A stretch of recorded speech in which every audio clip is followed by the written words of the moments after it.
Please welcome Executive Director of the Democratic National Convention Committee, Alex Hornbrook, and Co-Chair of the Democratic National Convention, New Jersey Senator Cory Booker.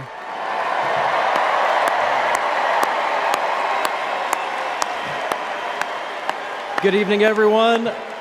On behalf of Convention Chair Mignon Moore, it is my honor to pass the gavel to Co-Chair Senator Cory Booker. All right, the third session of the 49th Quadrennial National Convention of the Democratic Party will now come to order. Let's party with a purpose.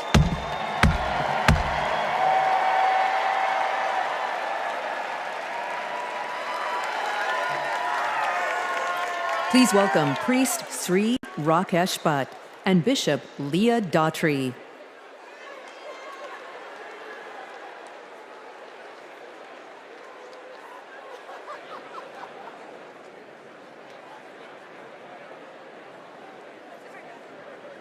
Om samani va aku oti samana hridaya nivaha samana vastu vo mano yata avassu sahasati.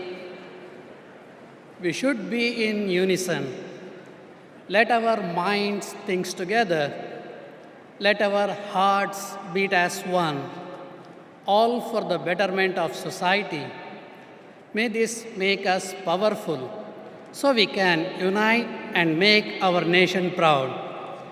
Paraspara vivadetu vayam panchashatanchate anyai saha vivadetu vayam panchottaram shatam.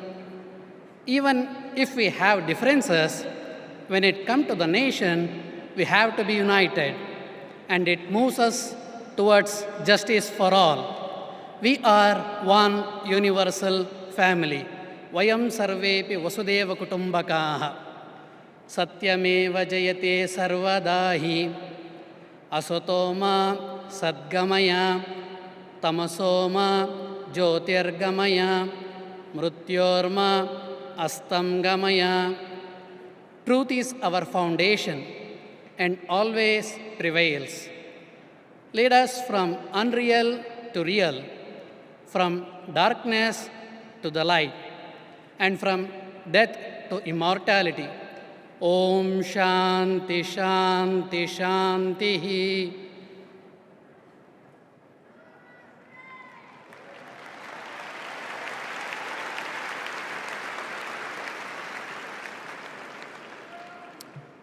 In the book of Isaiah 58 and 12, some of you will rebuild the ancient ruins. You will restore the foundations laid long ago. You shall be called the repairer of the breach, the restorer of streets in which to dwell. Let us pray. O God, creator of heaven and earth, lover of peace, freedom, and justice, we thank you for this privilege and this opportunity to gather today for the important work of visioning our nation's future. We gather at a critical time in our nation when we are at the crossroads of hopelessness and hopefulness, when the forces of good and evil so plainly battle for the hearts and minds of our people, when right is called wrong and wrong is called right, when up is called down and down is called up, when fake is called fact and fact is called fake, when it seems truth forever on the scaffold and wrong forever on the throne. And yet, even in the midst of this chaos and confusion, we see now a light on the horizon, and we are grateful. Grateful for hope, grateful for purpose, grateful for direction. You have called us to this moment, to march together toward the light, to join together with one voice in one fight, to move our nation away from division and despair and forward toward its highest ideals. As we gather today, seeking to fulfill the responsibility of faithful citizenship, We ask for divine guidance to help us remember our calling, to serve the least, the last, and the lost, the left out, the locked out, and the left behind, to be their voice, to be their hope, to be their strength, to be their light, to fight for them with courage and compassion, for them and for ourselves, for the work that must be done, for the bridges that must be built, for the walls that must be destroyed, for the children who must be saved, for the doors that must be opened, for the sick who must be healed, and for the last who must be first. We ask for strength for the journey, clarity of thought, sharpness of vision, singleness of purpose, and the courage of our convictions to make the promise of America the practice of America. And may we build the old waste places. May we raise up the foundations of our future so that in generations to come, we shall be called the repairers of the breach and the restorers of streets in which to dwell. Because we ask it in your name, we declare that it is so. And all of God's children say, amen.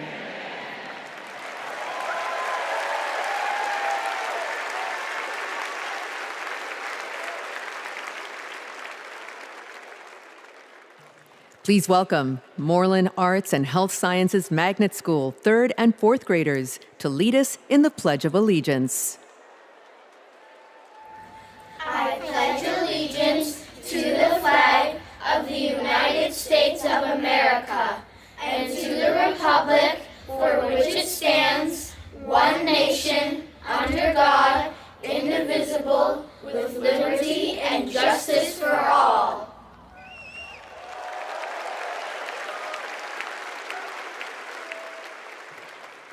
Please welcome 2019 Minnesota Teacher of the Year, Jess Davis, to sing our national anthem.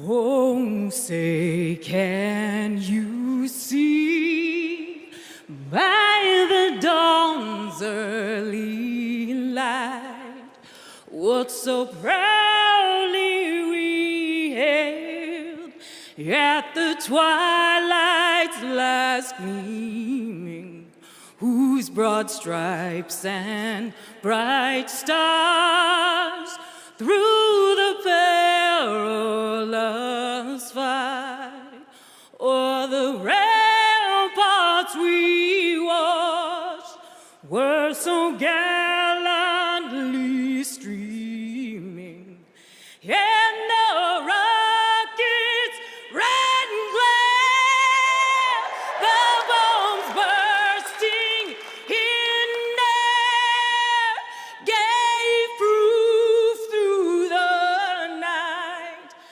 that our flag was still there. Oh, say does that star-spangled banner yet wave o'er the land of the free and the home of the brave?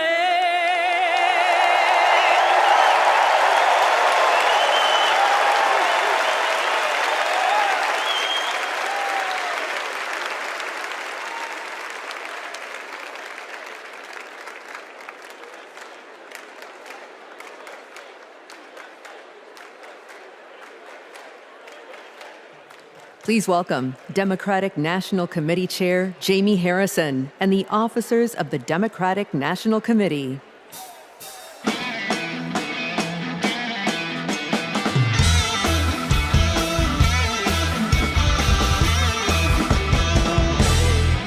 Hello, hello. So my friends, for the past 3.5 years, I'm fortunate to have worked with some amazing Democrats to strengthen and rebuild this Democratic Party. Please welcome to the stage several of our DNC officers. Vice Chair, President of the ASDC, and Chair of the Minnesota DFL, Ken Martin. Vice Chair and former Mayor, Keisha Lance Bottoms. Vice Chair, Henry Munoz. Treasurer, Virginia McGregor. And you all know him from last night, the famous roll call star, our Secretary, Jason Ray.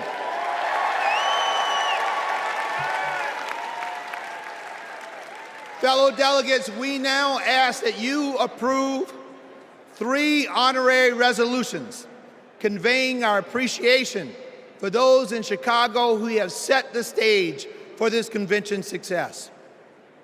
Our first resolution thanks the great city of Chicago, its mayor, governor, host committee, and residents for their unwavering dedication to organizing this historic convention. Our second resolution thanks the first responders who are working to protect every citizen and visitor of the Windy City. Our third and final resolution thanks the federal delegation of Illinois, its 14 U.S. representatives, and Senators Durbin and Duckworth for their continual support of the convention. We move that the convention approve these honorary resolutions. Delegates, you have heard the motion to approve these honorary resolutions. Is there a second? All in favor, please say aye. All opposed, say nay. The ayes have it, and the motion is passed.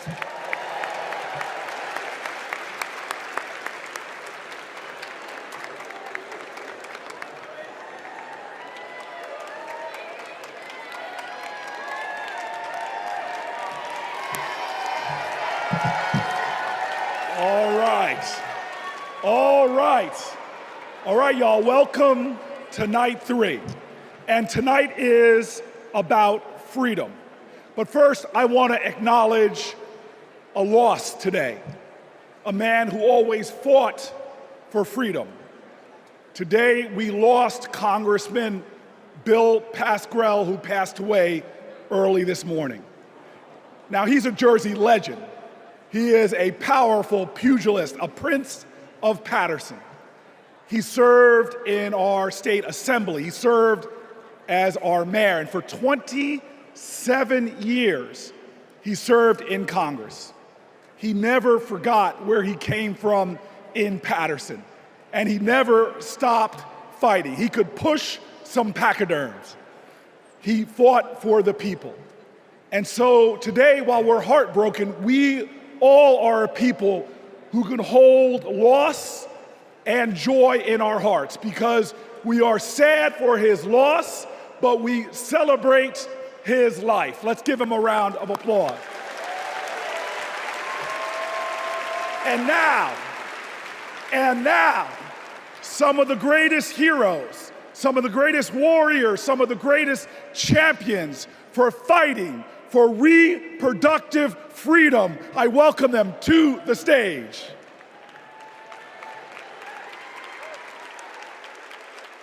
Don't know why, but I feel like freedom. In America, women's reproductive rights are in jeopardy. Former President Trump has a record of restricting abortion access and putting women's lives at risk. The government should not have a say on if a woman can choose to have an abortion. As a woman who has personally experienced the life-saving benefits of abortion, I know firsthand how important it is. I want to make sure that access to contraception is not only available, but expanded, and that every person has the right to choose when, where, how, and if they want to start a family. To women everywhere, it's your body. Don't put someone in office who only wants to control it. This election is about our health care, our rights, and our lives. Let's stand together and vote for a better future. My body, my right. Please vote for Kamala Harris.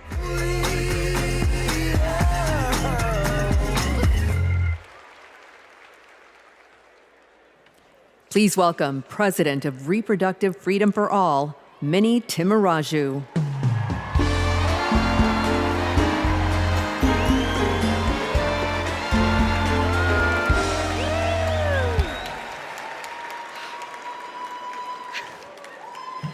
abortion is on the ballot, we win. In California, Kansas, Kentucky, Michigan, Montana, Ohio, and Vermont. Voters sent a message. You come for our rights, we're gonna come roaring back. And it seems like every day another state gets added to the list. So let's hear it for Arizona,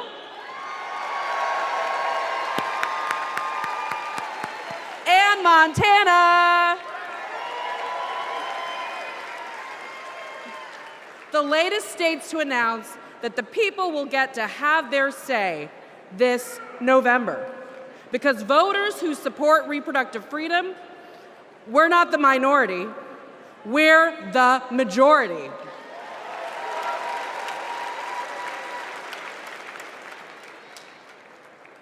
And if there are two people who should understand that Americans' private lives are none of anybody's business, it's Donald Trump and J.D. Vance.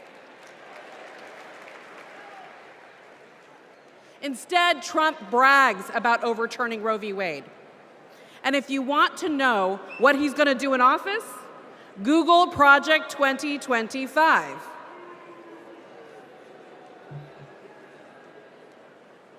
Kamala Harris has her own project for 2025, restoring reproductive freedom.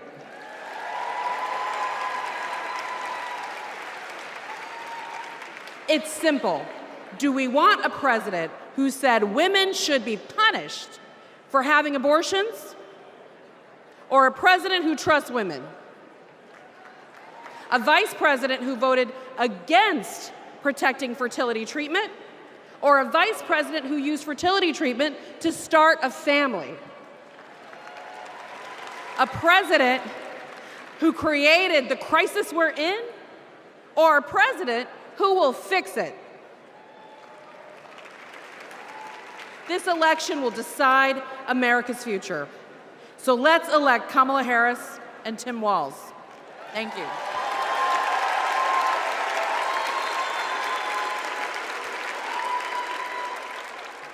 Please welcome President and CEO of Planned Parenthood, Alexis McGill Johnson.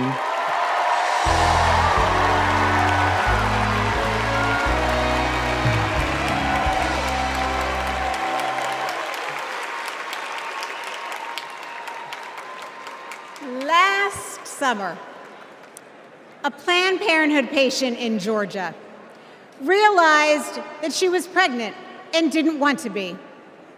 But Georgia bans abortion after 6 weeks. So she drove to South Carolina, but arrived the day that their 6-week ban went into effect. She went back home and then went to Florida. But she arrived just days when she was too late under their ban. She had to fly all the way to California to get an abortion. Now remember, each time she had to get the money up, she had to miss work, she had to find childcare. Now imagine if this was an emergency situation. In Texas, doctors who have feared going to jail have sent patients to wait in hospital parking lots rather than provide the emergency care they need. And in Idaho, they have airlifted patients to other states. We cannot call ourselves a free nation when women are not free.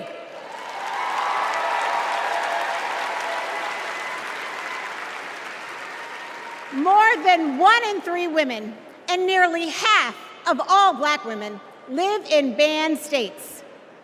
Donald Trump wants women to be less free and pregnancy to be more dangerous. But I'm here to tell you, in no way are Donald J. Trump and J.D. Vance more qualified than doctors and women to make these decisions? We decide.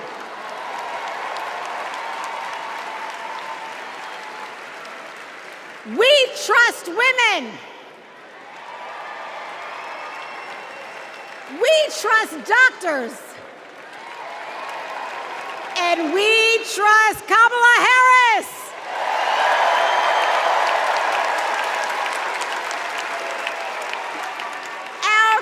Our future is on the ballot. Our bodies are on the ballot. And come November 5th, we will decide this election.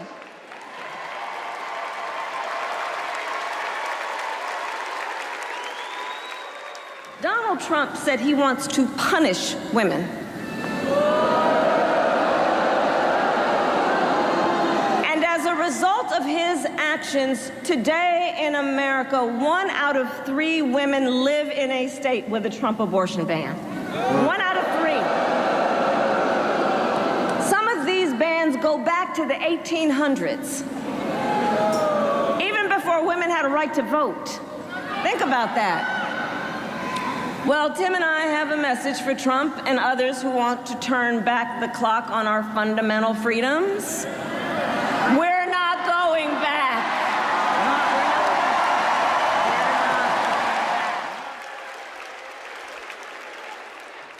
Please welcome former president of Planned Parenthood, Cecile Richards.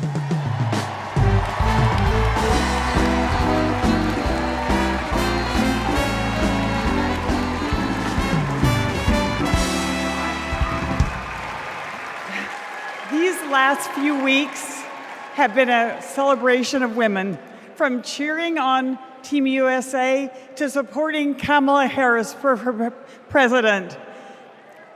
As my mother, Governor Ann Richards, would say, I hear America singing. When women are free to make their own decisions about their lives and to follow our dreams, we are unstoppable. But when Roe versus Wade was overturned, a generation of young people lost that freedom. Like Ashley, a 12-year-old rape survivor in Mississippi. Because of her state's abortion ban, she started 7th grade with a newborn. That's the Republican promise of states' rights. Last year, I became a grandmother. And during my daughter's pregnancy, nothing mattered more to me than her health. Politics should never stand in the way of anyone's health care or prevent any family from experiencing the joy my grandson, Teddy, has brought to my life. One day, our children and grandchildren may ask us, when it was all on the line, what did you do? And the only acceptable answer is, everything we could.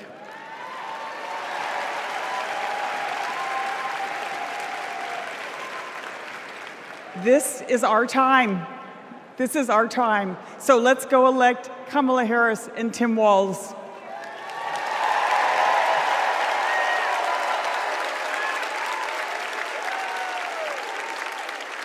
Don't know why, but I feel like We were so lucky. We got to be the first couple married in California, in San Francisco, City Hall, no less. So we arrived at City Hall and were so thrilled to find out that Attorney General Harris wanted to come and officiate our wedding. She not only walked across, but she ran across the lawn to join us just in time to be married. And she brought such joy to the space and to us, and has ever since, because Attorney General Harris, now Vice President Harris, soon to be President Harris, believes in all families, and she believes in our family.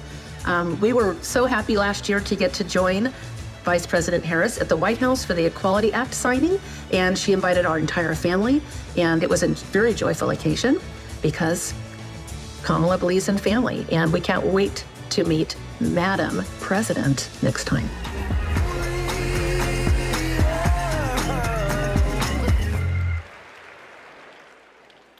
Please welcome President of the Human Rights Campaign, Kelly Robinson.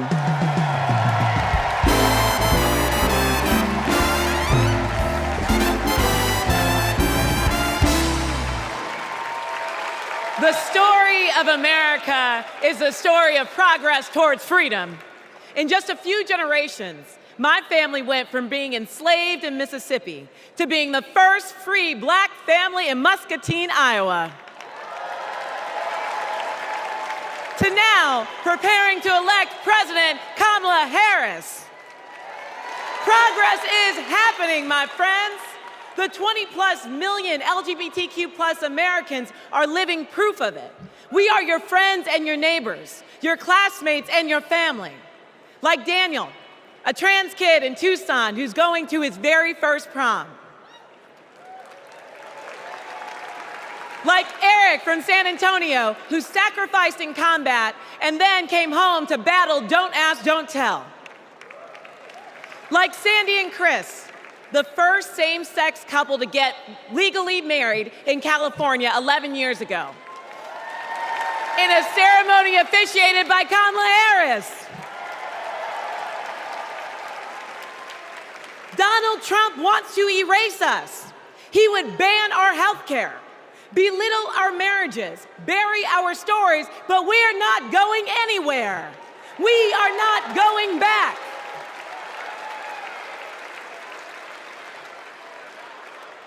Kamala Harris.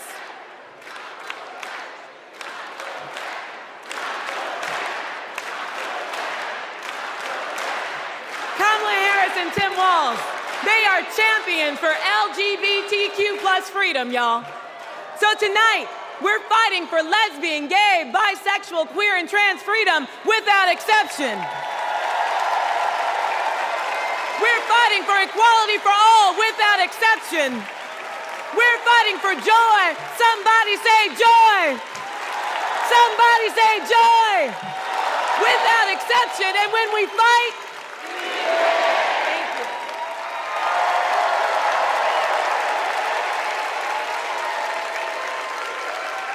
Please welcome President of Emily's List, Jessica Mackler.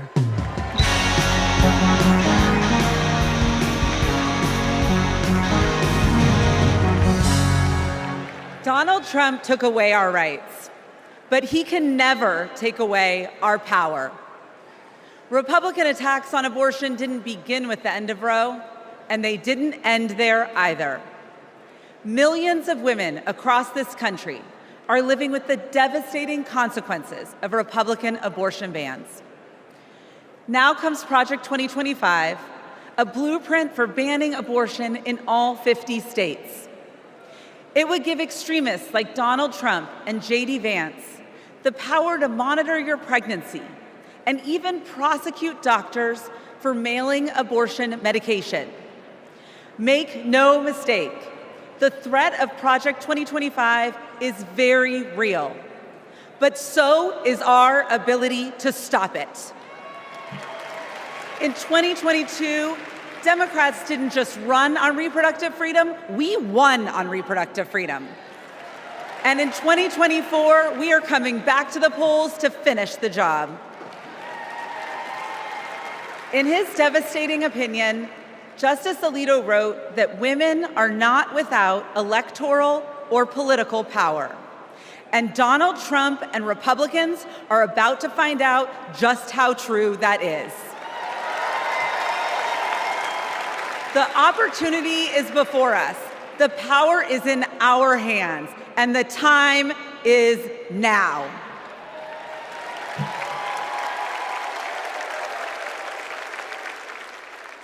Please welcome President and CEO of Voto Latino, Maria Teresa Kumar.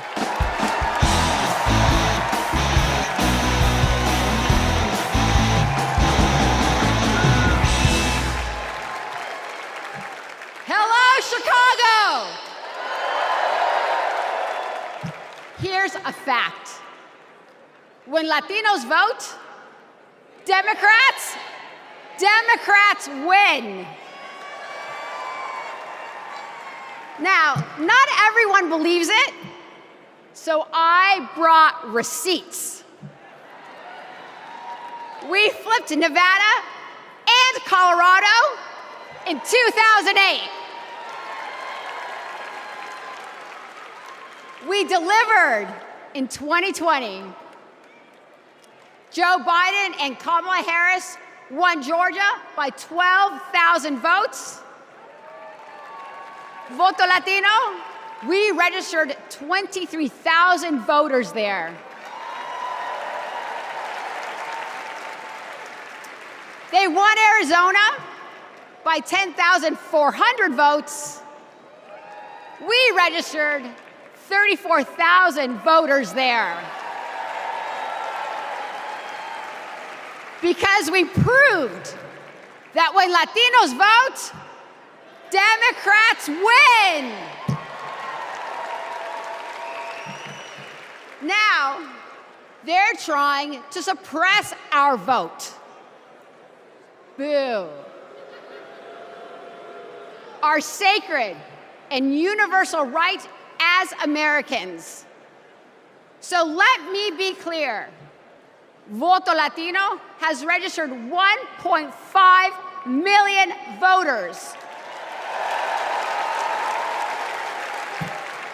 And we are just getting started. Because since 2020, 4 million young Latinos have become eligible to vote this election. And I couldn't be prouder because we are registering them faster than any time in our history. This year, we will prove it again. When Latinos vote, you guys got the memo. Another fun fact, this year, more Latinos will vote than any time in our history. So that means, sí se puede, se está haciendo, sí se puede. So that means that together, we will make history and elect Kamala Harris president. Vota!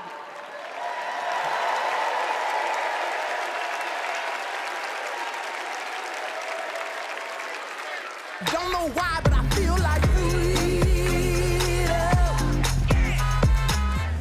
My name is Scott from Tennessee. I'm a former Trump voter. My name is Matthew. I'm from Pennsylvania, and I'm a former Trump voter. My name is Mike.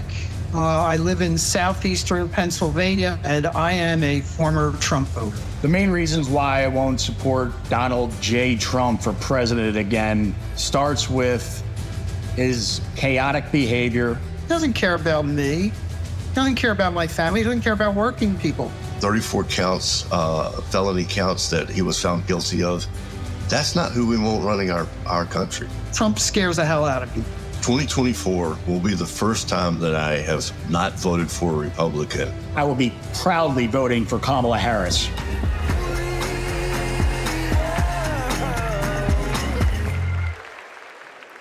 Please welcome New York Representative Tom Suozzi.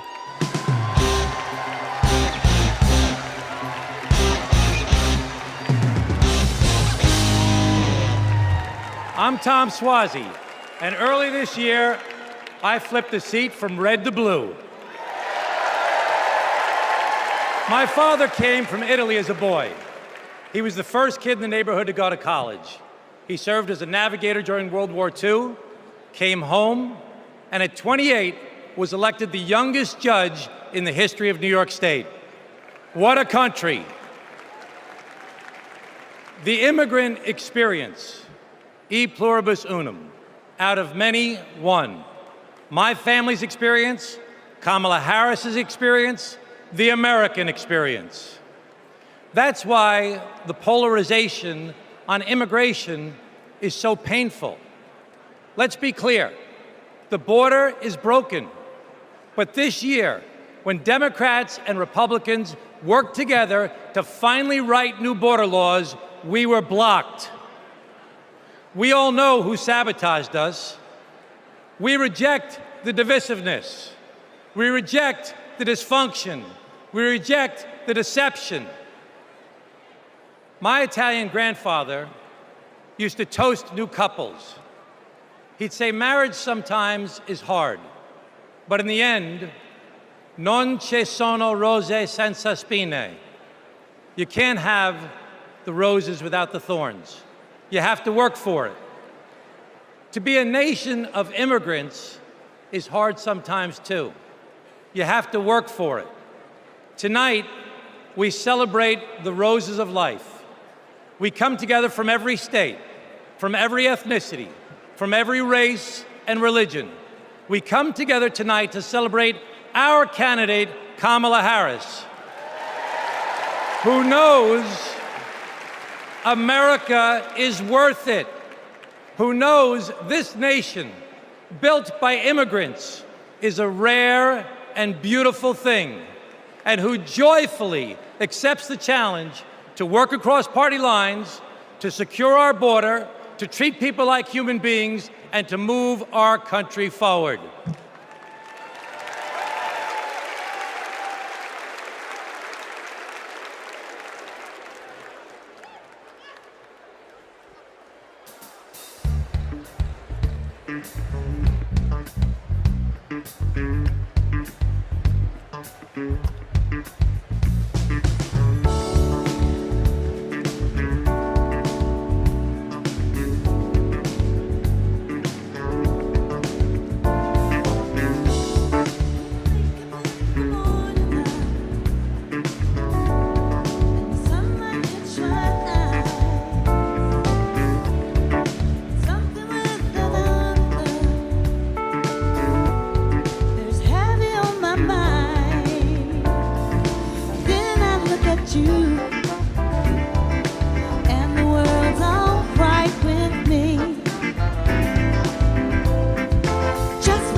One reason here of the many of why I'm voting for Vice President Kamala Harris and Governor Tim Walz. I want to keep what President Biden started with the infrastructure plan and getting this country moving. Because of these investments into our country, it has put people like me, young people like me, Gen Zers, into work in the trades, working on electricity, carpentry, you name it. The Inflation Reduction Act and the infrastructure bill had the biggest impact on climate change. It's going to give us the opportunity to electrify our 7,000 square foot facility and go solar in the next 2 years. If you invest money in infrastructure, you're investing money in the country. Vote for Harris-Walz in November to continue these investments into our country and to grow our country forward. We should all vote Harris-Walz 2024.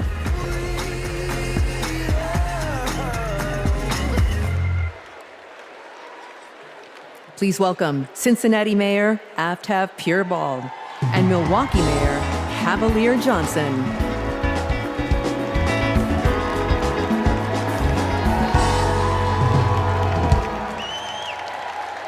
Hello, my name is Aftab Pureval, and I am the first Asian American mayor in the great city of Cincinnati.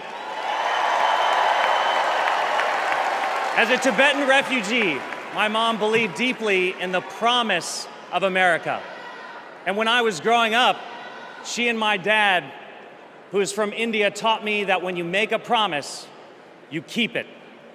For years, politicians came through my city and promised to fix the Brent Spence Bridge, which connects Ohio to Kentucky. Donald Trump was one of them. He did what they all do, press conference here, photo up there, but nothing changed until Kamala Harris and Joe Biden. Joe Biden told Cincinnatians, we're gonna fix that damn bridge. And 4 months later, he signed the Bipartisan Infrastructure Law. It gave our city the biggest infrastructure investment in history.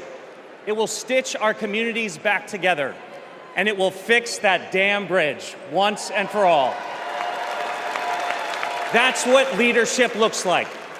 Not hollow promises, but solid progress.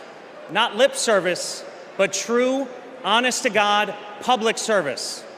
And under Kamala Harris, the progress will only continue.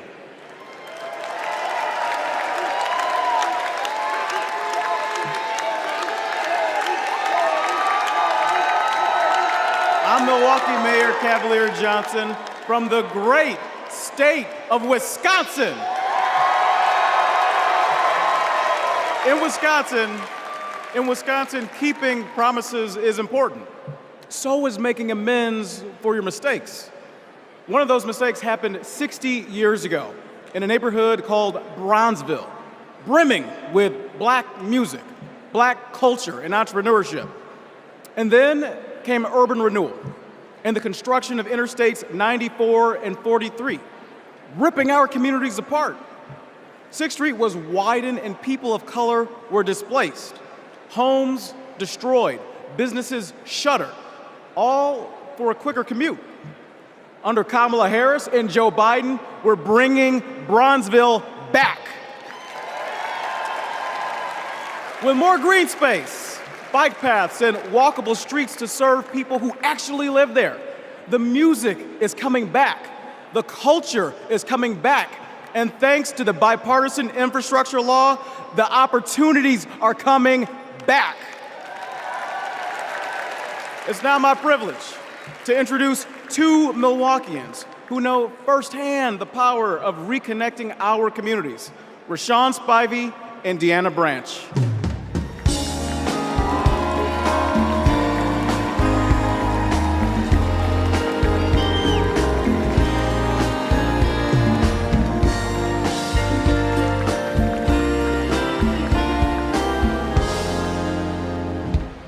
My name is Deanna Branch, and I'm an advocate and mom from Milwaukee. When my son, Aiden, was 2, he was hospitalized due to high levels of lead in his blood. Lead was everywhere, in our pipes, in our paint, and in our soil. President Biden and Vice President Harris passed the Bipartisan Infrastructure Law. It's removing lead pipes from communities like ours. As president, Kamala Harris will make sure everyone can drink clean water and be, in Aiden's words, lead-free superheroes. My name is Rashawn Spivey, the owner of Hero Plumbing in Milwaukee. When President Biden and Vice President Harris announced their goal to replace every lead pipe in America, Hero stepped up to help make that vision a reality. We went to work replacing lead pipes that served homes and child care communities or child care centers in our communities. Since then, we've replaced more than 1,000 pipes. That was made possible thanks to Vice President Kamala Harris. And when she visited Milwaukee 2 years ago, I got to show her our work up close. Because of her leadership, I've grown my business and helped kids like Aiden have safer, healthier lives.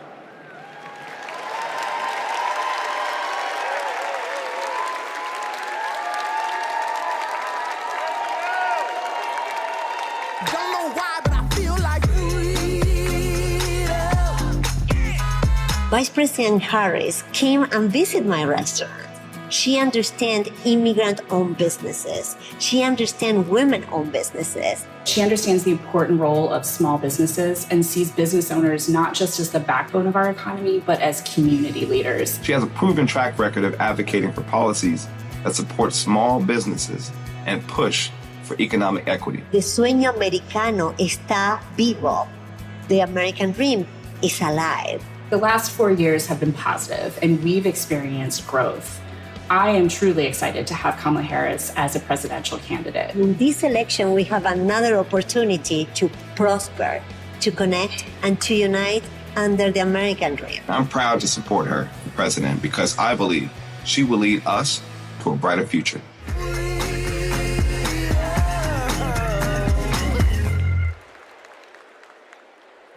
Please welcome Delaware Representative Lisa Blunt Rochester.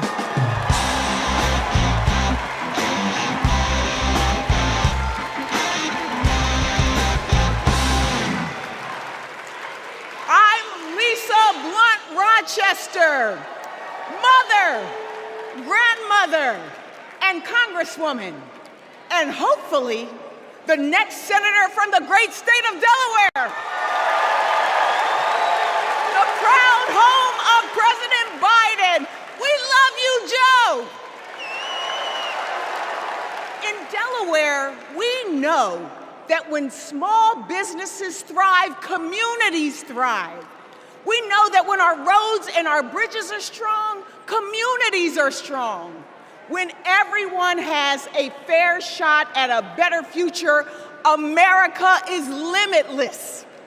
Now, Democrats, we know this, but you know who doesn't know it? Donald Trump. He has, with his friends, said the quiet parts out loud, but not only said them out loud, he wrote a book about it. What's it called? Project 2025. So with so much on the line, we've got to turn our biggest challenges into our greatest and brightest of hope. For me, Bright Hope was the name of the church that my grandmother attended for 70 years in Philadelphia. It's not just a name. It's how I approach my life. It's how I'll lead as Delaware Senator. And it's how Kamala sees the future of America. Now, there are some who think our politics are too broken for Bright Hope. But if you want to see hope, just look. Bright Hope is record numbers of Black and brown entrepreneurs starting businesses. Bright Hope is an opportunity economy where we invest in our communities and build affordable housing. Ladies and gentlemen, Bright Hope is 4 words. Madam President Kamala Harris. Are you ready for Bright Hope? Are you ready to fight for our freedom? Are you ready to flip the House, protect the Senate, and send Kamala to the White House? Then let's go!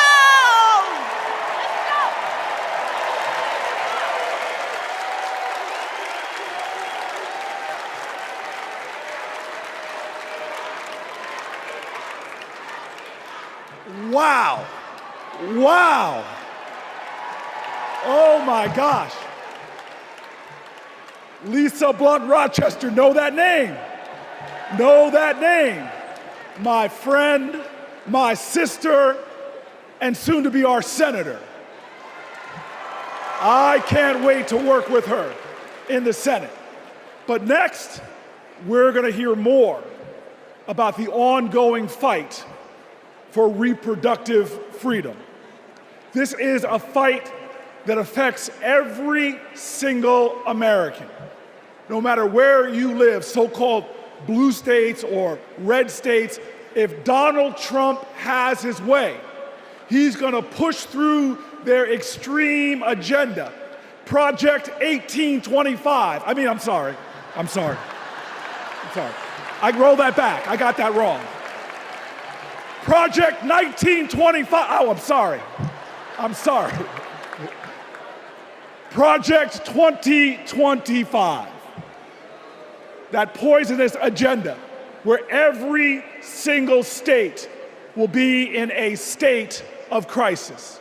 So let's hear more from leaders who are fighting back.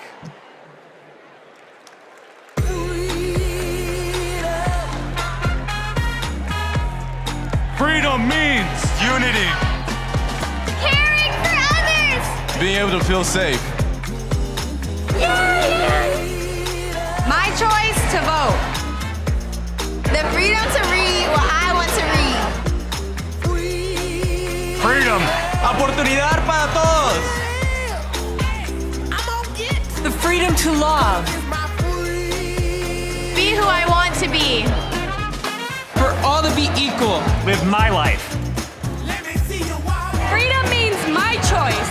IVF. Union strong. Basic human rights.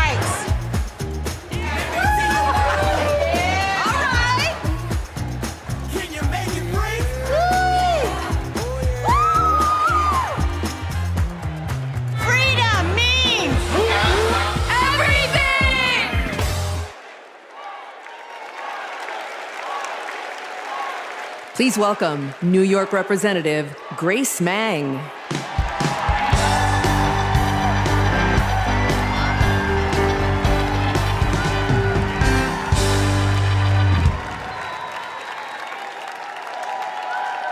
Generations of women fought for our rights.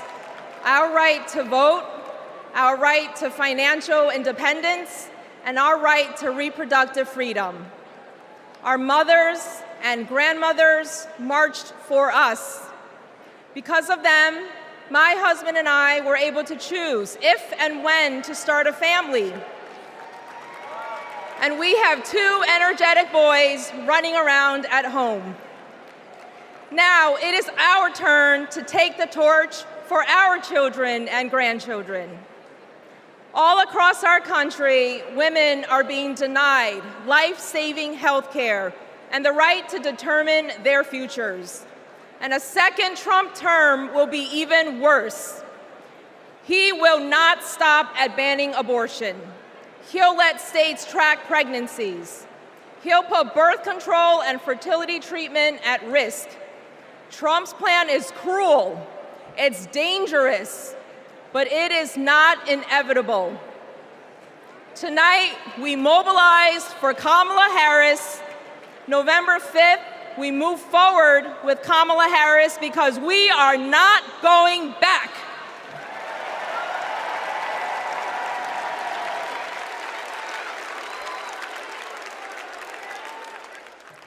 Please welcome Colorado Governor Jared Polis.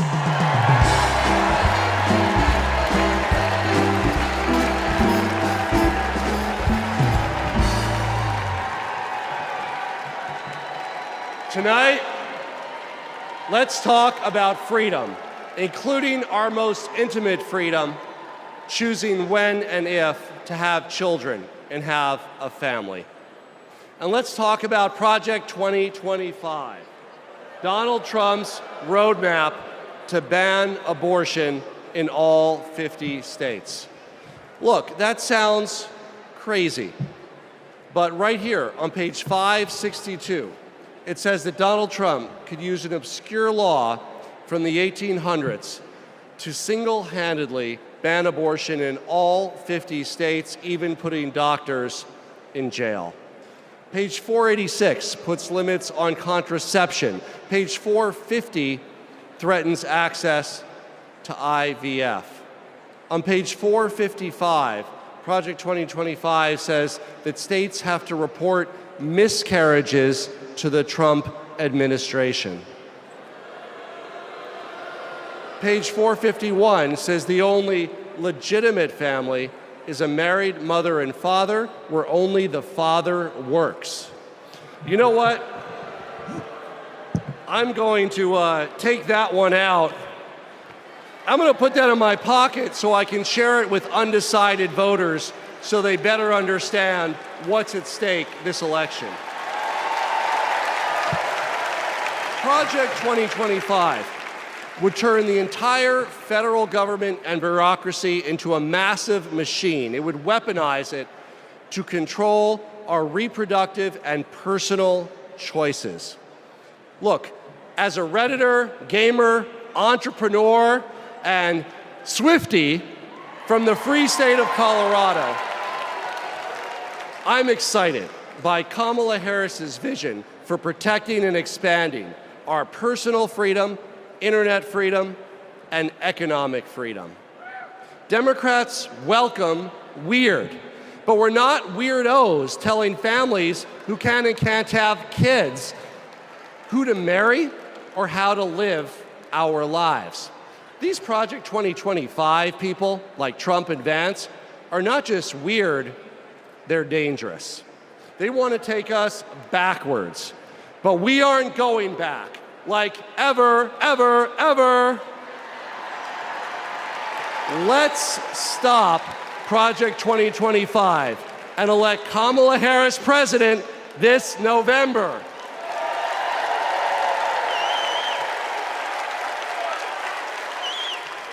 Please welcome Florida Representative Debbie Wasserman Schultz.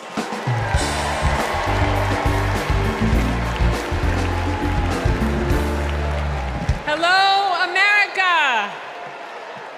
As a proud Floridian, I bring you a cautionary tale. For the people of my state, Project 2025 isn't just a threat. It's a reality that we battle every day.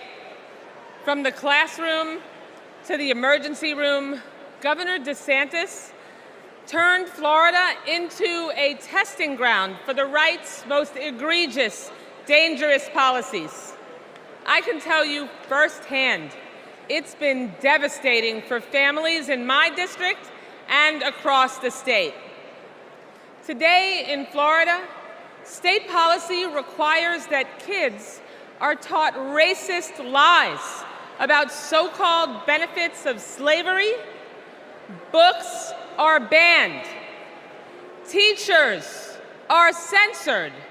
And our LGBTQ plus community endures endless state-sponsored hate. Even a cruel "don't say gay" school law. Today in Florida, as we grapple with record heat and rising seas, extreme MAGA Republicans deleted mentions of climate change from state law.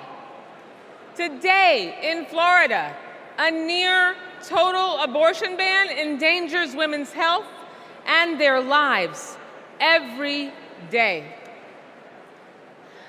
I keep thinking about a Central Florida woman I met named Deborah. And at 23 weeks pregnant, she got news every future parent dreads. Her baby's kidneys never developed. Doctors told her that not only would her baby not survive, her own health was in danger. Deborah couldn't get the care she needed in Florida, and she couldn't afford to travel hundreds of miles to get it. She had no choice but to carry her son Milo to term, only to watch him die in her arms 2 hours later. This is Project 2025 in practice. It's what Donald Trump and J.D. Vance want for the whole country. But we're not going to let it happen, are we? Now, I say this as a Floridian, but also a mom and an American. We can't let them do to America what they did to Florida. Are you with me? So let's fight like hell to elect Kamala Harris, the next president of the United States of America. Thank you so much.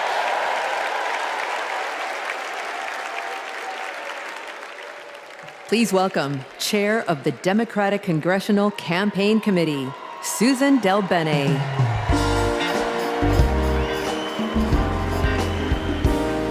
Hello, Democrats. It is my honor to represent the great state of Washington and to lead the House Democrats' work to take back the majority. As I travel the country, I hear the same thing. People want governance that works.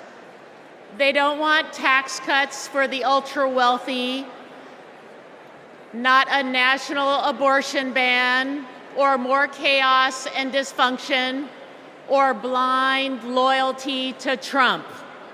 In other words, they don't want Republicans in charge. We're here because we need to elect Vice President Harris and Governor Walz.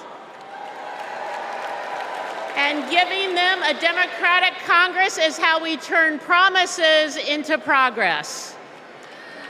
A Democratic majority means lowering costs and growing the middle class, expanding the child tax credit and making it permanent, protecting reproductive freedom, and yes, a Democratic House means Speaker Jeffries will certify the 2024 election.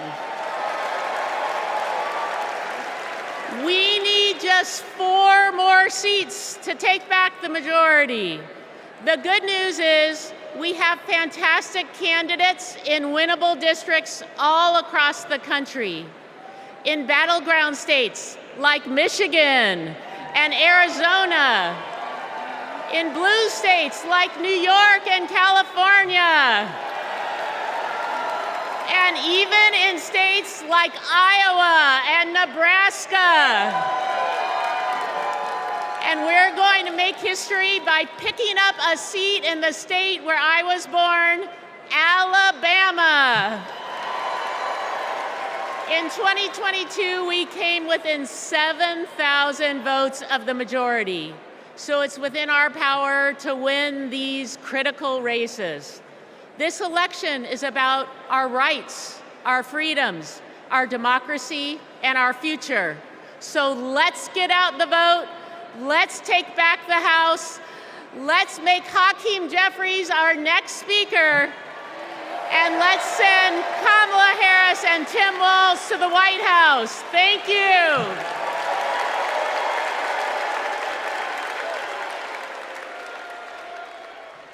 Please welcome Minnesota Attorney General Keith Ellison.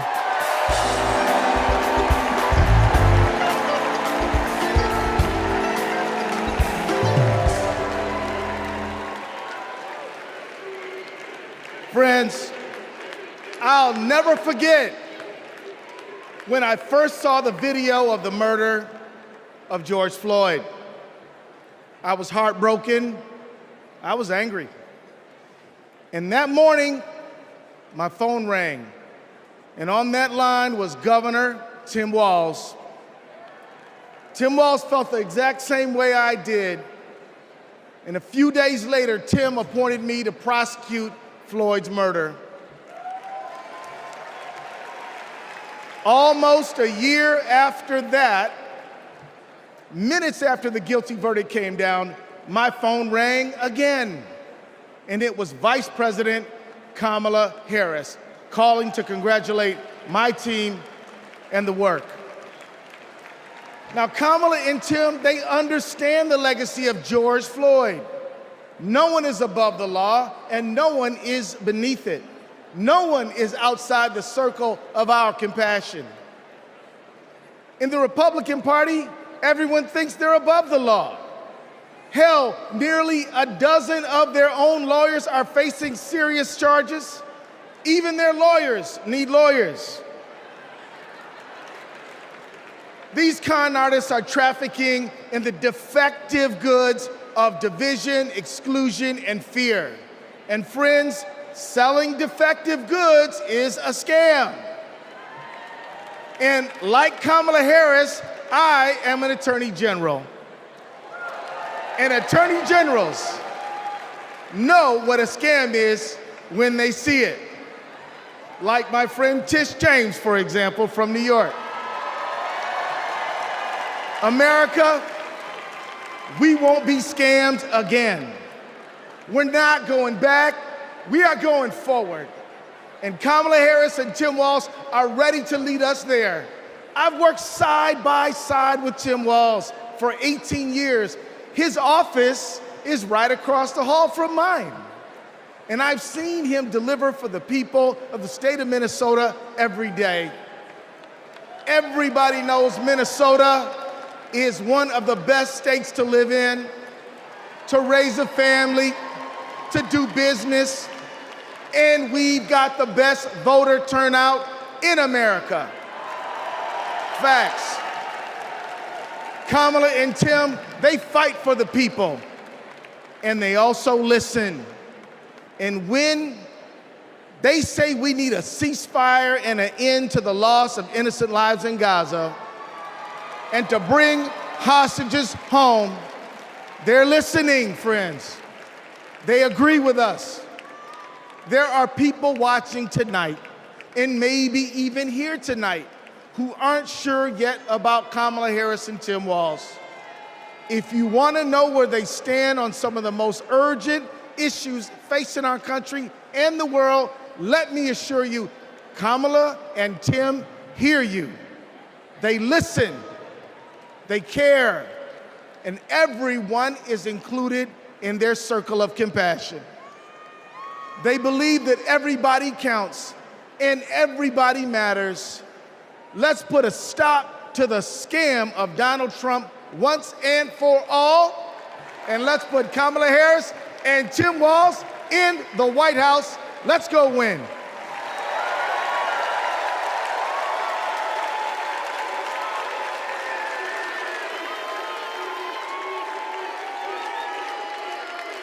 Have you ever discussed Special Counsel Mueller or his investigation with anyone?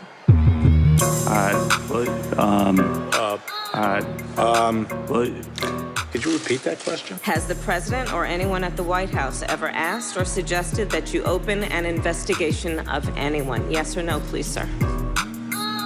Seems you'd remember something like that. I don't know. Please answer the question.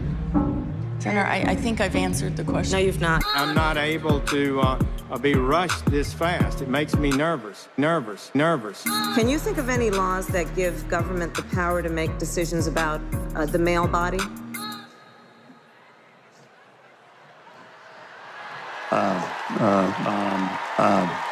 I'm not thinking of any right now. In my, never mind. Let's move on. Okay.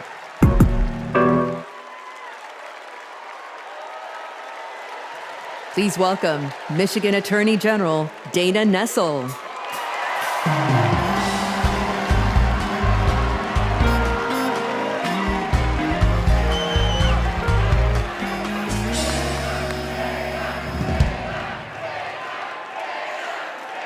Chicago.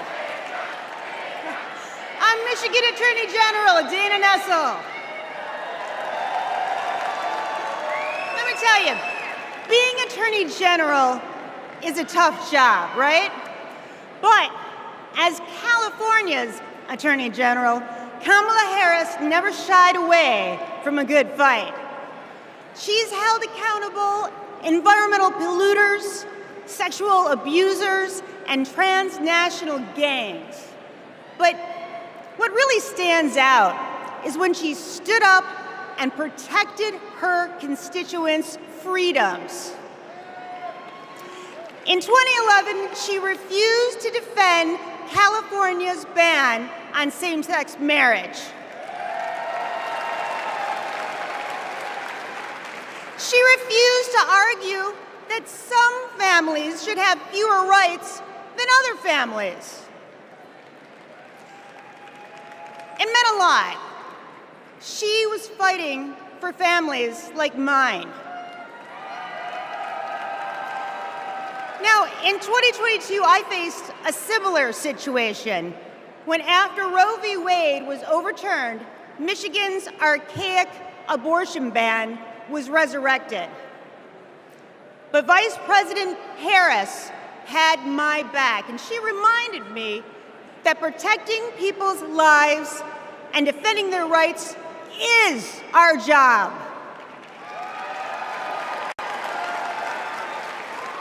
And just as the same-sex marriage ban was overturned in California, so too was the abortion ban in Michigan. By the way, I got a message for the Republicans and the justices of the United States Supreme Court. You can pry this wedding band from my cold, dead, gay hand.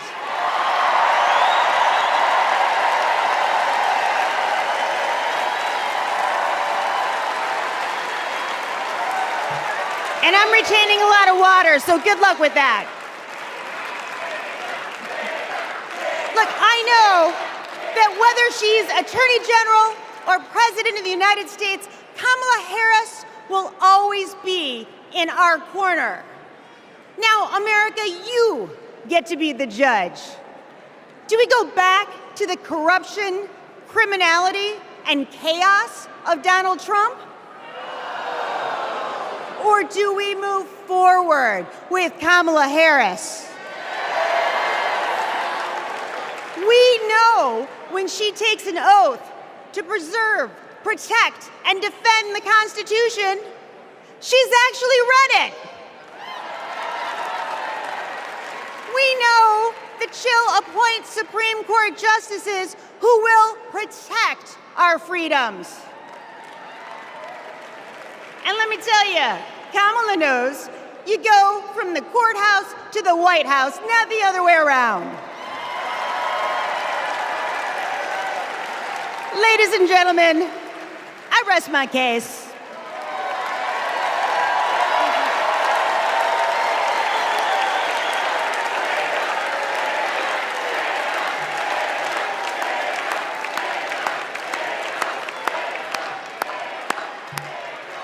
Wow.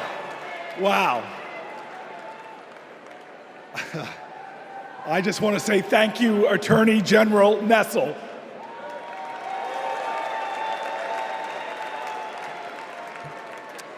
So coming up, we have John and Rachel, proud, loving parents of 3.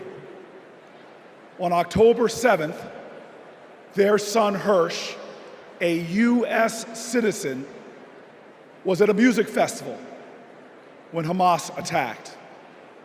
He was taken hostage, and he is still being held today, an American citizen. Rachel and John want what every parent wants: to hold their child close, to love on them, and keep them safe. I'm honored to introduce the 2 of them tonight.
At this moment, 109 treasured human beings are being held hostage by Hamas in Gaza.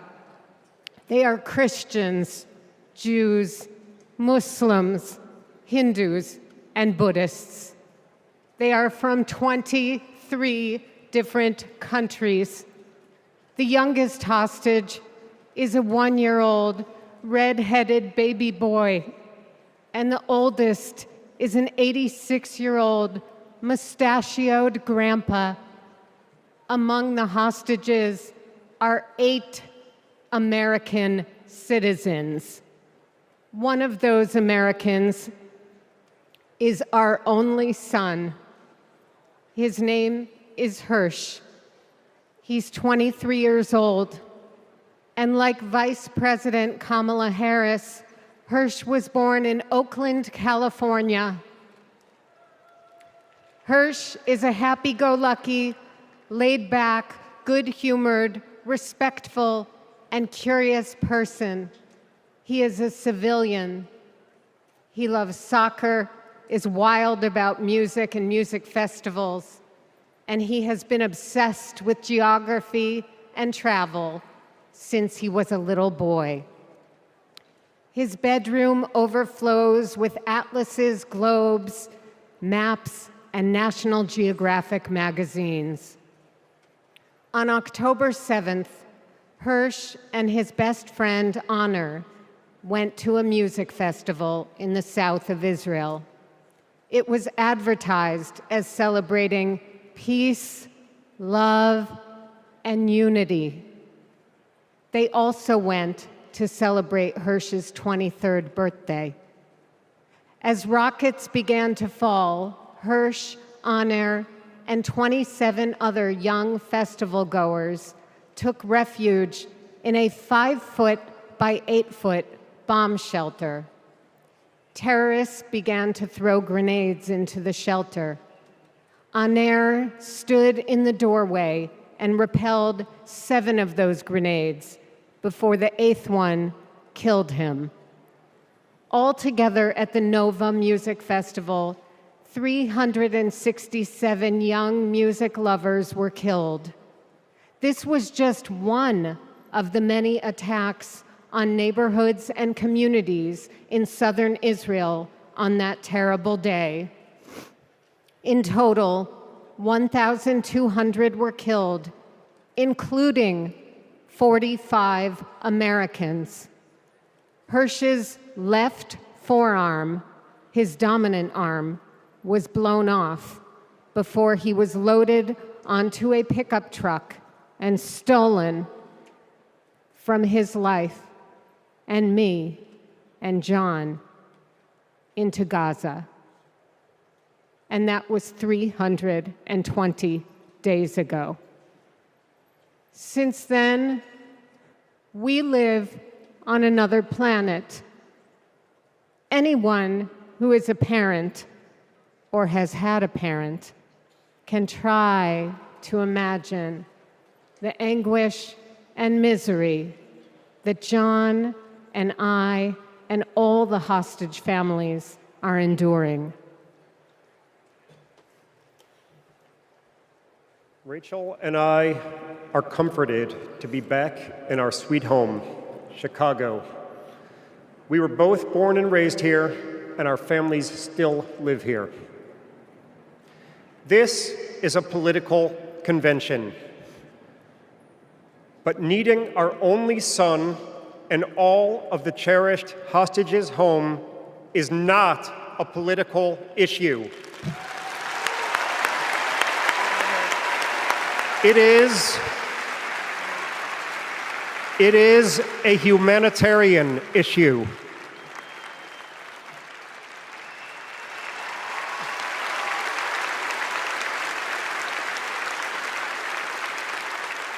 The families of the American 8 hostages meet every few weeks in Washington. We're heartened that both Democratic and Republican leaders demonstrate their bipartisan support for our hostages being released. We've met with President Biden and Vice President Harris numerous times at the White House. They're both working tirelessly for a hostage and ceasefire deal that will bring our precious children, mothers, fathers, spouses,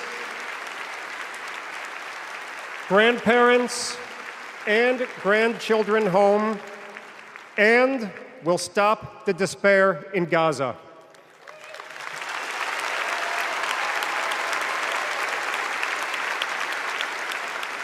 We are all deeply grateful to them. We're also profoundly thankful to you, the millions of people in the United States and all over the world who have been sending love, support, and strength to the hostage families.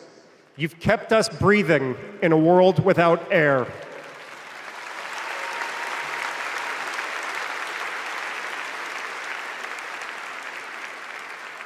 There is a surplus of agony on all sides of the tragic conflict in the Middle East. In a competition of pain, there are no winners.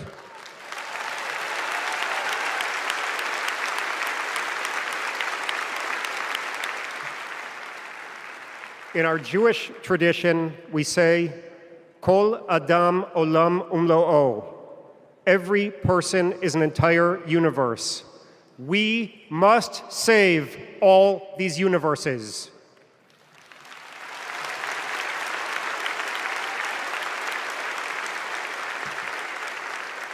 In an inflamed Middle East, we know the one thing that can most immediately release pressure and bring calm to the entire region: a deal that brings this diverse group of 109 hostages home and ends the suffering of the innocent civilians in Gaza.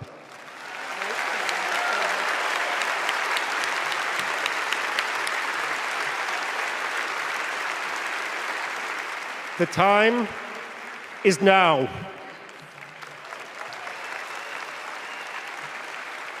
Hirsch, if you can hear us, we love you. Stay strong. Survive. Bring them home.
Now, some of you may have the wrongful impression that I'm about to sing with this man. That ain't gonna happen. But I'll tell you what, I wanna bring you all to a street in Newark, New Jersey called Martin Luther King Boulevard. On that street was this incredible housing project called Brick Towers. We never mistaked wealth with worth. In those towers was a tenant president named Miss Virginia Jones. Her son was murdered in the 1980s in the lobby of one of those buildings, but she was a woman of invincible joy.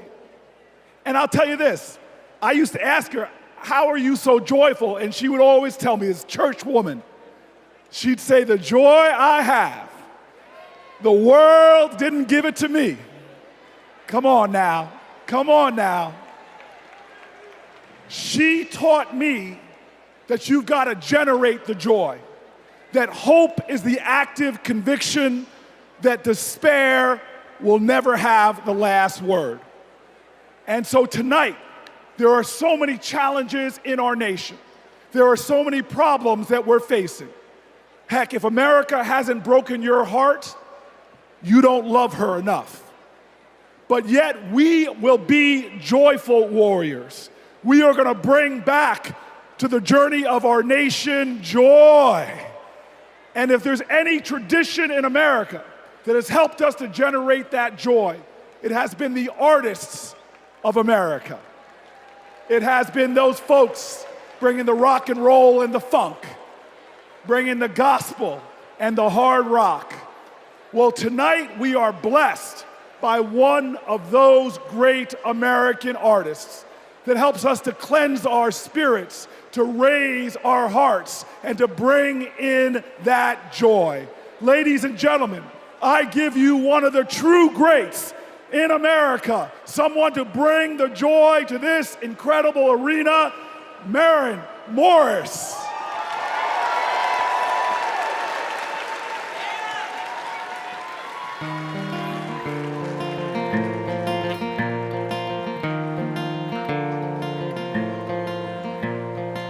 If you don't like it, get the hell out. That's what they yell when I open my mouth. A stick is a stick, a stone is a stone, but who's gonna care if I don't? Who's gonna change if I won't? When time turns this moment to dust, I just hope that I'm proud of the woman I was. When lines of tomorrow are drawn, can I live with the side that I chose to be on? Will we sit on our hands, do nothing about it? Or will we leave this world better than we found it?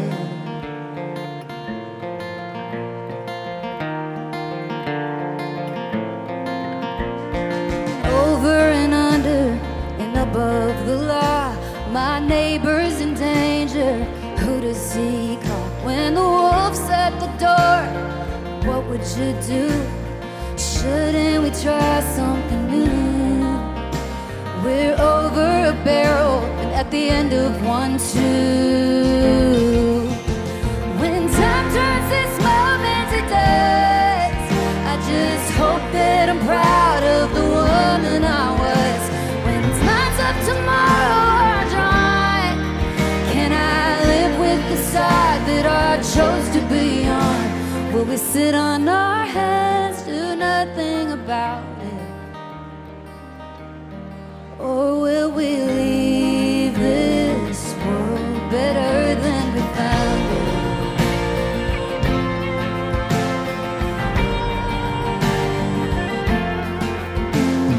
America, America, divided we fall. America, America, God save us all from ourselves and the hell that we built for our kids. America, America, we're better than this. When time turns this moment to dust, I just hope my son's proud of the woman I was. When lines of tomorrow are drawn, can I live with the side that I chose to be on? Will we sit on our hands, do nothing about it? Can we leave this world better than we found it? America.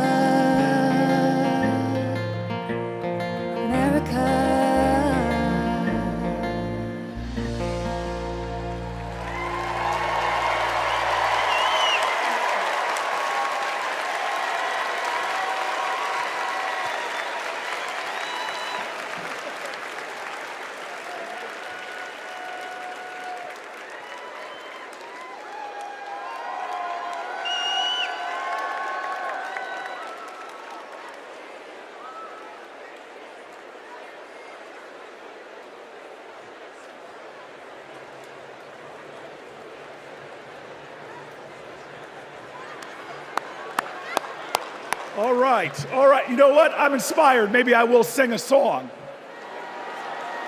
To Donald Trump, a little B.B. King classic, The Thrill Is Gone.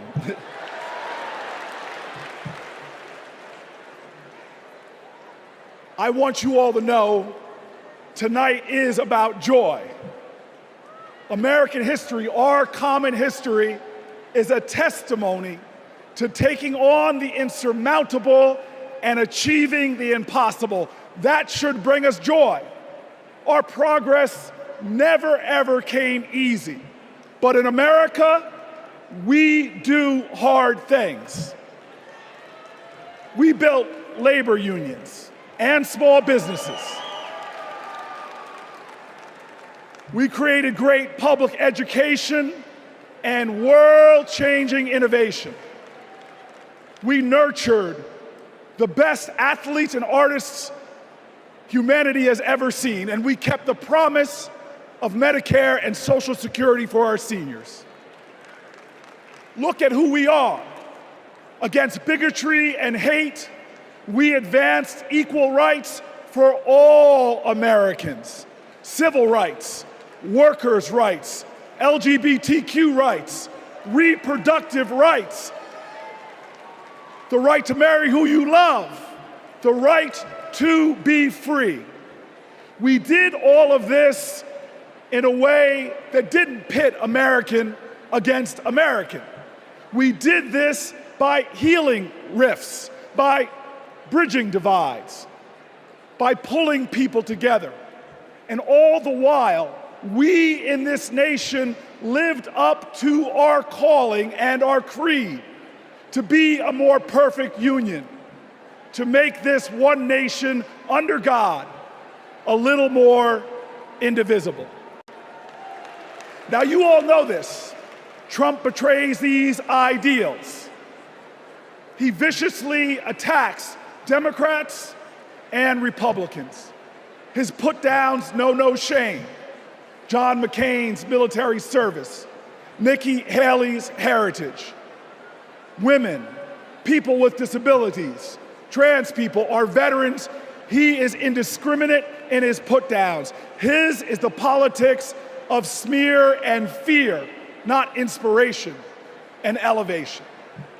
Donald Trump speaks more of American carnage than American compassion. But in America, you can't lead the people if you don't love the people. All the people. Now, our nominees, Kamala Harris and Tim Walz, they bring the joy. Think about it.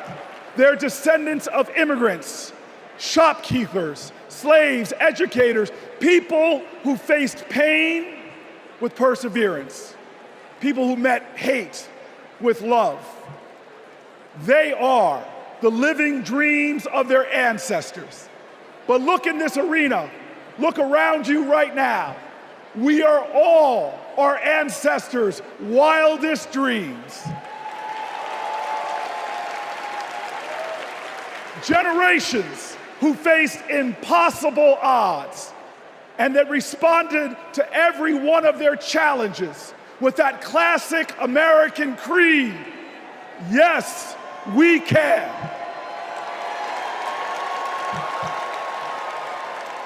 So there are doubters out there. There are people that doubt our collective strength. They want to tell us how bad we are. They want to say that they alone can save us. Well, we know that the power of the people is greater than the people in power. And we're not going to lose our faith. Look, I want everybody in here to let us all say it together. I believe in America. Let me hear you. I believe in America. I believe in America because our elders told us that no matter what the obstacle, like the gospel says, we shall overcome. I believe in America because our soldiers died on beaches and battlefields. They died at sea and in the air so that we could be free today and say together, I believe in America. I believe in America because our fighters fought at Stonewall. Our marchers marched in Selma. Delegates met at Seneca Falls. Every single one of them believed in America, even when America didn't believe in them. Say it with me now. I believe in America because King dared to dream the impossible dream, because Neil Armstrong went to impossible heights, and because when we elect Kamala Harris, there is not a boy or girl in America from any creed, color, or heritage that will ever think being President of the United States is impossible again. Say it with me. I believe in America, the land of hope and heroism. I believe in America, the land of courage and compassion. I believe in America, where we share common ground and common cause and one common destiny. And let me tell you, if you believe in America, if you love in America, then you will work for America. And when we work together, when we stand together, when we organize together, when we vote together, I will tell you this, when we fight, we win.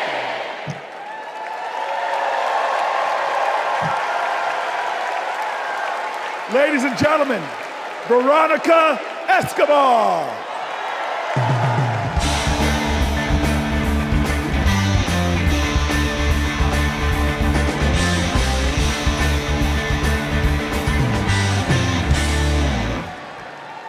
Buenas noches. Like countless Texans, I grew up going back and forth across the border from El Paso to Ciudad Juarez. My family would shop, have dinner, go to the doctor, pick up medicines. The border is my beloved home, the place where my children grew up. Forget what you hear on the news. I'm from there. When it comes to the border, hear me when I say, you know nothing, Donald Trump. He and his Republican imitators see the border and immigration as a political opportunity to exploit instead of an issue to address. Congress hasn't passed comprehensive immigration reform in nearly 4 decades. The 3 times they tried, Republicans blocked legislation that would have funded border security and created a more humane immigration system. They are not serious people. You know who is serious? Kamala Harris. I met the vice president when she visited El Paso. I saw firsthand how she engaged with law enforcement, migrants, and human rights advocates. She was curious. She asked questions. She listened. And she didn't care if the cameras were on. Most of all, she recognized that the situation at the border is complicated, as filled with opportunities as it is with challenges. All Republicans have to offer is demonization and bluster. Democrats have solutions. With Kamala Harris as president, we can live up to the promise of America. We can strengthen legal pathways to immigration. We can secure our borders, and we can treat with dignity those who seek a better future within them.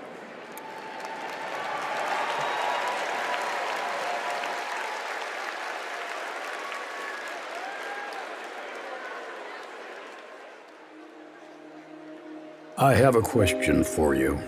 Who really wants a solution at our border? Our administration worked on the most significant border security bill in decades.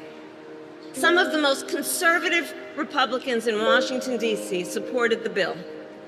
Even the Border Patrol endorsed it. And that bill included thousands of new border agents and personnel, new technology that can detect and stop fentanyl, more judges, and faster asylum processing. For the first time in decades, a chance at a real bipartisan solution. But at the last minute, Trump directed his allies in the Senate to vote it down. They're blaming it on me. I said, that's okay, please blame it on me, please. He tanked the bipartisan deal because he thought it would help him win an election. Which goes to show Donald Trump does not care about border security. He only cares about himself. The real difference is, I was the Attorney General of a border state. In that job, I walked underground tunnels between the United States and Mexico on that border with law enforcement officers. I went after transnational gangs, drug cartels, and human traffickers that came into our country illegally. I prosecuted them in case after case, and I won. So here is my pledge to you. As president, I will bring back the border security bill that Donald Trump killed, and I will sign it into law and show Donald Trump what real leadership looks like.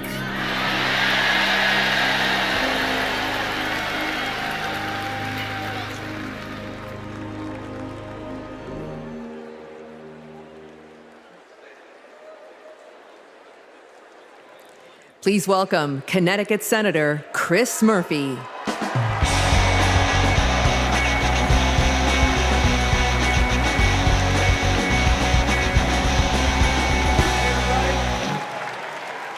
So, I just want to let you know, that everything that you just saw in that video, that's exactly what happened. I know because I was the Democratic senator who negotiated that bill to secure the border with President Biden and Vice President Harris. I want to tell you this as well. Donald Trump's allies weren't just in the room. They helped us write the whole bill. It was a bipartisan bill. It was a tough bill. $20 billion in new border security, gave the president the emergency power to shut down the border, made compassionate but serious reforms to our asylum system. One Republican said it would have had almost unanimous support if it weren't for Donald Trump. Trump killed that bill, and he did it because he knew that if we fixed the border, he'd lose his ability to divide us, his ability to fan the flames of fear about people who come from different places. Right? You guys know this, right? Hate and division, that's Trump's oxygen. Right? People like Trump and J.D. Vance, they need it to survive in politics. People are saying that they're weird, that they're creepy, and they are weird, they are creepy. But even worse, they're weak.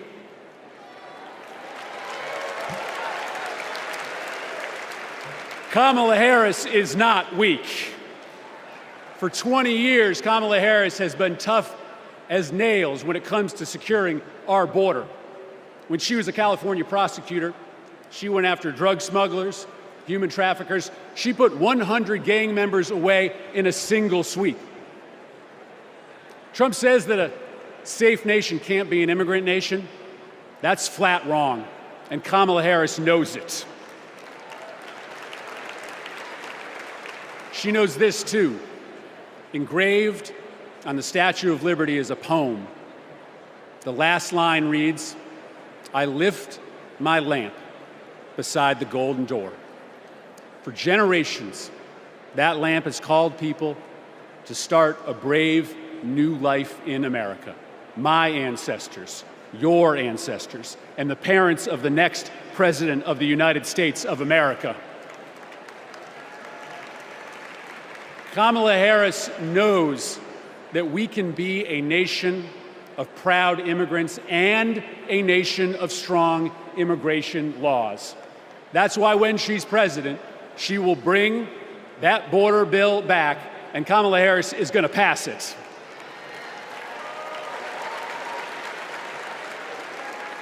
How do I know this? Because in this race, there is only one candidate who has ever been willing to do the worthy, redeeming work of making our country better, of recognizing that we do not have to choose between celebrating our heritage and enforcing our laws, right? The beautiful thing about America is that we can be both. We can be a nation of immigrants who love their country and a nation with a secure border. And there is only one candidate who can deliver that vision of America, and it's Kamala Harris. Thank you very much, Democrats.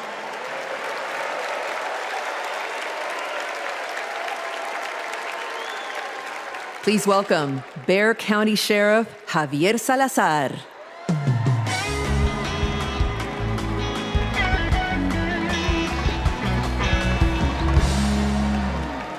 On the other side of the border, the traffickers, they pack migrants into 18-wheelers like cattle, 50, 100 at a time.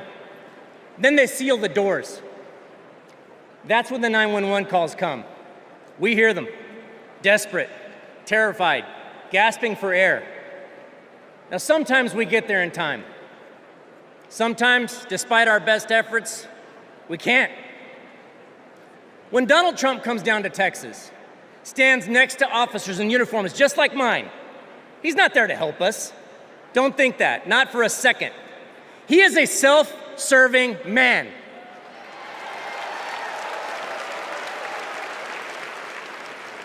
I mean, look, just like when he killed the border bill, he just made our jobs harder. Now, Kamala, on the other hand, has been fighting border crime for years. She's gone down to Mexico and worked to stop the traffickers. And when the traffickers didn't stop, she put them in jail.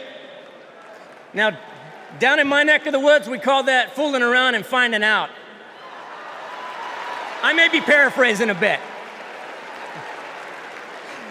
We protect them. Now, the border sheriffs that I know, right, and we're like Kamala. We protect and serve. We enforce the law. We show compassion. And we fight like hell to protect our border. Because as we've always known in Texas, cuando luchamos, ganamos. When we fight, we win.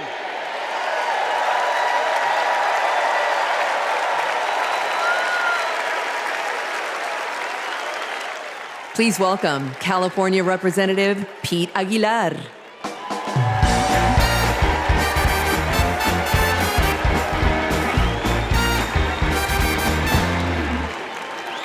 I'm Pete Aguilar, chair of the Democratic Caucus. For 4 generations, my family has called California home. I grew up in San Bernardino, a working class community defined by family, faith, and hard work. These values, shared by Latino families across this country, are what made my family's American dream possible. And only Kamala Harris and Tim Walz will protect the American dream so that every family can earn a living, own a home, and reach their full potential. This is a vision for America that Donald Trump will never understand. All he knows is chaos and division. He talks about tearing American families apart, pitting neighbor against neighbor, community against community. Compare that to what Kamala Harris has done as vice president. Almost 500,000 people who live here and are married to a U.S. citizen can now apply for lawful permanent residents. DACA recipients who graduated college have easier access to work visas. And we would have much more security at the border if Donald Trump hadn't tanked the bipartisan bill. Folks, we don't have to choose between a secure border and building an America for all. Under President Harris, we can and will do both.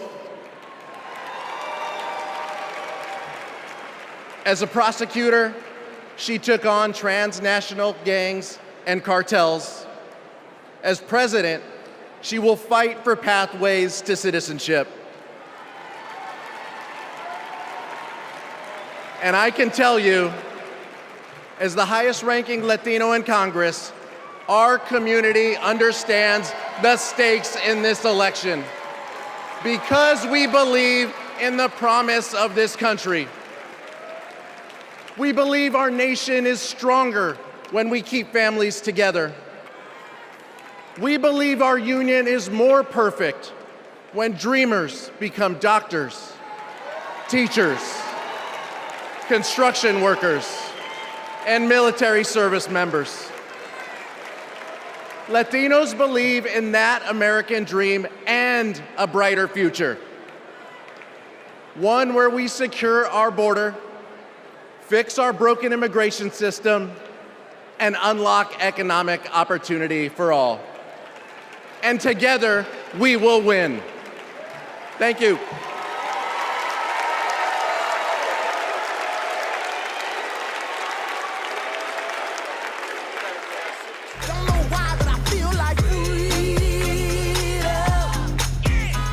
I'm a Filipino-Japanese DACA recipient. I am a third-year medical student, and I am a DACA recipient. Thanks to DACA, I've been able to open up my own business and represent clients as a lawyer. So many of my dreams came a little bit closer. It is disheartening to know that the court system may end DACA next year, and to also hear Donald Trump calling for mass deportations. It is time that we recognize dreamers for who they are. We are contributors to this great nation. I support Vice President Harris, who has continued to fight for DACA recipients. She was the one who stood with us, who sat with us, who heard our stories. We need a future President Harris to ensure that dreamers like me can continue to work and provide for ourselves, our communities, and our families.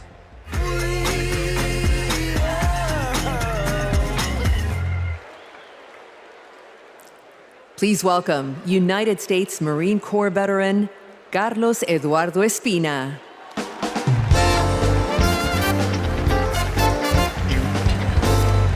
Buenas noches, mi gente. My name is Carlos Eduardo Espina. And if 2 decades ago, when my parents immigrated to College Station, Texas, you told them that one day their son would reach 14 million followers on social media, graduate law school, and speak at the Democratic National Convention, they might not believe you. But this is the United States of America, the land of opportunities where anything is possible. I know this because daily I interact with people who, like my parents, came to America to fulfill the dreams and ambitions that in their home countries were impossible. People who work hard, contribute to society, pay taxes because, yes, immigrants pay taxes, and love this country deeply. The same people Donald Trump wants you to believe are poisoning the blood of our country. This is dangerous, and it is outright anti-American. Because as Ronald Reagan, a Republican, once said, we lead the world because unique among nations, we draw our people, our strength from every country and every corner of the world. Reagan knew that welcoming immigrants is not a Democratic or a Republican value, it is an American value. To be pro-immigrant is to be pro-America. And that's why Kamala Harris understands this too. And that's why, once elected, she will reject hate and find solutions that make our nation stronger. So let's get her elected. Let's get her elected. And ensure that our country remains a beacon of freedom and opportunity for all. Thank you, God bless you, and God bless the great state of Texas.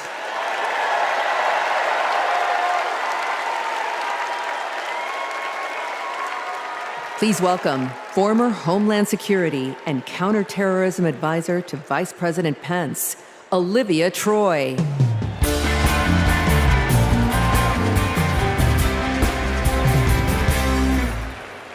Years ago, I resigned from the Trump administration.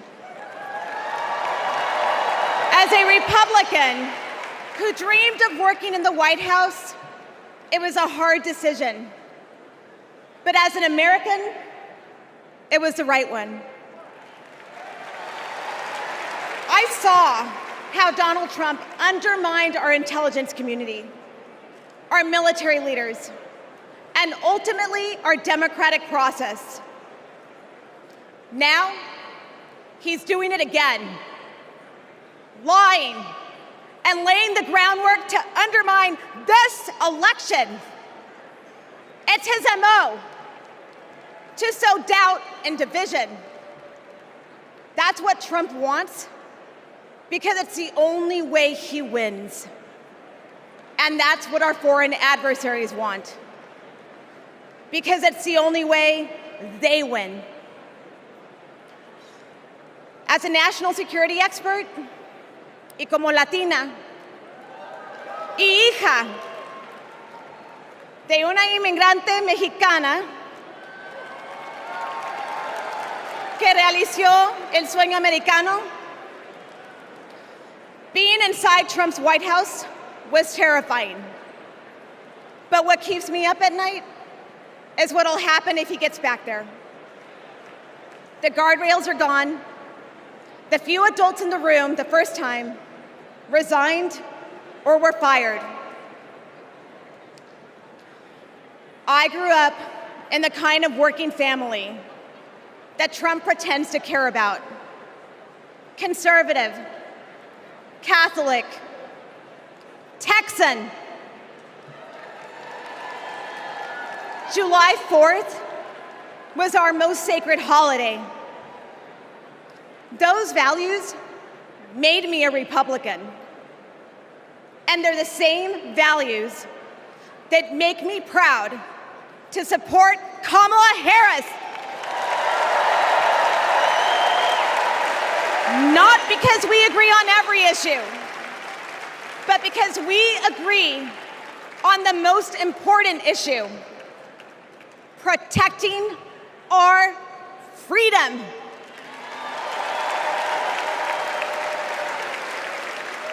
So to my fellow Republicans, you aren't voting for a Democrat. You're voting for democracy. You aren't betraying our party. You're standing up for our country. Thank you. Gracias.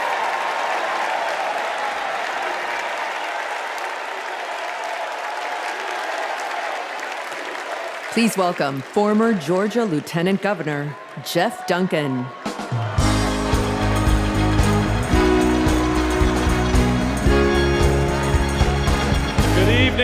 Good evening. I bring greetings from the great state of Georgia. So let's get the hard part out of the way. I am a Republican. But tonight, I stand here as an American.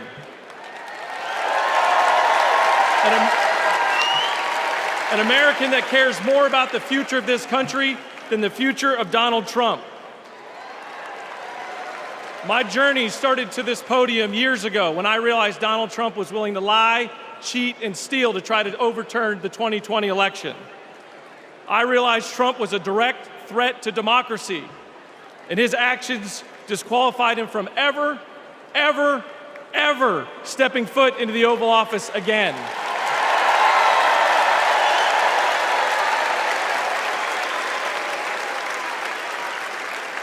I could spend my time revving up this crowd, but I'm certain I don't have to talk anybody out of voting for Donald Trump here.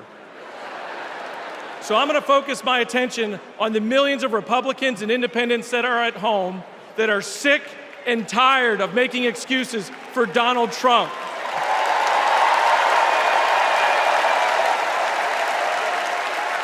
If Republicans are being intellectually honest with ourselves, our party is not civil or conservative. It's chaotic and crazy, and the only thing left to do is dump Trump.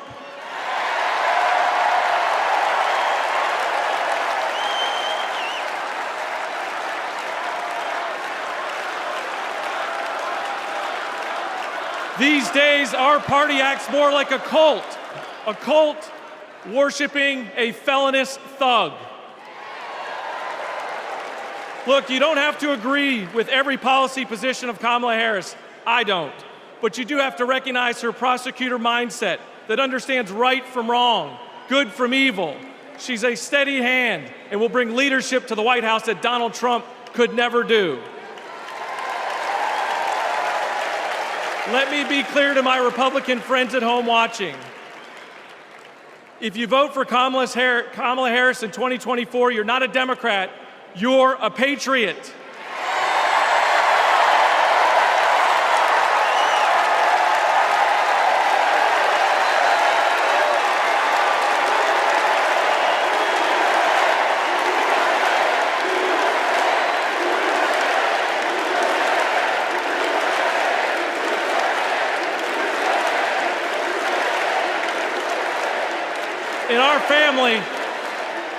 In our family, my wife Brooke and I are raising 3 boys, and we have a family motto.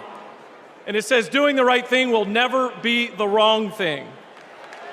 During 2020, during just the lowest of lows, when we had armed officers outside our house protecting us from other Republicans, Donald Trump had targeted us. My son came downstairs, and he handed me this coaster that I'd given him years before at a father-son retreat for our church. And he said, hey, Dad, doing the right thing will never be the wrong thing. Stay strong.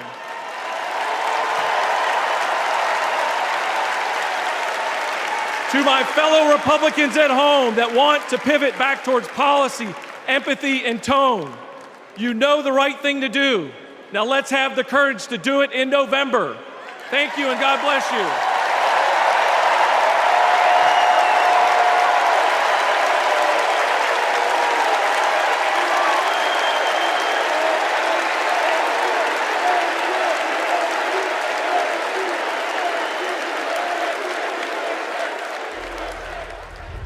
We will never give up. We will never concede. It doesn't happen. You don't concede when there's theft involved.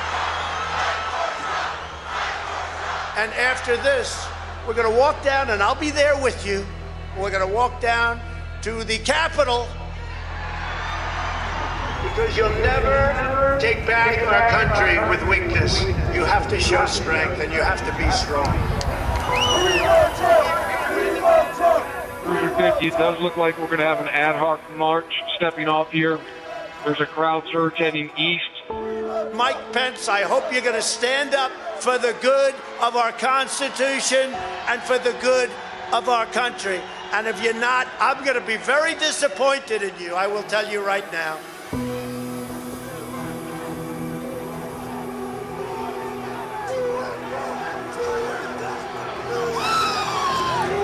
We're going to give riot warning. Yeah, we're out of here. We're going to give riot warning. We're going to try and get compliance, but this is now effectively a riot. 49 hours declaring it a riot. 5 to 50 be advised. They're trying to breach and get to the Capitol. Hold the line! Hold the line! Hold the line!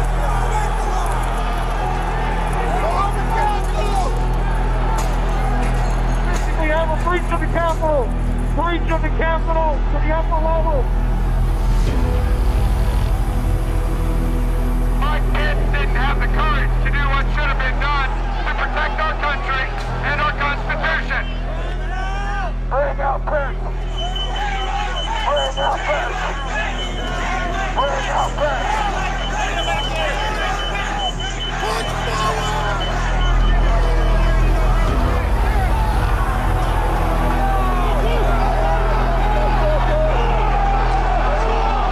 We can't hold this. We're gonna get too many people. Look at this vantage point, man.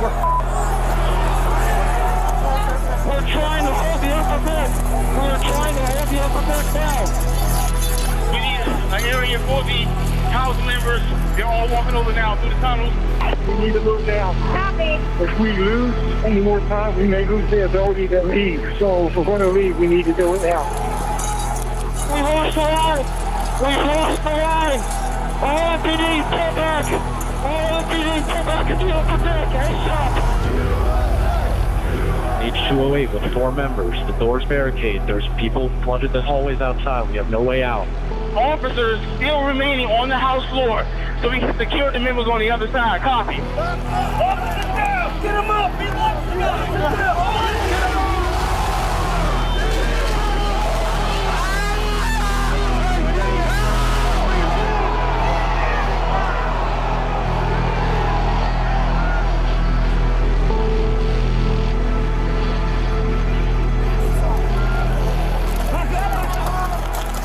And if I win, I will be looking very, very strongly about pardons. And I mean full pardons with an apology to many, an apology.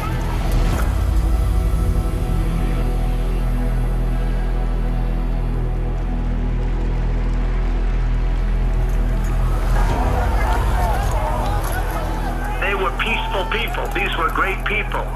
The crowd was unbelievable. And I mentioned the word love, the love in the air. I've never seen anything like it.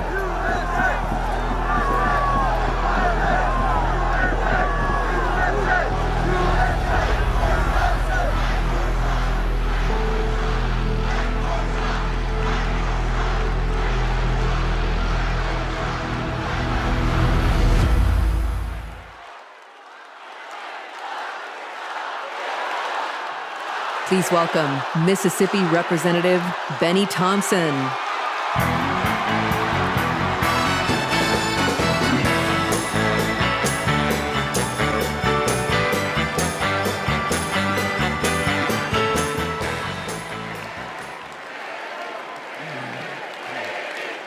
On January 6th, like most of my colleagues, I had one goal: to uphold the votes of the American people, the cornerstone of our American democracy.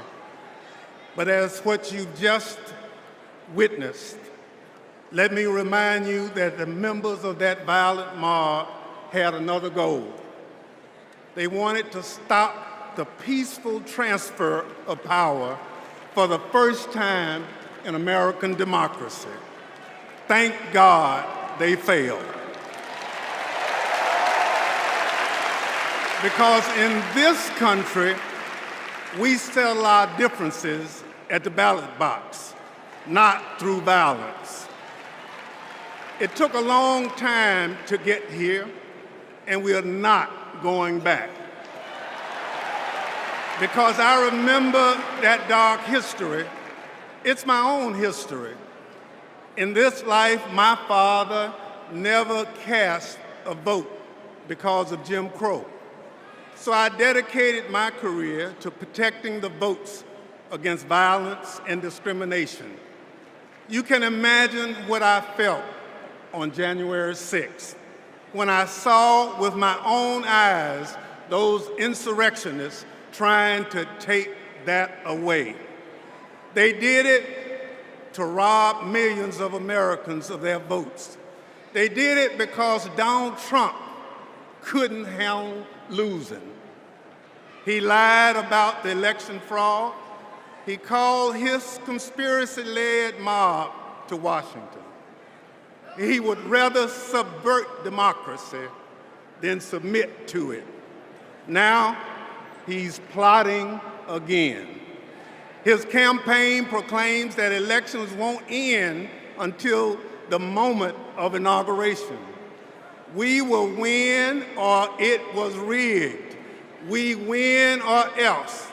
This is Donald Trump's America. Elections are about choice.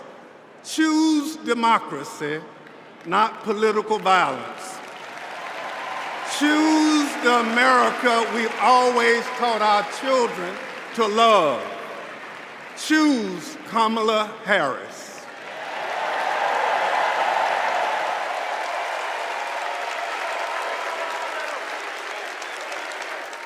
Please welcome former United States Capitol Police Sergeant Aquilino Gonell.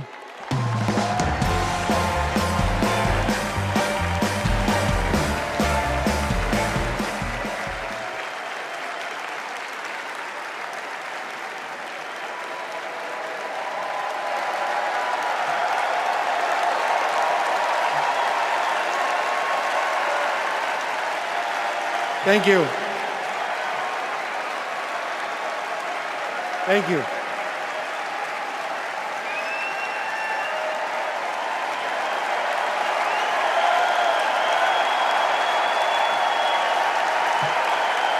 Thank you. Before I begin, I need to acknowledge the sacrifices that 5 officers who died as a result of January 6 made on that day.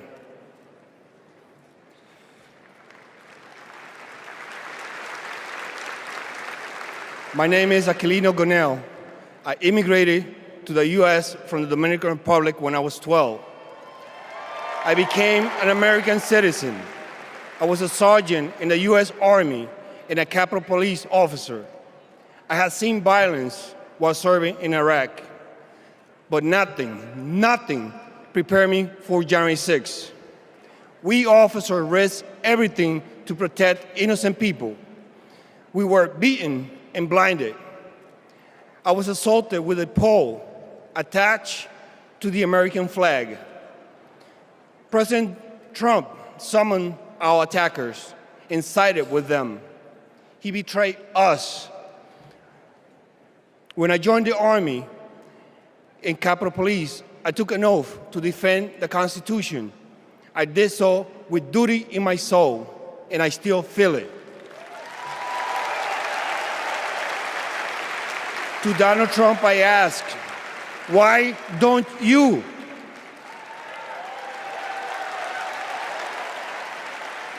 On January 6th, I nearly died protecting the Capitol, and I will do it again for our democracy. The way to preserve it is to elect Kamala Harris, our first female commander-in-chief.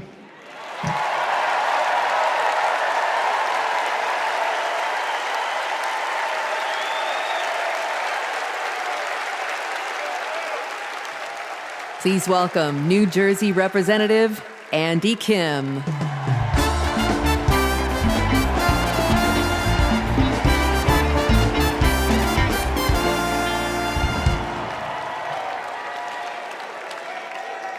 When I was a kid, my parents brought me to the Capitol. They taught me that it's sacred ground, a symbol of our democracy. When I got to Congress, I was excited to bring my little boys to the same beautiful building. I asked them, "Do you like the Capitol?" And my oldest son, Austin, said, "I love the Capitol, and lowercase too." They are so sweet. But shortly after, we saw something unimaginable. A mob tearing down flags, assaulting police officers. That night, I walked into the rotunda. The floor was covered in broken glass and garbage, strewn with the chaos unleashed by Donald Trump. And I thought to myself, how did it get this bad? So I did the only thing I could think of. I grabbed the trash bag and started cleaning up.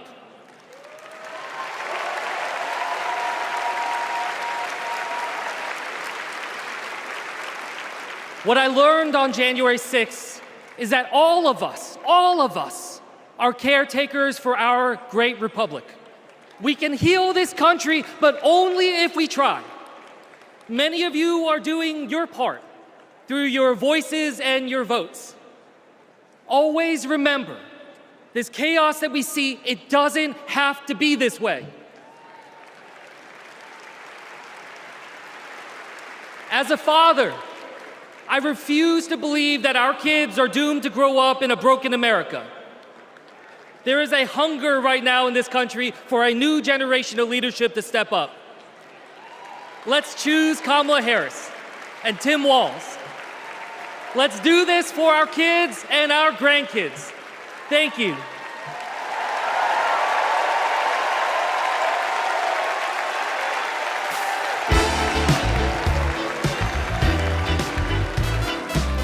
Please welcome Olivia Juliana. Hello from a proud Texas Democrat. This November, I'll cast my first vote in a presidential election ever. The fact is, our right to vote is under attack. I've seen it. Long wait lines. People blocked from registering to vote. Texans denied our voice. Donald Trump's Republicans are making it harder for us to vote. But we won't let them get away with it. And Kamala Harris won't let them get away with it either. She's fought for our freedoms. She's fought for our voice. But we will only be heard if we vote. As the saying goes, if you're not at the table, you're on the menu.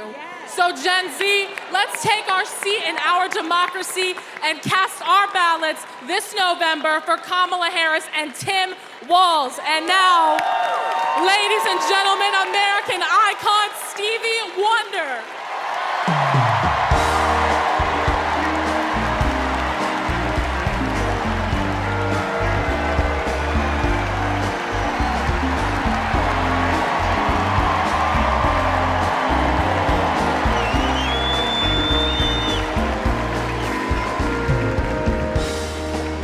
I love you.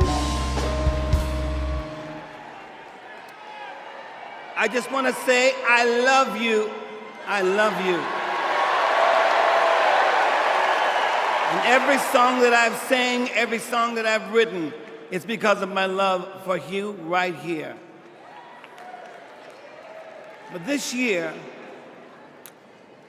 I've prayed very hard for peace to come to our world's nations, but also to each one of our hearts. Even though our hearts have been beaten and broken, beyond prayer, I know the importance of action, and now is the time to understand where we are and what it will take to win. Win the broken hearts, win the disenchanted, win the angry spirits. Now is the time.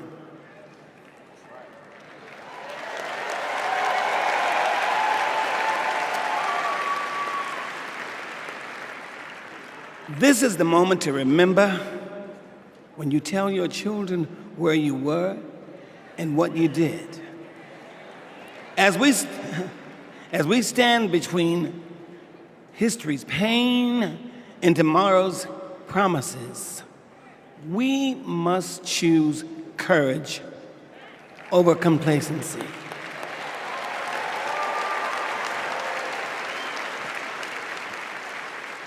It is time to get up and go vote.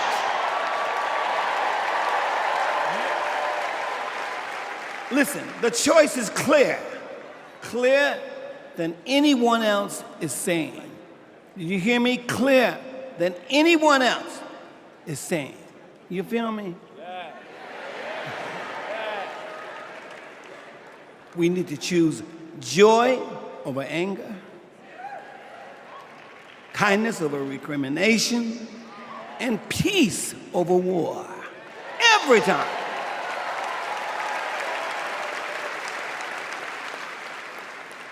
We must choose to be above the ugly words, the hateful anger, and the division those words and anger create. We must keep on keeping on until we truly are a united people of these United States. And then we will reach our higher ground. Are y'all ready? Are y'all ready to reach a higher ground? Are you ready to reach our higher ground? Tell me. I want to hear you again. Are you ready? Are we ready? Because you know we need Kamala Harris. Yes, we do. And we need a great man, as we do have, as a future vice president. You know that. So you know what? I'm depending on you to do, as Spike Lee would say, the right thing. Are y'all ready? Are y'all ready? Are you ready? Mowski, are you ready? I'm ready, Steve. Dancers, are you ready? All right, we need everybody. Clap your hands like this. Everybody clap your hands. Clap, clap, clap, clap. Now somebody scream.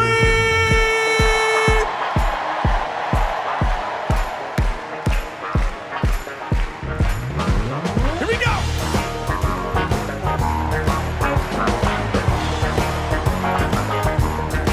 Are y'all ready? Oh, you're gonna have to get louder than that. I want y'all to sing it with me. Come on. People. You sing. Keep on lying. Soldiers. Y'all say keep on one. Yeah. Whoa.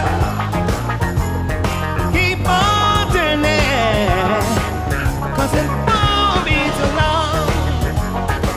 Are y'all with me?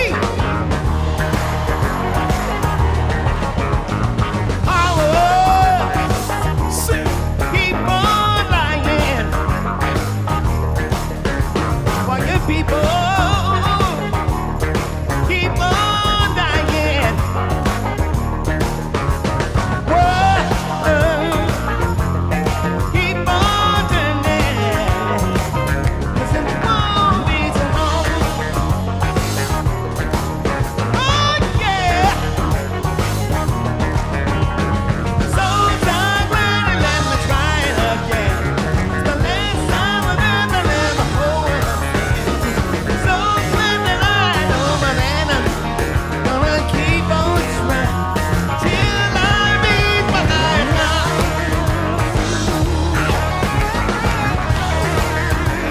Till I reach my higher ground. Oh no, no one's gonna make me now. All right, till I reach my highest ground.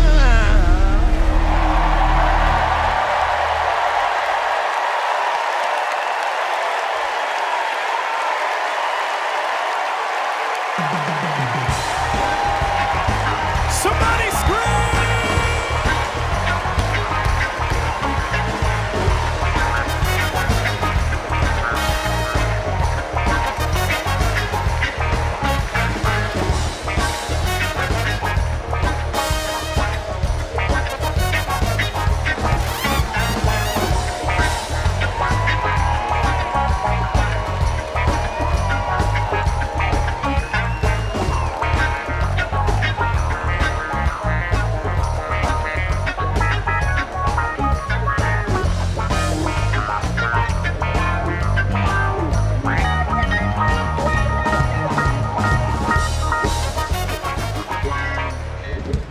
Wow.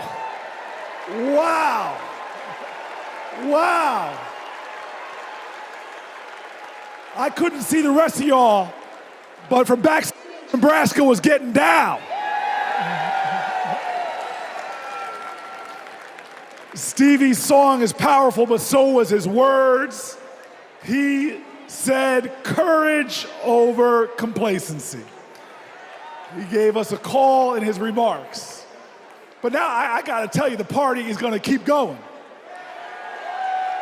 We're just getting started, y'all. And this is a segment that I am very, very excited about because it might be Wednesday night and we might be in Chicago, but it's starting to feel like something I've wanted to say my whole life.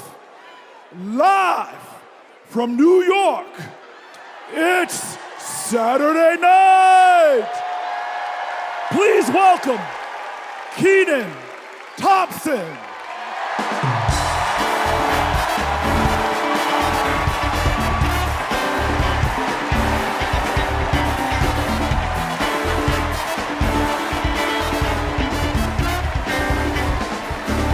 All right, all right, all right. What's up, DNC?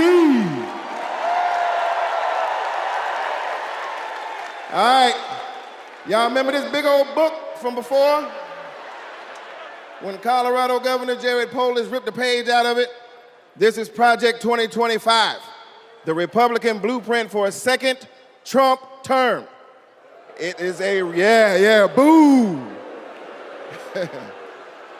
It is a real document that you can read for yourself at kamalaharris.com/Project 2025. You ever seen a document that could kill a small animal and democracy at the same time? Here it is. You know how when you download an app and there are hundreds of pages there that you don't read, it's just the terms and conditions, and you just click agree, right? Well, these are the terms and conditions of a second Trump presidency. You vote for him, you vote for all of this. Let's take a look. All right, do we got Matt here with us tonight? Is Matt here? Hey, there he is. Matt, how are you, sir? All right, Matt. Now, Matt, I understand that you work as an AV tech in Nevada, and you make a decent hourly wage, is that right? Oh, I don't know if we can hear Matt. Can we hear Matt? So who's gonna fix it? Keep speaking, Matt, till we can hear you. Okay, that's good.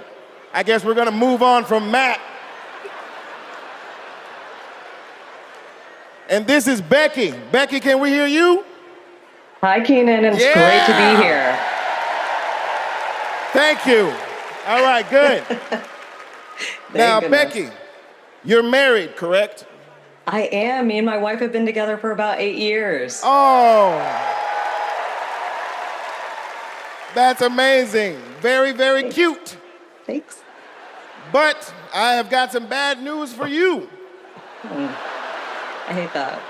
On page 584, Project 2025 calls for the elimination of protections for LGBTQ plus Americans.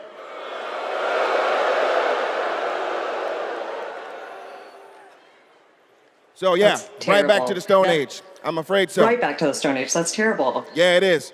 Thank you, Becky, for being here and making that wonderful point. All right, next up, we have Nirvana. Nirvana, are you with us? And your people are with us as well? All right, good. Now, Nirvana, I understand that you are on insulin to manage your diabetes, yes? Yes, and thanks to President Biden and Vice President Harris, I only pay $35 a month for my insulin. That is great. That is great. But on page 465, Project 2025 calls for millions of people like yourself to pay more for prescription drugs like insulin. Why? Why? Well, I guess maybe to help Big Pharma make more money that they can donate to Republican politicians, I assume. Yeah, that makes sense. Yes, unfortunately, it does make sense. All right, let's talk to Anita. Anita, are you there?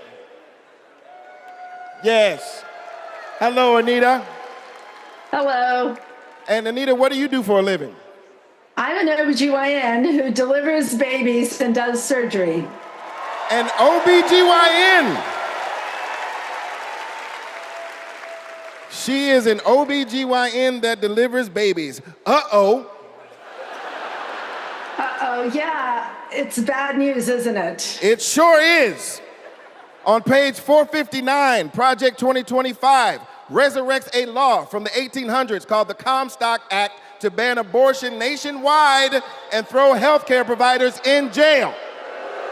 Oh my God, that is awful. Yes, it is awful. All right, let's do one more. Is Sharia with us? Sharia, are you there?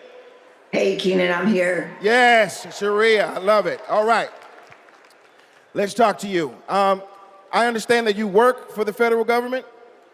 Yes, sir. I'm in the United States Department of Education. I'm a proud civil servant and a proud union president.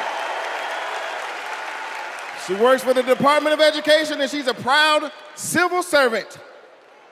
Well,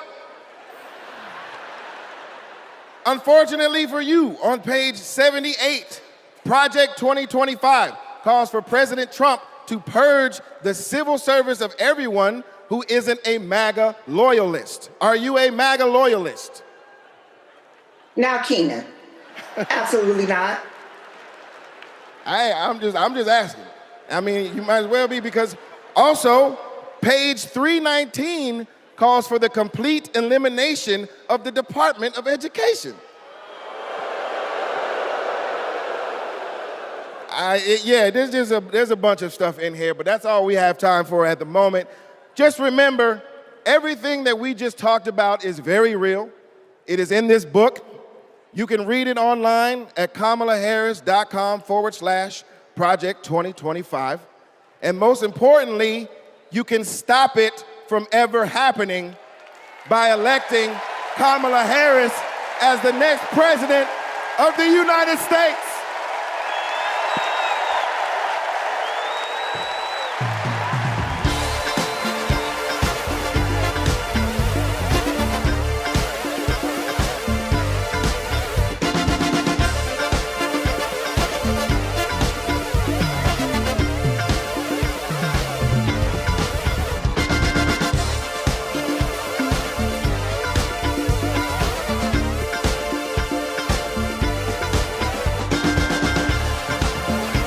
Please welcome award-winning producer and writer, Mindy Kaling.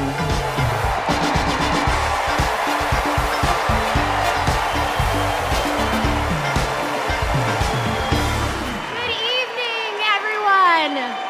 Hello. Hello and welcome. Welcome to the third night of the Democratic National Convention. My name is Mindy Kaling. Thank you. For those of you who don't know me, I am an incredibly famous Gen Z actress who you might recognize from The Office. Thank you, The Mindy Project. Or as the woman who courageously outed Kamala Harris as Indian in an Instagram cooking video. Yes, you're welcome. I am so proud to be here supporting my friend. But the real reason I am here is that deep down, I truly believe that as a woman of color and as a single mother of 3, it is incredibly important that I be appointed ambassador to Italy. That's how this works, right? That's like why I'm here. I've never been, I'm dying to go. And guys, I just really need a break. I know it's not the priority tonight, but just think about it. I am actually here because I have known the Vice President for a long time, and I want to tell you a story about one of the first times I ever met her. She wasn't Madam Vice President then. She was my senator, and we were filming a video where she came to my home to cook dosas, a South Indian dish. Yes.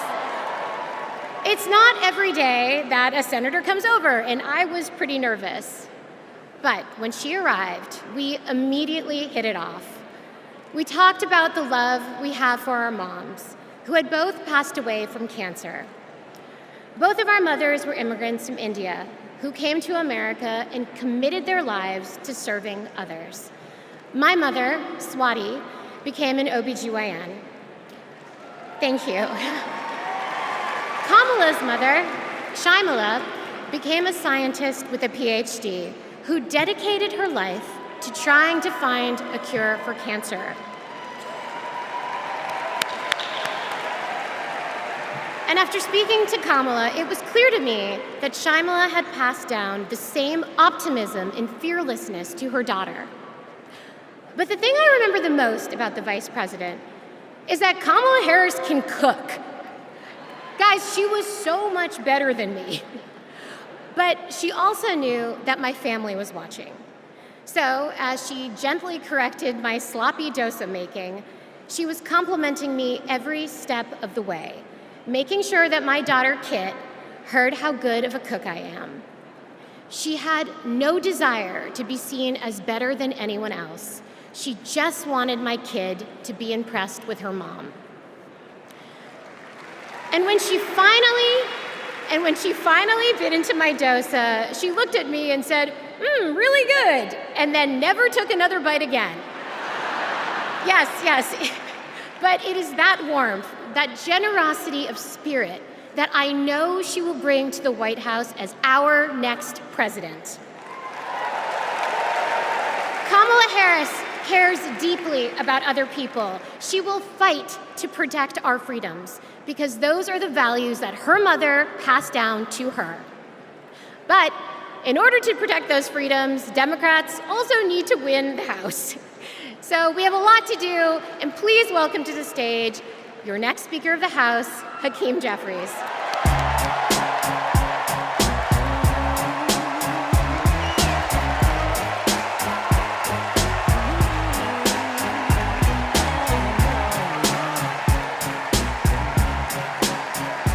Good evening, Democrats.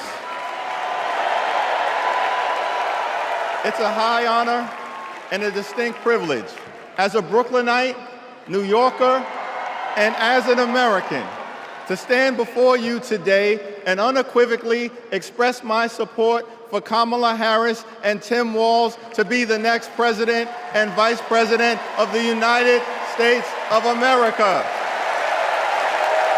Over the last few years, House Democrats have been hard at work, and we could not have asked for a better leader to partner with than President Joseph Robinette Biden, who will go down as one of the most consequential presidents of all time.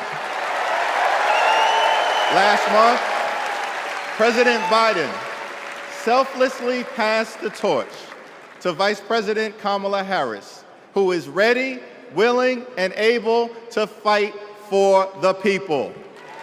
Kamala Harris is a courageous leader, a compassionate leader, and a common sense leader who will deliver real results for everyday Americans. Kamala Harris is fighting for our freedom. Kamala Harris is fighting for our families. Kamala Harris is fighting for our future. Together, let's make Kamala Harris the 47th President of the United States of America.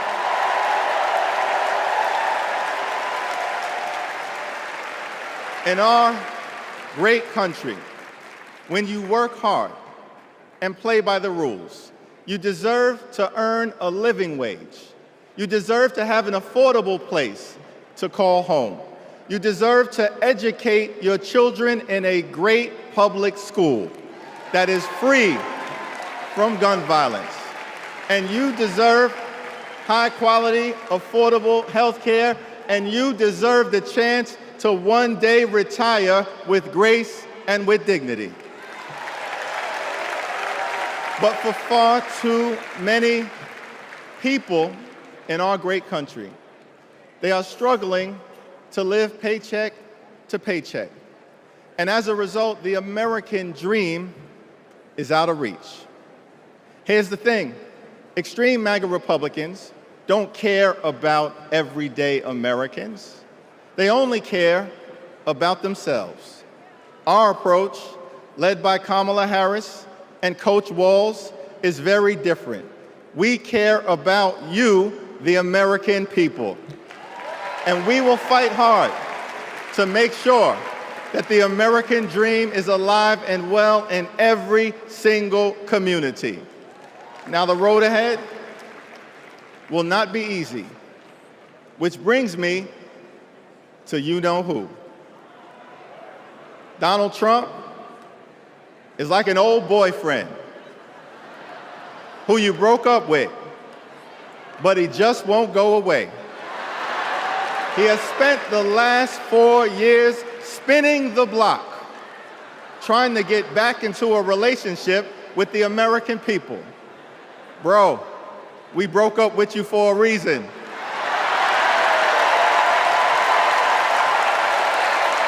Trump was the mastermind of the GOP tax scam, where 83% of the benefits went to the wealthiest 1% in America. Trump failed our country during the COVID-19 pandemic.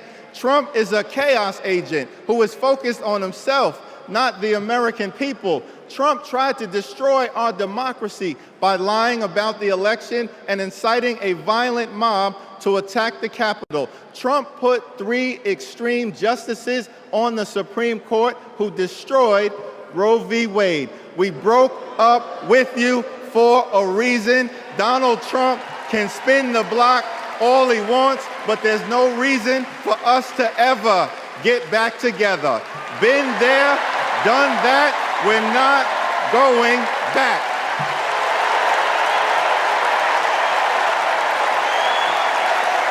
Kamala Harris and House Democrats will always put people over politics. Kamala Harris and House Democrats will lower costs and grow the middle class. Kamala Harris and House Democrats will fix our broken immigration system and secure the border. Kamala Harris and House Democrats will strengthen the relationship between the police and the community. Kamala Harris and House Democrats will continue to combat the climate crisis with the fierce urgency of now. Kamala Harris and House Democrats will protect Social Security, protect Medicare, protect Medicaid, protect the Affordable Care Act, protect working families, protect small businesses, protect the middle class, protect free enterprise, protect our children, protect our seniors, protect our veterans, protect our unions, protect our dreamers, and always protect a woman's freedom to make her own reproductive health care decisions.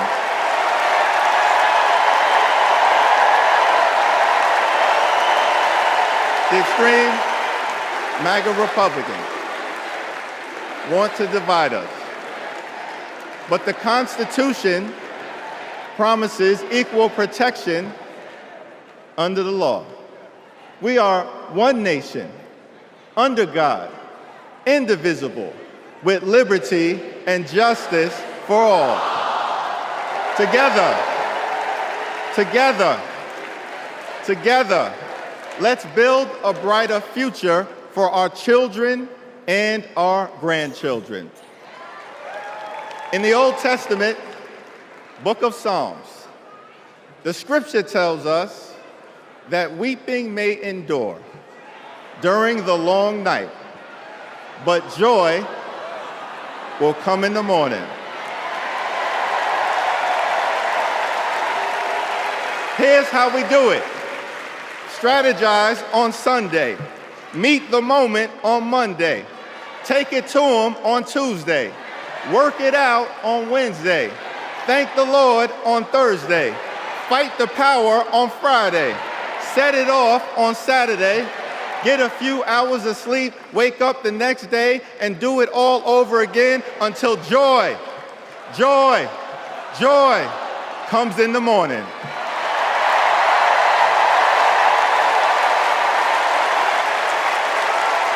Now there's only 76 days left.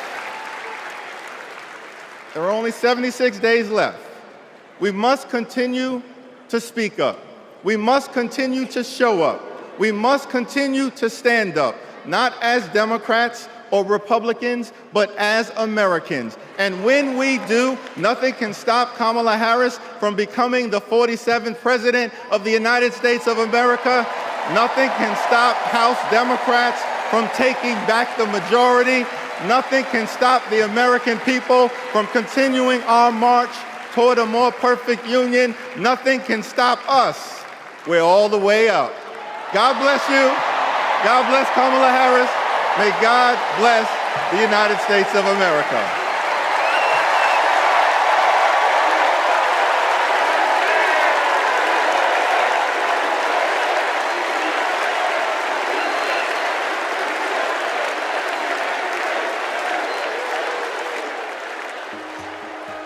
You want to go outside today? Yeah. Want to go put your shoes on? Yes. Let's go outside. Ruby is 2 years old.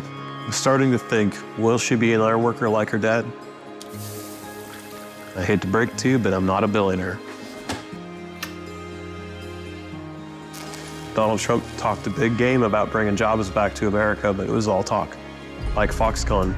This is the 8th wonder of the world. Foxconn, by most estimates, has not even come close to meeting expectations. This whole project was a scam. He is not looking out for the residents. He's looking out for himself.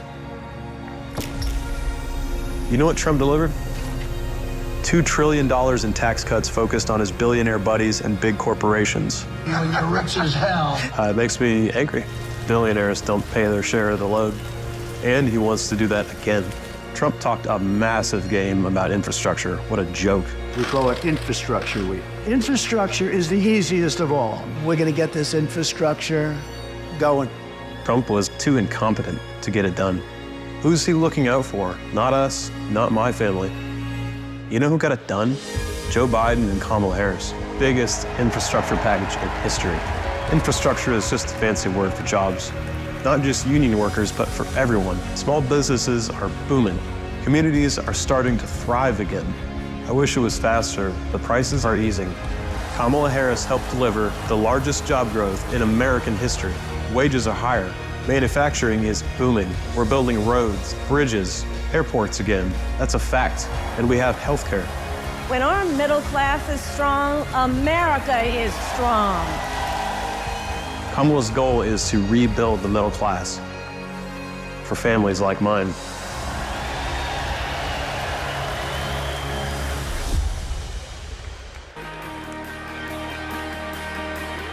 Please welcome the 42nd President of the United States, Bill Clinton.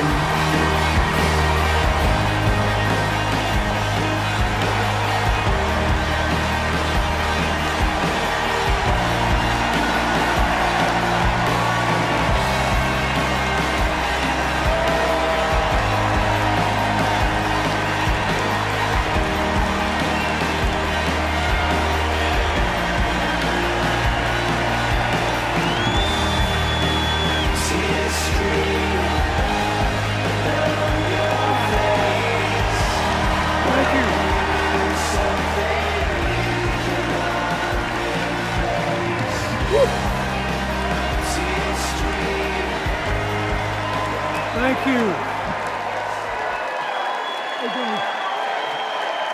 Thank you. Whoa.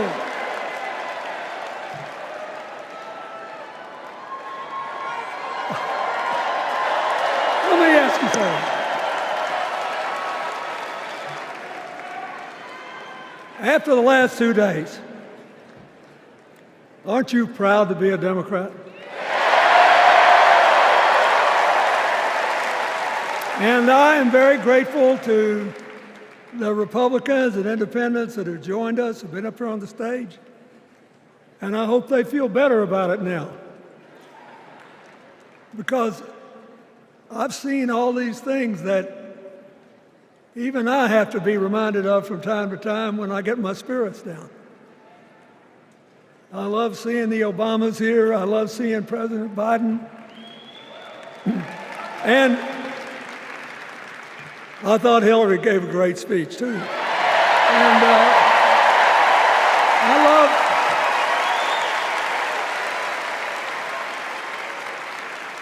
But I love seeing all these young leaders. A bunch of them are coming up after me. They look better, they sound better, and they'll be exciting.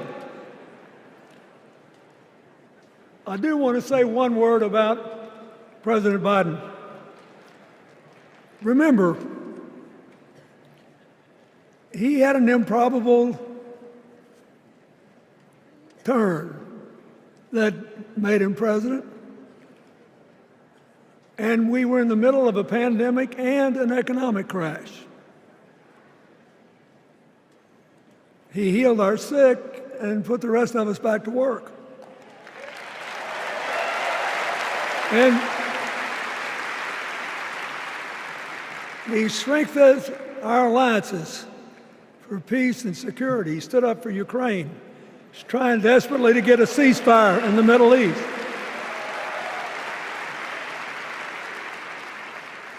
And then he did something that's really hard for a politician to do. He voluntarily gave up political power. And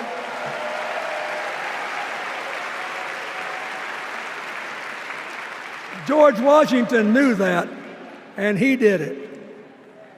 And he set the standard for us serving 2 terms before it was mandatory. It helped his legacy, and it will enhance Joe Biden's legacy. And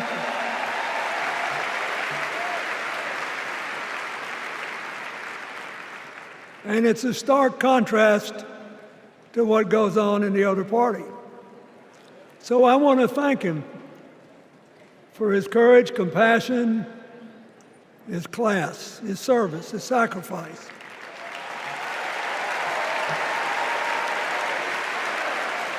Joe Biden, thank you. And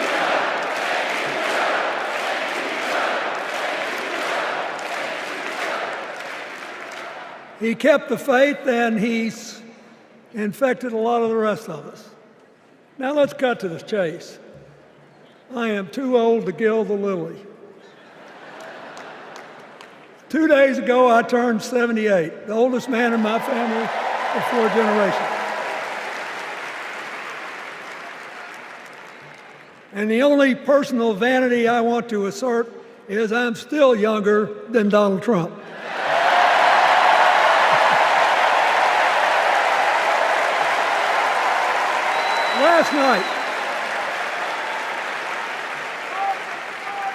Last night, in what I thought was a very moving series of episodes, we nominated Kamala Harris and Tim Walz.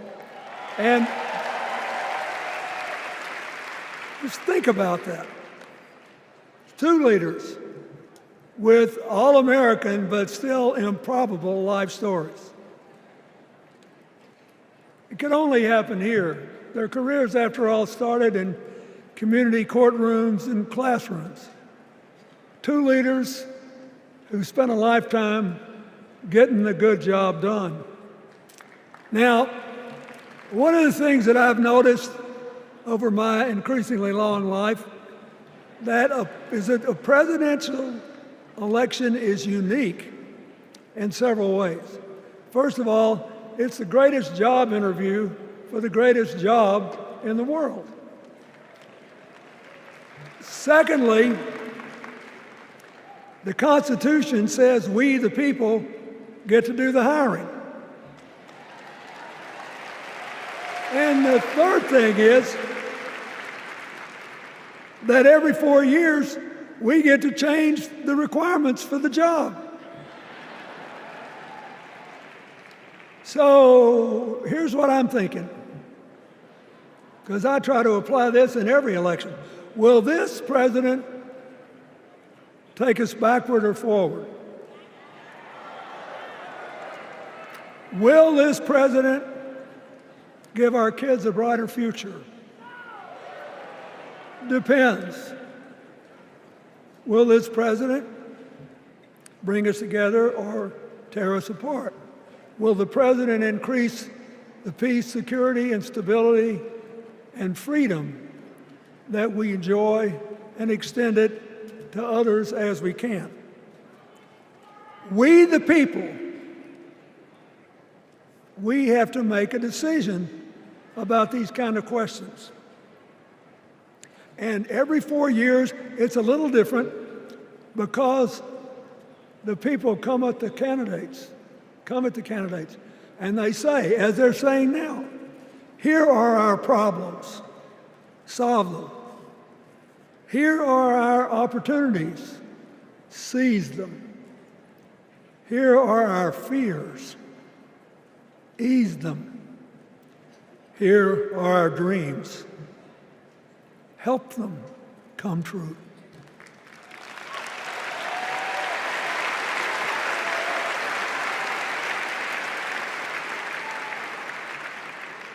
A president can answer that call by saying, I'll do my part, but you have to help me. We have to work together.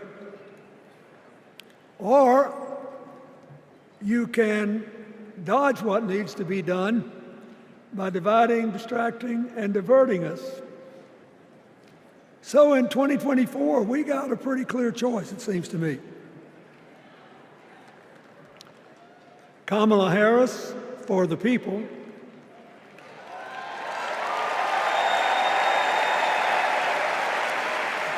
and the other guy who's proved even more than the first go-around that he's about me, myself, and I.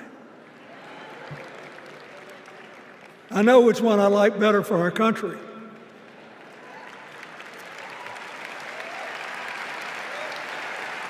Kamala Harris will work to solve our problems, seize our opportunities, ease our fears, and make sure every single American, however they vote, has a chance to chase their dreams. You know, when she was young, she worked at McDonald's. And she greeted every person with that 1,000-watt smile and said, how can I help you? Now she's at the pinnacle of power and she's still asking, how can I help you? I'll be so happy when she actually enters the White House as president, because she will break my record as the president who spent the most time at McDonald's.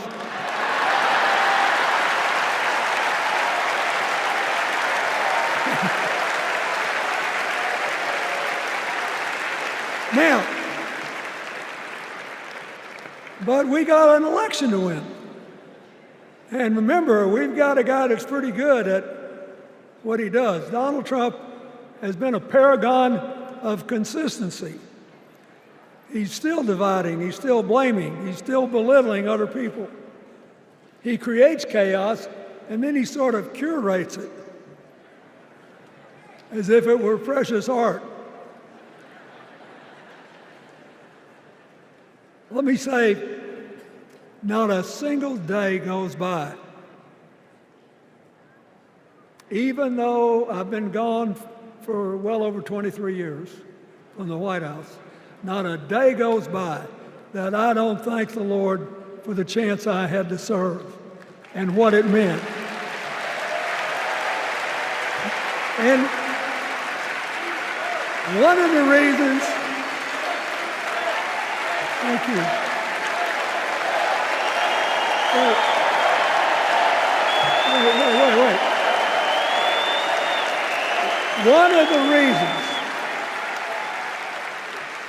One of the reasons I love the job so much is that in the toughest times, even on the darkest days, if you tried hard enough, there was always something good you could do for somebody else. Now, some days that's not easy to do. You've got to deal with all these emergencies, or there's something going on here, there, or yonder. But Kamala Harris is the only candidate in this race who has the vision, the experience, the temperament, the will, and yes, the sheer joy to get something done.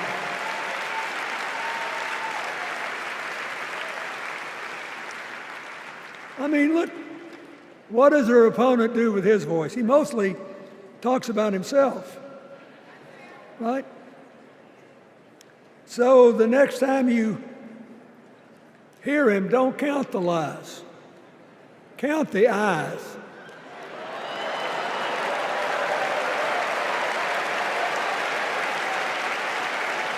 Count the eyes. His vendettas, his vengeance, his complaints, his conspiracies. He's like one of those tenors opening up before he walks out on stage, like I did, trying to get his lungs open by singing me, me, me, me, me, me.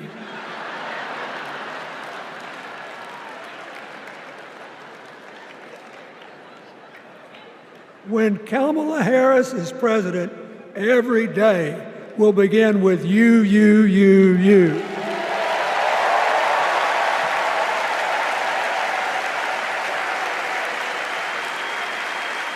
So, we got to ask ourselves the questions if we're going to hire a president. Do you want to build a strong economy from the bottom up and the middle out? Or do you want to spend the next 4 years talking about crowd size?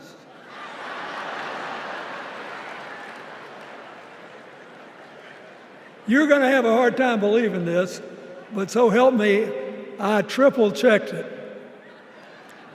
Since the end of the Cold War in 1989, America has created about 51 million new jobs. I swear I checked this 3 times. Even I couldn't believe it. What's the score? Democrats 50, Republicans 1.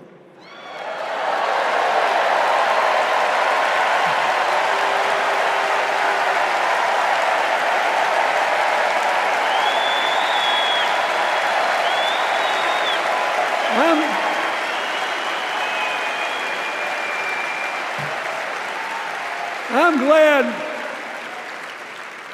that we've got a championship-winning coach on our team.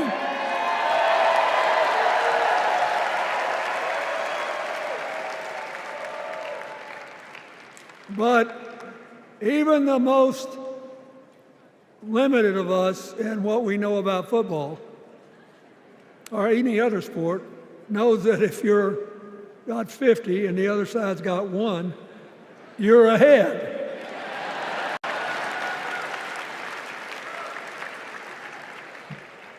What about affordable housing? It's a terrible problem in America now. We need more. And affordable health care. That's why the Democrats put a limit on monthly payments for insulin and a $2,000 a year out-of-pocket limit,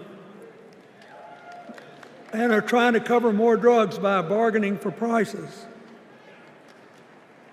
We need more financing for small businesses.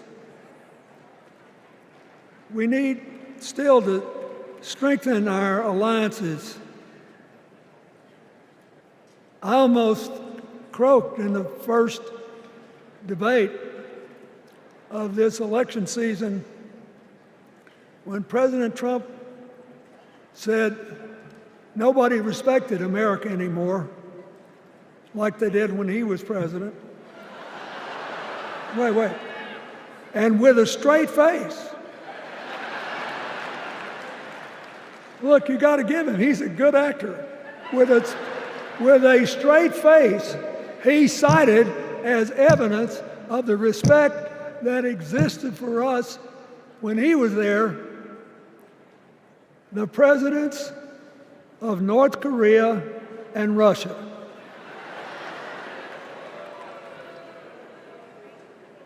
I'd rather have the people who respect us now. And one of the things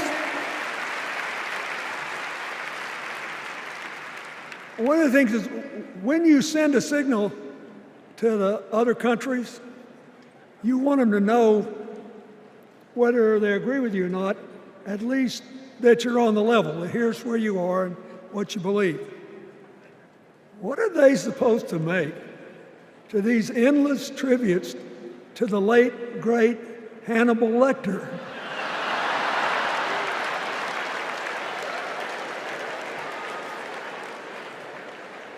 I mean, President Obama once gave me the great honor of saying I was the explainer-in-chief. Folks, I've thought and thought about it, and I don't know what to say.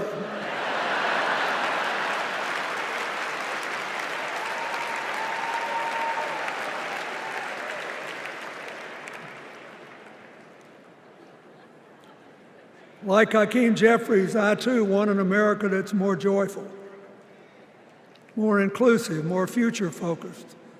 Just think what a burden it's been on us to get up day after day after day after day, buried in meaningless hot rhetoric, when there's so many opportunities out there, so many problems that need to be solved.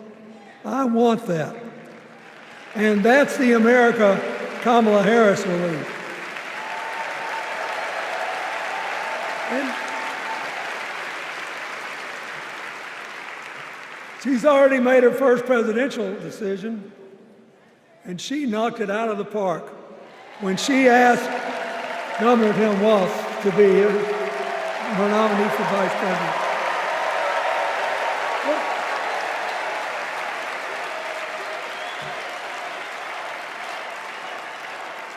As they used to say when I was a young man growing up in Arkansas, you do not have to be all broke out with brilliance. You just look at Tim Walz, listen to him, follow his record as a teacher, as a coach, in the National Guard, as a congressman, where he was the only Democrat, save one, elected in that district in more than 100 years. And he stayed a long time. And then he became a great governor. And by all accounts, he was a crack shot who had the courage among his rural constituents to say, we do not need these assault weapons available to people who can kill our kids in school.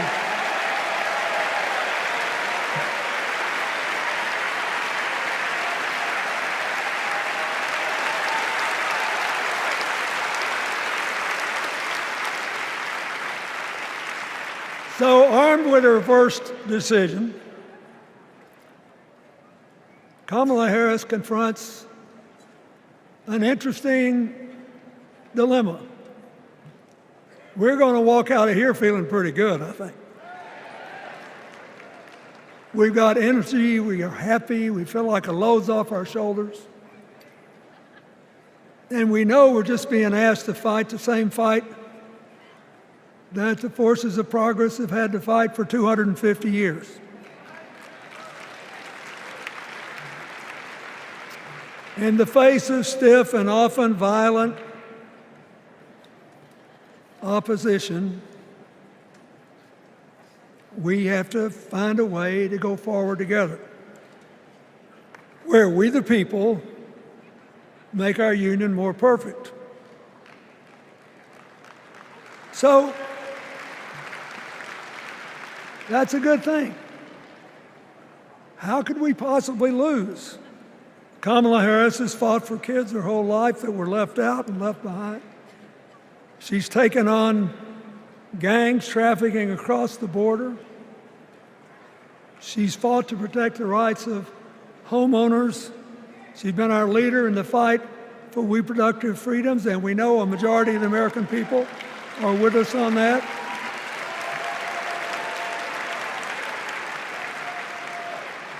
And she's gained an invaluable amount of experience as vice president, advancing our values and interests around the world.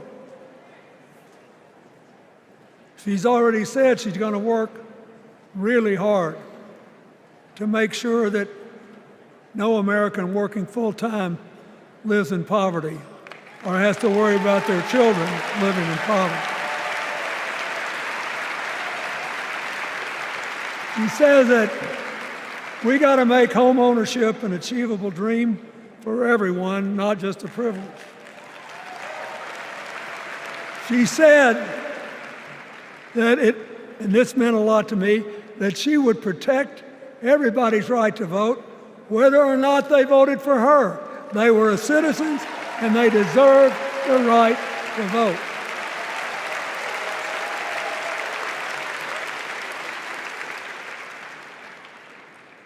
The other day, her opponent implied that as his people voted one more time, they'd be able to rig it from now on and they wouldn't have to vote again.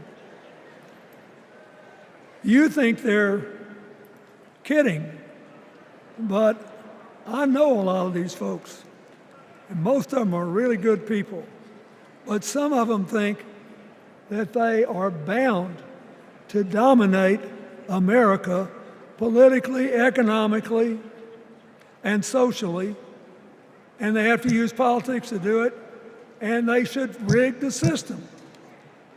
I don't believe that. And so here's what I want to tell you.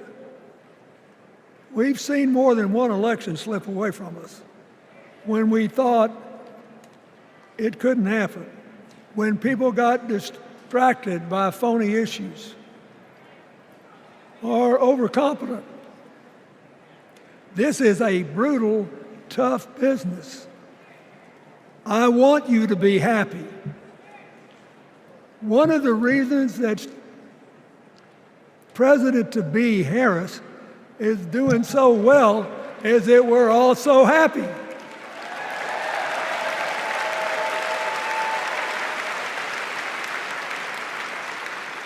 But you should never underestimate your adversary. And these people are really good at distracting us, at triggering doubt, at triggering buyer's remorse. As the Obama said so eloquently last night, they are human, you know. They're bound to make a mistake now and then. We got to be tough. And so, as somebody who spends a lot of time in small towns and rural areas in New York and Arkansas and other places, I urge you to talk to all your neighbors. I urge you to meet people where they are. I urge you not to demean them, but not to pretend you don't disagree with them if you do. Treat them with respect, just the way you'd like them to treat you.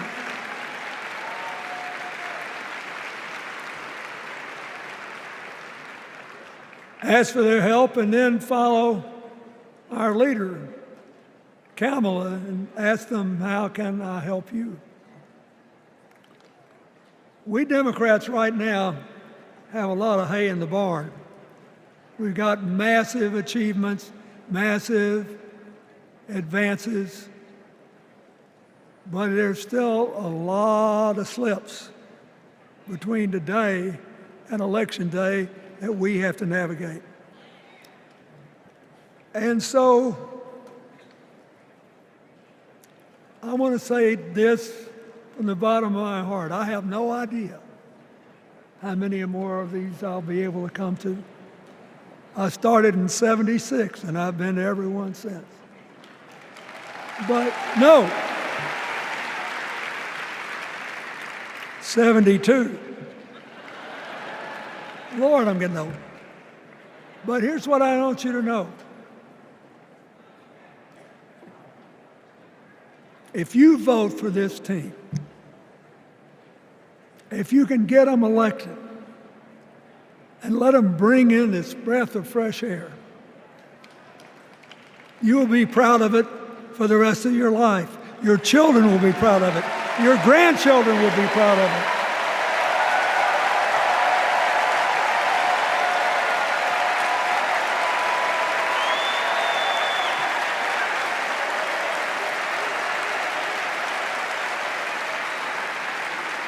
Take it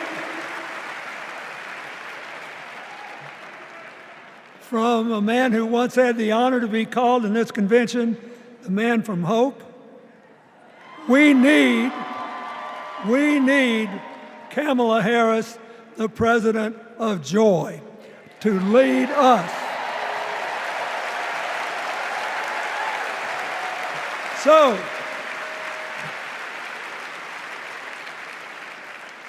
I'll be doing my part, you do yours. I'll see you when we're making a real joyful noise when the votes are counted. God bless you, and God bless America.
To the amazing delegation from my home state, Massachusetts. I love you, Massachusetts. Everyone is always hating on us, but they just don't get it. Go Sox. Go Jason Tatum. Ben Affleck, hang in there. Dunkin' Donuts is the best coffee in the world. Okay. Our next speaker needs no introduction. She was the first woman to ever serve as Speaker of the House. Yes, you know what's coming. This woman was doing Brat before Brat was Brat. The mother of dragons. Please welcome Nancy Pelosi.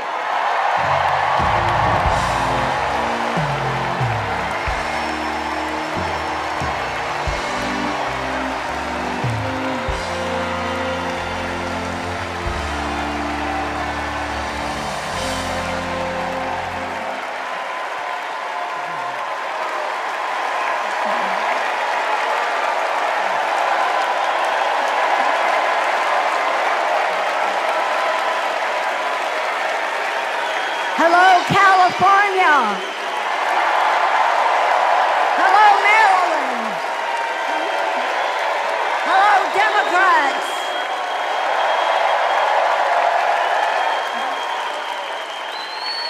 On January 20th, 2021, with the inauguration of Joe Biden and Kamala Harris, we established one of the most successful presidencies of modern times. And we quickly proved that Democrats deliver.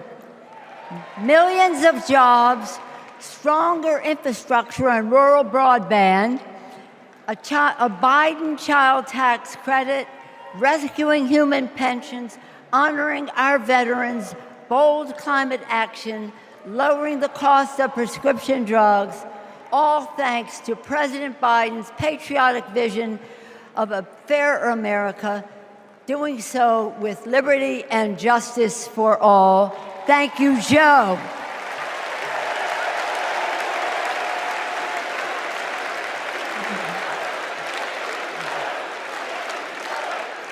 And I know that Vice President Harris is ready to take us to new heights. I've known Kamala Harris for decades. Personally, I know her a person of deep faith, which is reflected in her community care and service. Officially, she is a leader of strength and wisdom and eloquence on policy, most recently demonstrated fighting for women's right to choose. Politically, she is astute and strategic in winning difficult elections, quickly securing the nomination with dignity and grace, and choosing Tim Walz as our vice president. I had the honor of serving with Tim for 12 years in the Congress. He united Democrats, Republicans, and independents to turn a red district blue. He showed courage when he came to Congress in voting for the Affordable Care Act, meeting the needs of his constituents despite Republicans' lies and misrepresentation. When he went home, won the election, he returned to Congress. He fought for our Americans' heroes as the Democratic leader of the Veterans Affairs Committee. Thank you, Tim.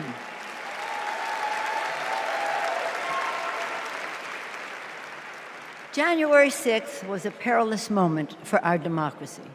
Never before had a president of the United States so brazenly assaulted the bedrock of our democracy, so gleefully embraced political violence, so willfully betrayed his oath of office. Let us not forget who assaulted democracy on January 6th. He did. But let us not forget who saved democracy that day. We did. And thank God we had a Democratic House of Representatives then. We returned to the Capitol that very same night. We insisted on certifying the election results on the floors of the House and the Senate. And we demonstrated to America and to the world that American democracy prevailed.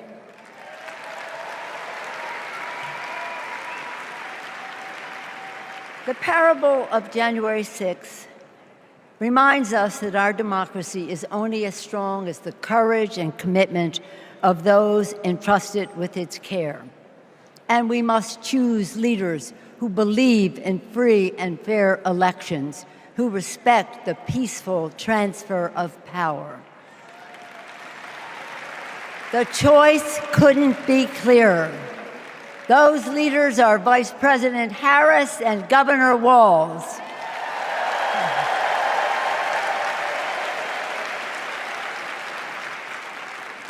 When the sun rose on January 7th, as our national anthem declares, we gave proof through the night that our flag was still there.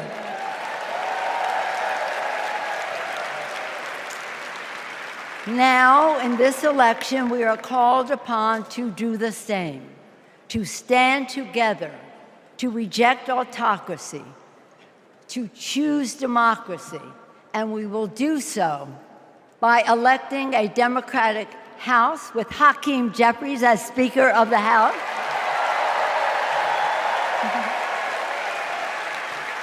electing a Democratic Senate, electing Tim Walz as Vice President of the United States,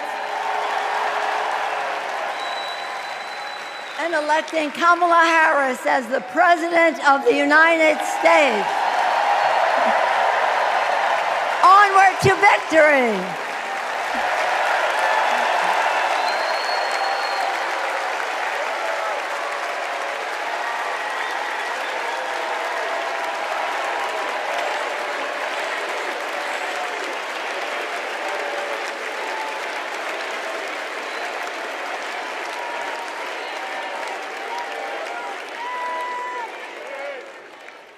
Please welcome Alexander Hudlin, Jasper Emhoff, and Arden Emhoff.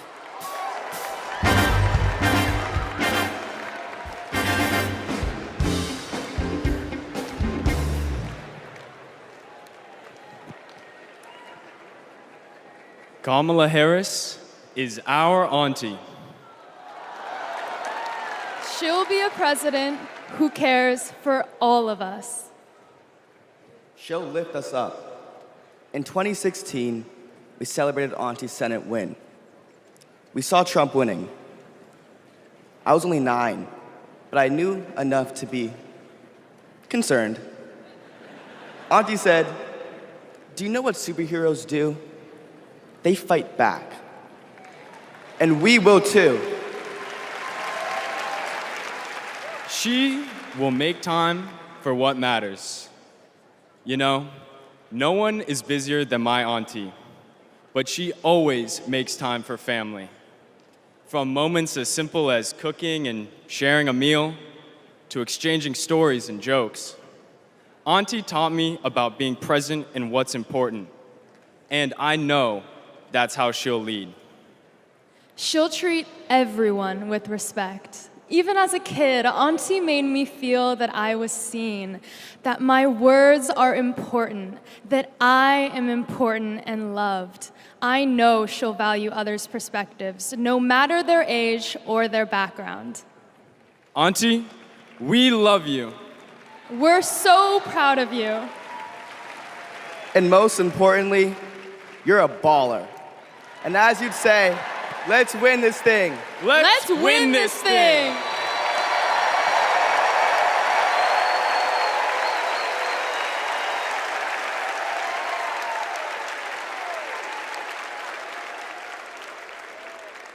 Please welcome nominee for U.S. Congress in California, Latifa Simon.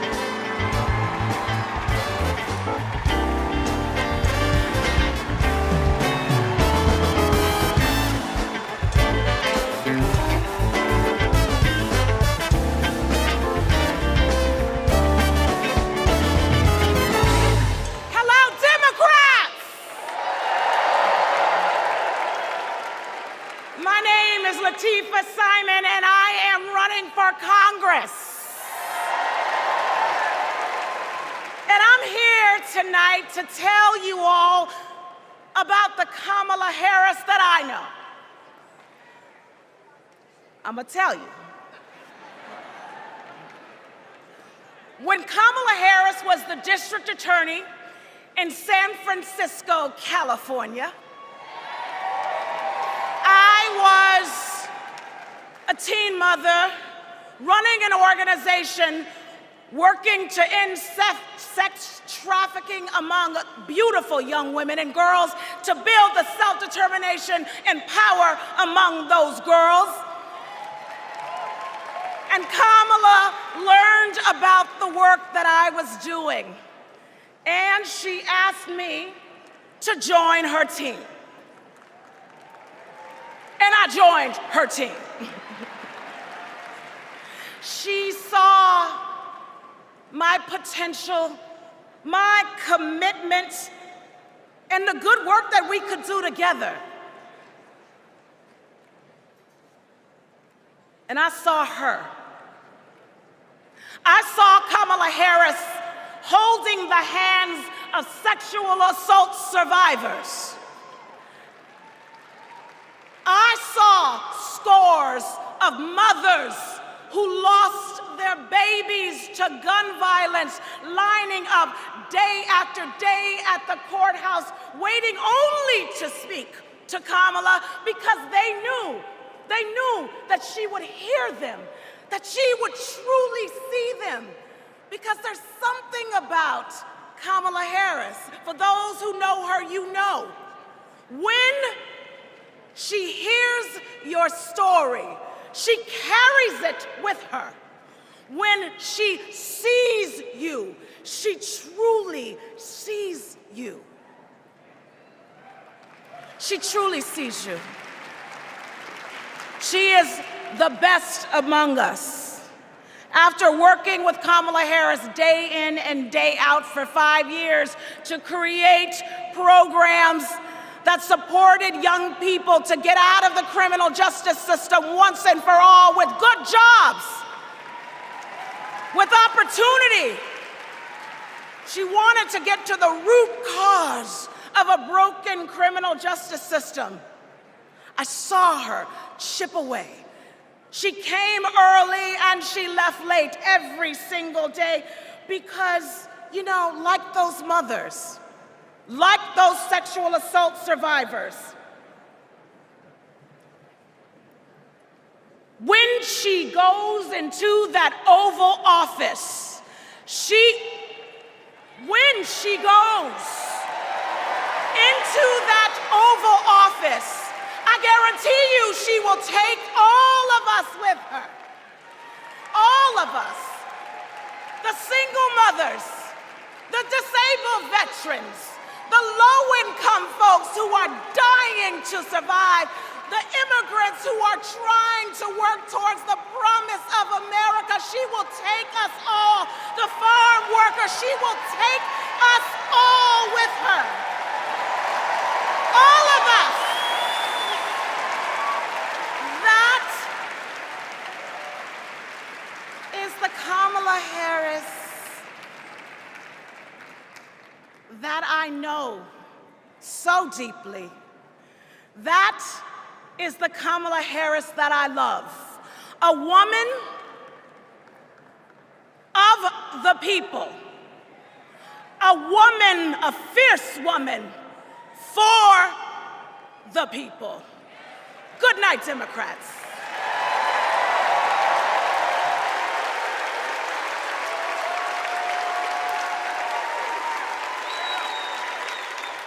Please welcome former U.S. Associate Attorney General of the United States and the Vice President's brother-in-law, Tony West.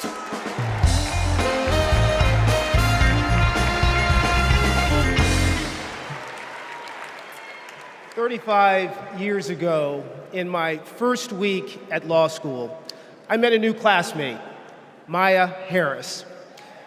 We became best friends, but the way Kamala tells the story, we'd already fallen in love by graduation day. And when Maya and I married, I not only gained a life partner I love, a daughter I adore, and a mother-in-law I revered, someone I affectionately called Mother Harris, I also gained a sister I cherish, Kamala. Now, Maya, Kamala, and I each pursued different legal careers, but we were motivated by the same values: a belief in equal opportunity, a yearning for fairness, a passion for justice. Values Mother Harris taught those two little girls, values that powered Kamala's public service from the very beginning. You know, one of Kamala's very first cases in the district attorney's office, it involved a woman, an innocent woman, wrongfully arrested in a police raid. It was a Friday afternoon, and the courthouse was shutting down for the weekend. And look, most prosecutors, they would have gone home and dealt with the matter the following Monday. But not Kamala. You see, my sister-in-law knew that if the judge didn't see this woman that afternoon, she'd spend the entire weekend in jail. And Kamala, she wondered, does this woman work weekends? Would she lose her job? Does she have young kids at home? Who'd feed those kids? So Kamala pleaded for the judge to return to the bench and to hear the matter. And the judge agreed. And within minutes, that woman was released back to her family that night. Now, it may seem small, but that's what it means to stand up for justice. That's what it means to stand for the people. And as Kamala says, when you know what you stand for, you know what to fight for. And look, believe me when I tell you, as a sister, a daughter, an auntie, and a mother, I've seen Kamala fight for her family. As district attorney, attorney general, U.S. Senator and Vice President of the United States, I have watched her fight in the halls of power for those who have no voice there. And as president, I know she'll fight for you. She'll fight for all of us. Because, friends, when Kamala fights, we win. Thank you. God bless you.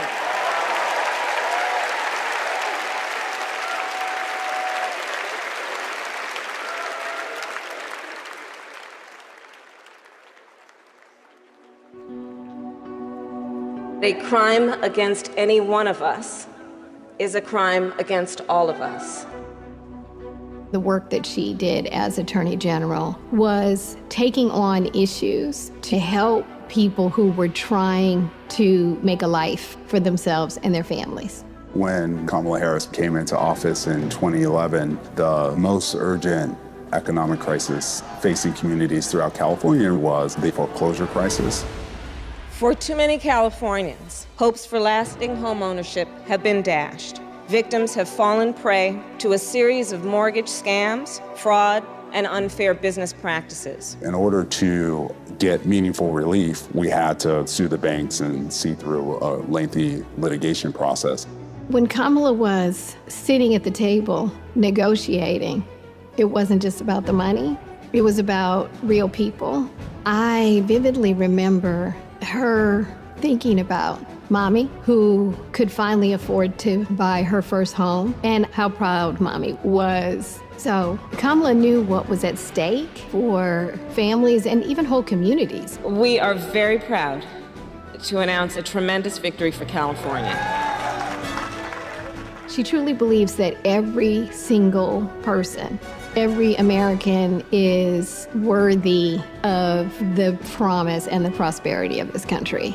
And every time Kamala has run for a bigger office, it's because she believes that she can have a bigger impact. We are making a commitment tonight with this celebration of this Senate race to bring our country together.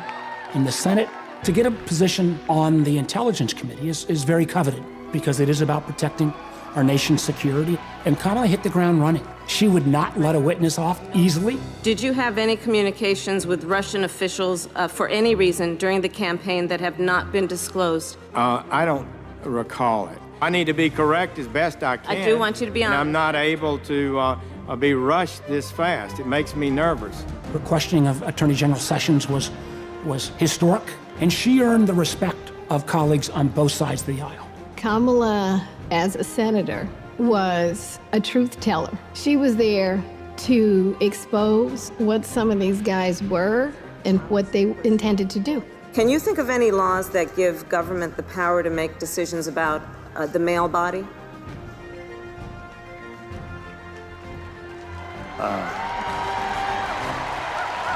I'm not thinking of any right now, Senator. They didn't know what hit them. And in those moments, so many people saw her for the first time and saw how tough she was. Would you accept them recommending a charging decision to you if they had not reviewed the evidence? Well, that's a question for Bob Mueller. He's the U.S. attorney. I think you've made it clear, sir, that you've not looked at the evidence, and we can move on.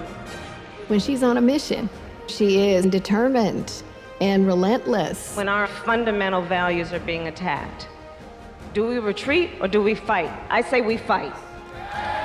If you want to go forward in this country, not go backward, then there is only one choice.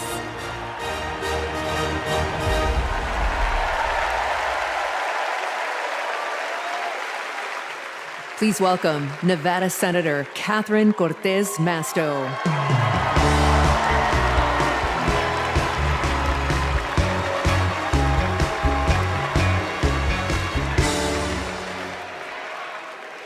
Chicago. You know, before I was senator, I was Nevada's Attorney General. And that's when I met Kamala Harris, my colleague in California. Now, we bonded over many things. And working together, I quickly learned what kind of person she is. She is a strong leader. Here's how I know. As AGs, we took on the big banks after the foreclosure crisis. And let me tell you, Kamala did not settle for less than homeowners deserved. Her leadership helped win billions for working families nationwide. Delivering for families, that's Kamala Harris. Kamala and I also worked to protect our southern border. During that time, Kamala invited a group of AGs across the border to meet with Mexican officials. Now, we worked together to put transnational criminals and drug smugglers behind bars. Holding criminals accountable, that's Kamala Harris. Listen, and when we took on human traffickers, Kamala had us meet with survivors so that we could understand who we were fighting for. Standing up for justice, that's Kamala Harris. So trust me when I say I know she will fight for our families and our freedoms. Now, we must fight for her. Every vote matters. I know. In 2016, Nevadans elected me, the granddaughter of a baker from Mexico, to serve as the first Latina in the United States Senate. I'll tell you what. And in 2022, my reelection came down to 7,928 votes. Because of voters in Nevada, the Democrats won the Senate majority. And I'm here to tell you, we can do it again. We can send Kamala Harris and Tim Walz to the White House. Are we ready to do it? Are we ready to fight? Let's get it done, Chicago. Thank you, everyone.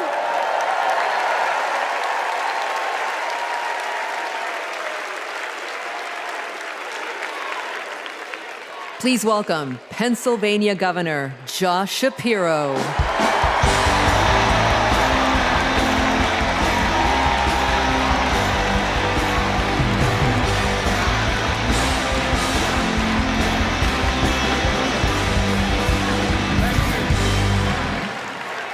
Thank you. 2.5 centuries ago in Philadelphia, a band of patriots declared their independence from a king and set ourselves on a path of self-determination. Generation after generation has embraced that responsibility. Ordinary Americans rising up, demanding more, seeking justice. And in every chapter of our American story, we've made progress and advanced the cause of freedom. Today we find ourselves writing that next chapter. Will we be a nation defined by chaos and extremism? Or will we choose a path of decency, honor, and continued progress? Kamala Harris, well, she has spent her entire career making progress. Donald Trump, a man with no guardrails, wants to take away our rights and our freedoms. And listen, while he cloaks himself in the blanket of freedom, what he's offering isn't freedom at all. Because hear me on this, it's not freedom to tell our children what books they're allowed to read. No, it's not. And it's not freedom to tell women what they can do with their bodies.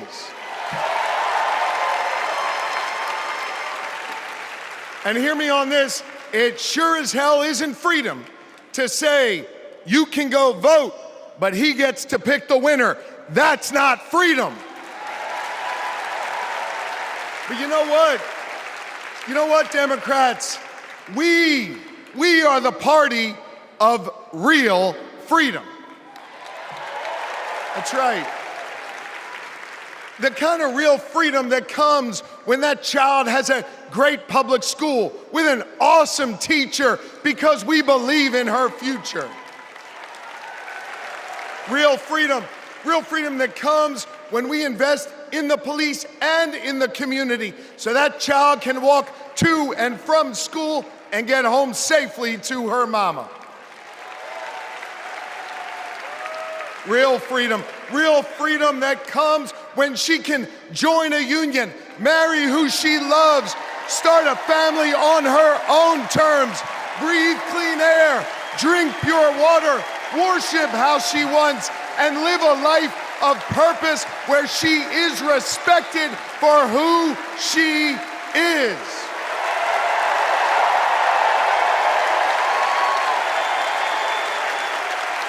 Real freedom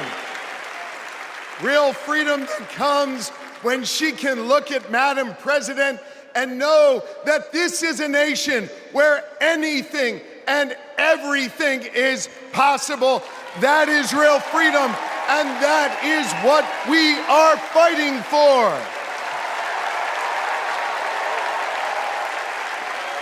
You know, Kamala and Tim's names may be on the ballot, but it's your rights. It's our rights. It's our future and freedoms that are on the line. And you have the power to shape the future of this country. Just like our ancestors who fought for freedom on the battlefield and sat in at lunch counters so our kids could stand up. Now it's on us. It's on us, my friends, to organize in our communities and on our For You pages around three basic American principles. We value our freedom, we cherish our democracy, and we love this country. And listen,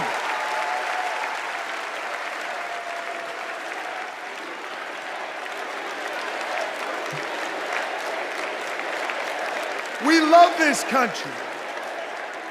And listen, despite our challenges, hear me on this, I want you to know I have never been more hopeful because I see in all of you the enduring promise of America. E pluribus unum, out of many one. It's not merely a motto from the past, it's our direction for the future. You see, you all give me hope, and you all have the power. So let's use that power. Let's do the hard work necessary to win this election and write the next chapter in our American story. So are you ready to protect our rights? Are you ready to secure our freedoms? And are you ready to defend our democracy? And are you ready to elect Kamala Harris and Tim Walz? America, let's get to work.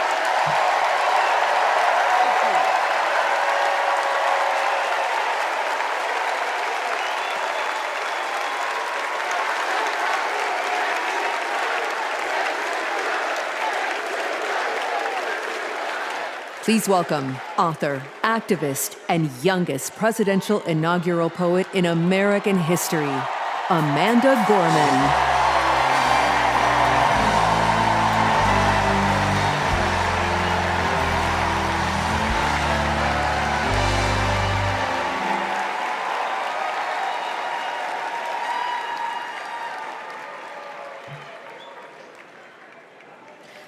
We gather at this hallowed place because we believe in the American dream.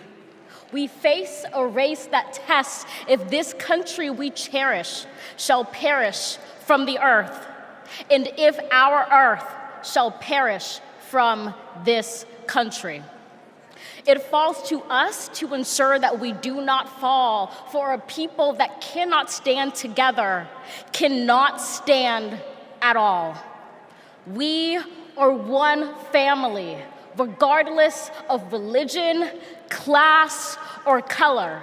For what defines a patriot is not just our love of liberty, but our love for one another.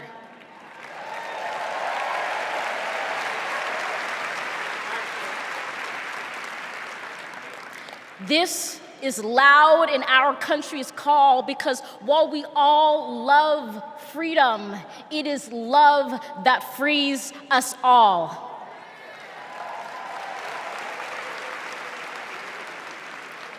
Empathy emancipates, making us greater than hate or vanity. That is the American promise, powerful and pure. Divided, we cannot endure, but united, we can endeavor to humanize our democracy and endear democracy to humanity.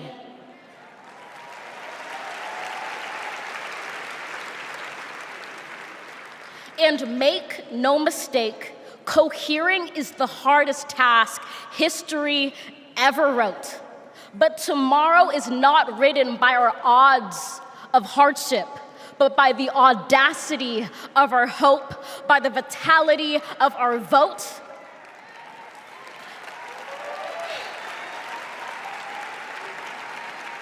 Only now, approaching this rare air, are we aware that perhaps the American dream is no dream at all, but instead a dare to dream together.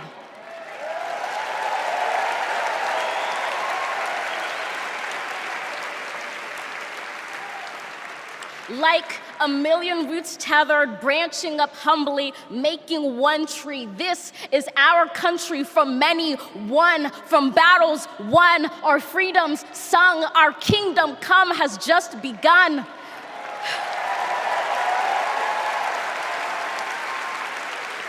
We redeem this sacred scene, ready for our journey from it. Together, we must birth this early republic and achieve an unearthly summit. Let us not just believe in the American dream, let us be worthy of it. Thank you.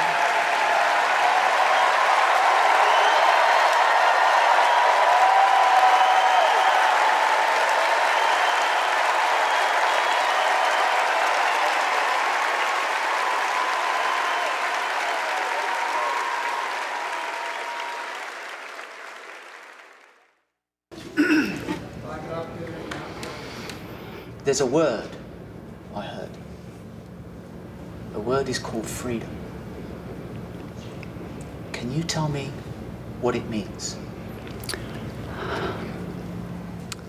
Interesting. Let me think about that for a second. The spirit of freedom. For me? Oh, yeah. Freedom, to me, means choice. The ability to laugh with friends. Be who you want to be. Go where you want to go. Living your life day to day. Having new chapters in that life. I believe in having your own words and being able to do what you want to. The freedom to raise our family in healthy communities. The idea that I can turn to my partner, my husband, and say I love you with every being of my soul.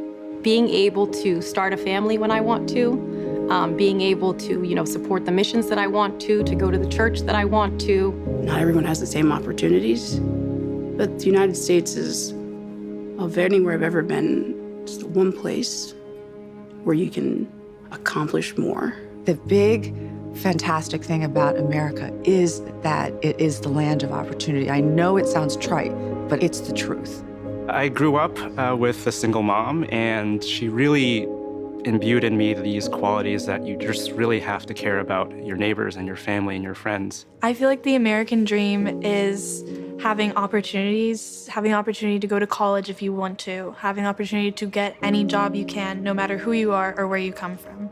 The American dream is about having the ability to make choices about your medical care and do whatever you want to do with your life without anybody telling you if it's good or not.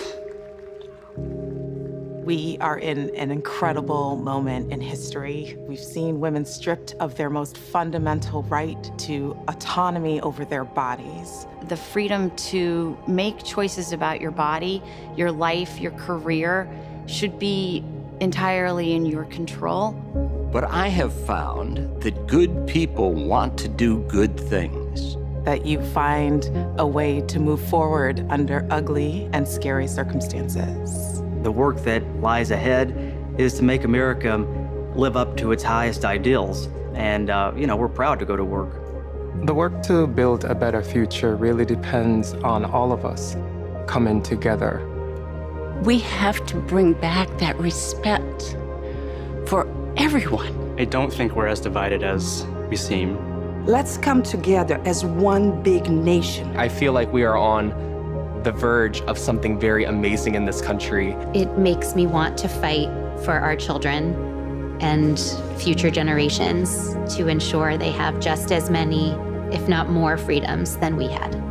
I believe in a future where my mom can feel safe no matter where she is in the country. A future that is filled with a healthy and vibrant planet, where families are not separated by fences or jail bars. A future in which we all get what we need. I want to see that for people who are younger than me. Hopefully the kids I teach can chase their dreams and believe in what they want to be. I want a future for him that he knows that he's covered and protected. Everyone should think about what we can leave to the next generation. It's our responsibility. It's what we have to do. My name's Tyler. My name's Yvette. And we believe in love. I'm Alex. I'm Kiara. My name is Steven. My name is Charlie. I'm a proud 7th generation Texan. I am from Waterford, Michigan, just north of Detroit. I'm from East Tennessee. And we believe in the American dream. We believe in a better world for our child, and we believe in this country.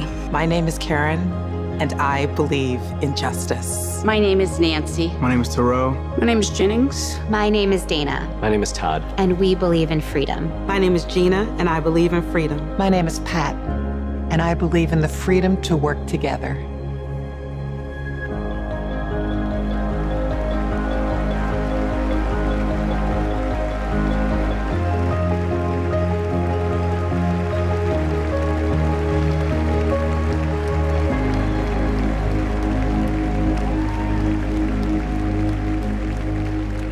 Please welcome Oprah Winfrey.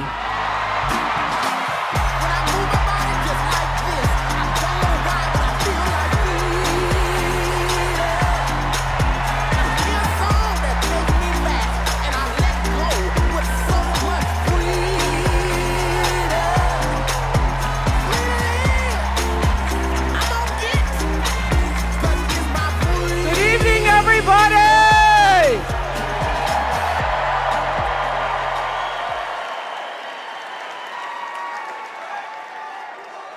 Who says you can't go home again?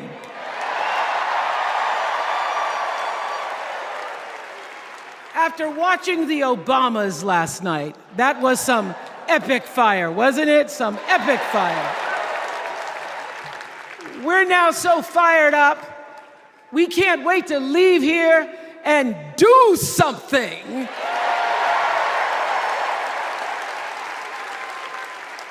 And what we're going to do is elect Kamala Harris as the next president of the United States.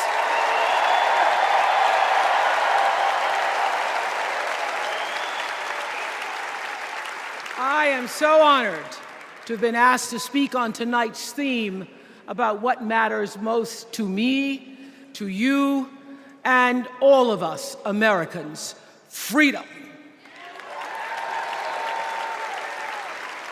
There are people who want you to see our country as a nation of us against them, people who want to scare you, who want to rule you, people who'd have you believe that books are dangerous and assault rifles are safe, that there's a right way to worship and a wrong way to love, people who seek first to divide and then to conquer.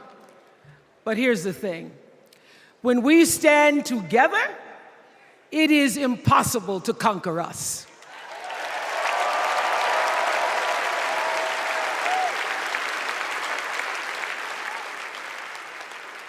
In the words of an extraordinary American, the late Congressman John Lewis,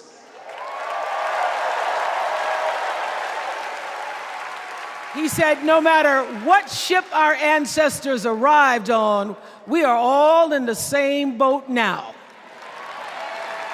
Congressman Lewis knew very well how far this country has come because he was one of the brilliant Americans who helped to get us where we are. But he also knew that the work is not done. The work will never be done because freedom isn't free. America is an ongoing project. It requires commitment.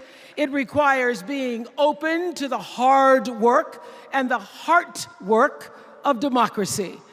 And every now and then, it requires standing up to life's bullies.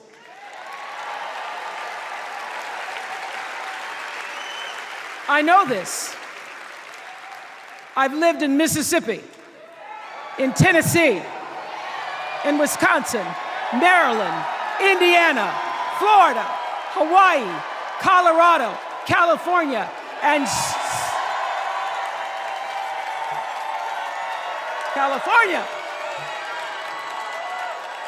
and sweet home Chicago, Illinois.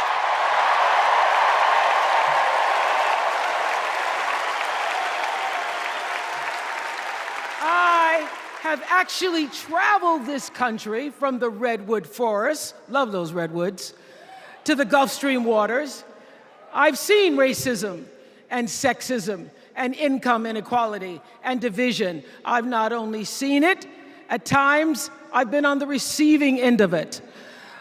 But more often than not, what I've witnessed and experienced are human beings, both conservative and liberal, who may not agree with each other, but who'd still help you in a heartbeat if you were in trouble.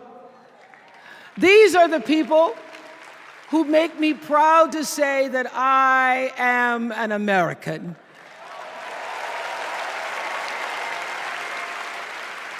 They are the best of America. And despite what some would have you think,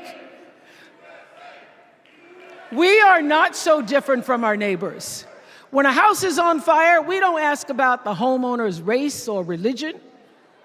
We don't wonder who their partner is or how they voted. No, we just try to do the best we can to save them. And if the place happens to belong to a childless cat lady,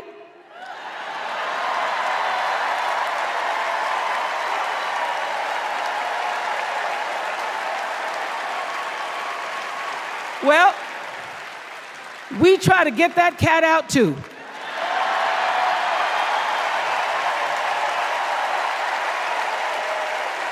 Because we are a country of people who work hard for the money. We wish our brothers and sisters well, and we pray for peace. We know all the old tricks and tropes that are designed to distract us from what actually matters, but we are beyond ridiculous tweets and lies and foolery. These are complicated times, people, and they require adult conversation. And I welcome those conversations because civilized debate is vital to democracy, and it is the best of America.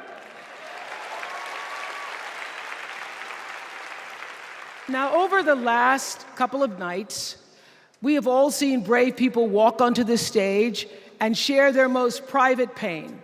Amanda and Josh, Caitlin, Hadley, they told us their stories of rape and incest and near-death experiences from having the state deny them the abortion that their doctor explained was medically necessary. And they've told us these things for one reason, and that is to keep what happened to them from happening to anybody else. Because if you do not have autonomy over this, if you cannot control when and how you choose to bring your children into this world and how they are raised and supported, there is no American dream.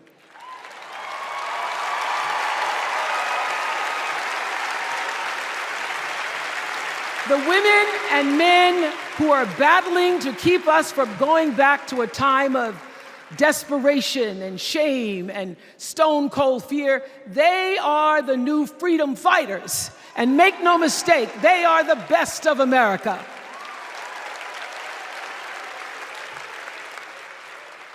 I want to talk now about somebody who's not with us tonight. Tessie Prevost Williams was born in New Orleans, not long after the Supreme Court ruled that segregated public schools were unconstitutional. That was in 1954, same year I was born. But I didn't have to head to first grade at the all-white McDonough 19 school with a U.S. Marshal by my side like Tessie did.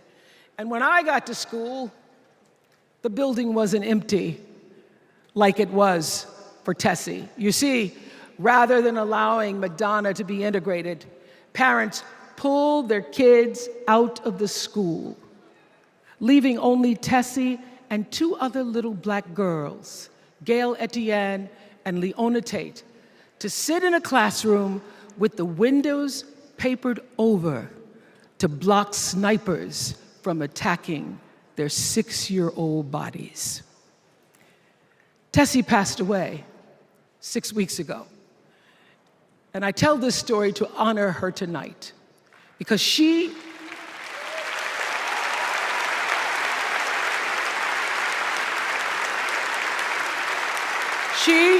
like Ruby Bridges and her friends, Leona and Gail, the New Orleans Four they were called. They broke barriers and they paid dearly for it. But it was the grace and guts and courage of women like Tessie Prevost Williams that paved the way for another young girl who 9 years later became part of the second class to integrate the public schools in Berkeley, California. And it seems to me that at school and at home, somebody did a beautiful job of showing this young girl how to challenge the people at the top and empower the people at the bottom. They showed her how to look at the world and see not just what is, but what can be. They instilled in her a passion for justice and freedom and the glorious fighting spirit necessary to pursue that passion.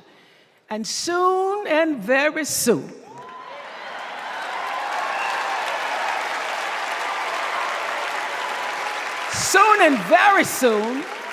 we're going to be teaching our daughters and sons about how this child of an Indian mother and a Jamaican father, two idealistic, energetic immigrants,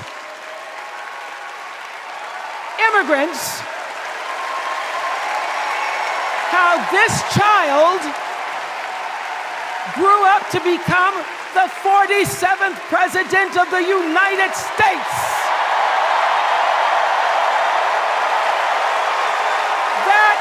Is the best of America.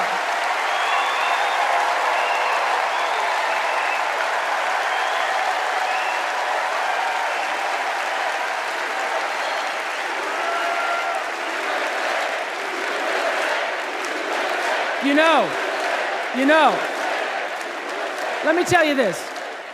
This election isn't about us and them. It's about you and me.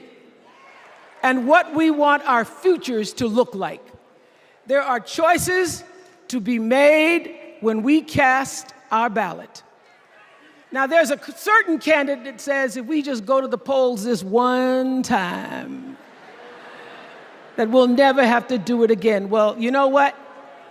You're looking at a registered independent who's proud to vote again and again and again because I'm an American and that's what Americans do.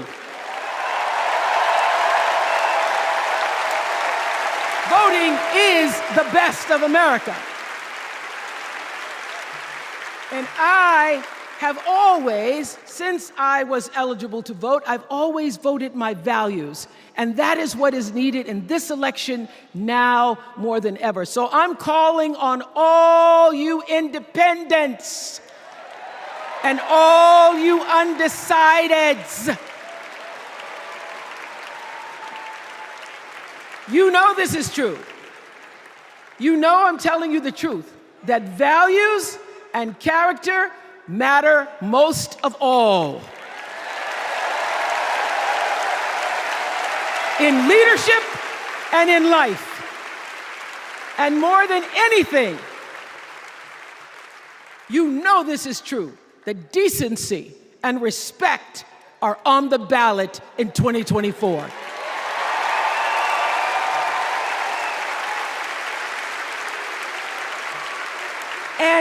And just plain common sense. Common sense tells you that Kamala Harris and Tim Walz can give us decency and respect. They're the ones that give it to us. So, we are Americans. We are Americans. Let us choose loyalty to the Constitution over loyalty to any individual. Because that's the best of America. And let us choose optimism over cynicism, because that's the best of America. And let us choose inclusion over retribution. Let us choose common sense over nonsense.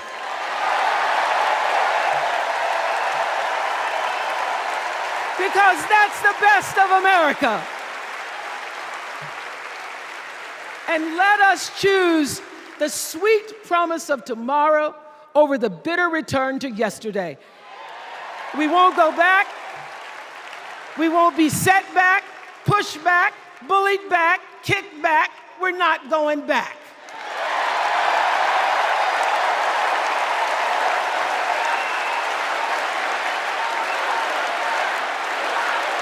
Not going back. We're not going back. So, let us choose. Let us choose truth. Let us choose honor. And let us choose joy.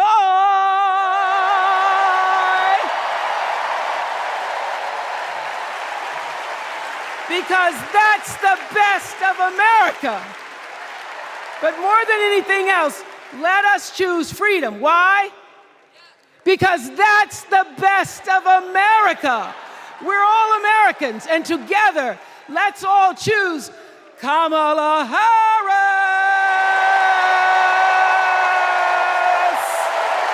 Thank you, Chicago. Thank you, America.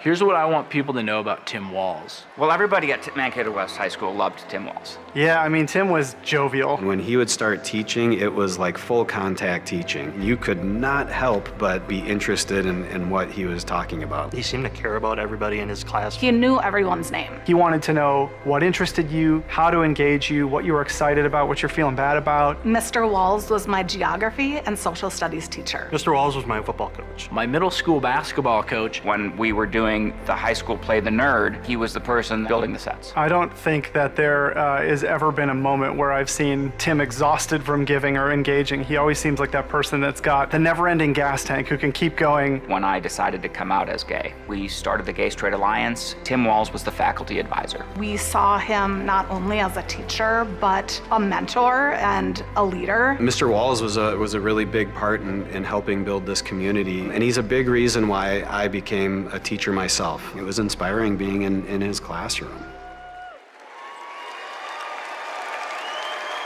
Please welcome Maryland Governor Wes Moore.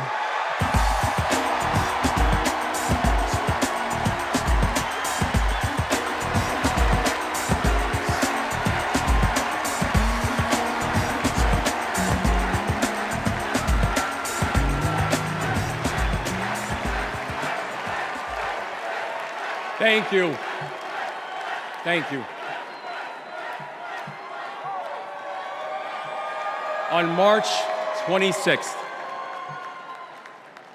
at 1:30 in the morning, a container ship the length of 3 football fields slammed into the Francis Scott Key Bridge in Baltimore, and the bridge collapsed. A port that drives 13% of our state's economy was now closed. Thousands of workers were hours away from waking up and realizing they no longer had a job.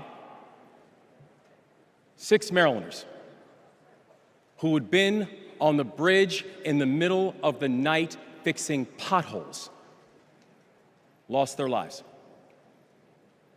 And one of the first phone calls that I got that morning started with these 3 words. Gov, it's Kamala. She said, I know you spoke to the president, and I want you to know we are here with you every step of the way.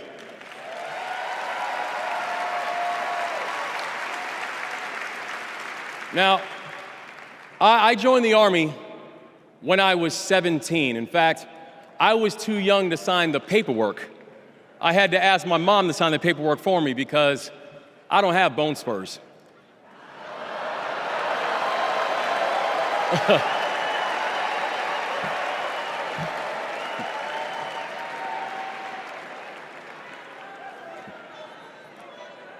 I led soldiers in combat in Afghanistan.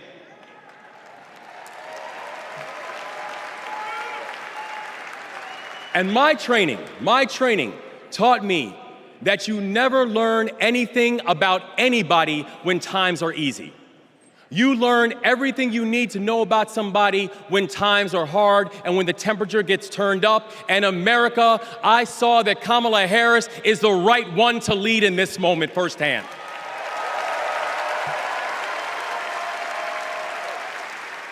And united with the Almighty God's grace, we brought closure to the families of the 6 victims. And while many said it could take 11 months to reopen the port of Baltimore, we got it done in 11 weeks.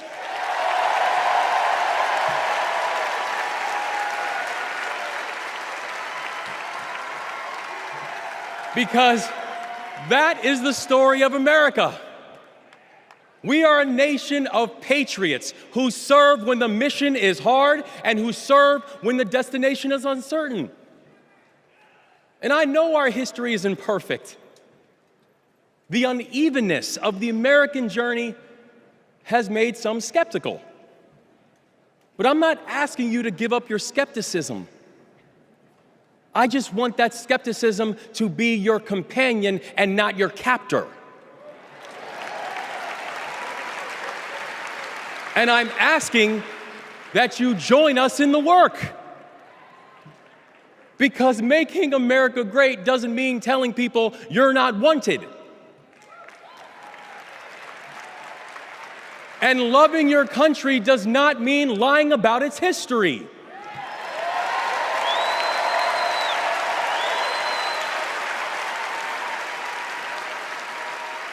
Making America great means saying the ambitions of this country would be incomplete without your help. It's the legacy of those 6 workers who fixed potholes on a bridge while we slept, who were born in a different country, but who knew that America was big enough for them too.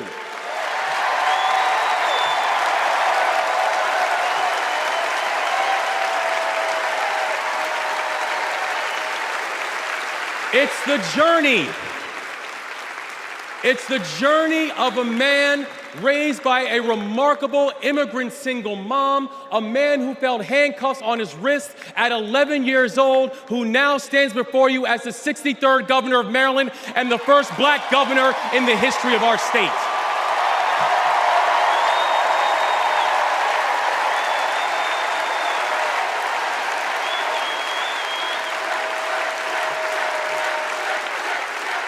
It's the story of a prosecutor who defended our freedoms and had Maryland's back when we needed it most. And now, MVP, we've got your back as well.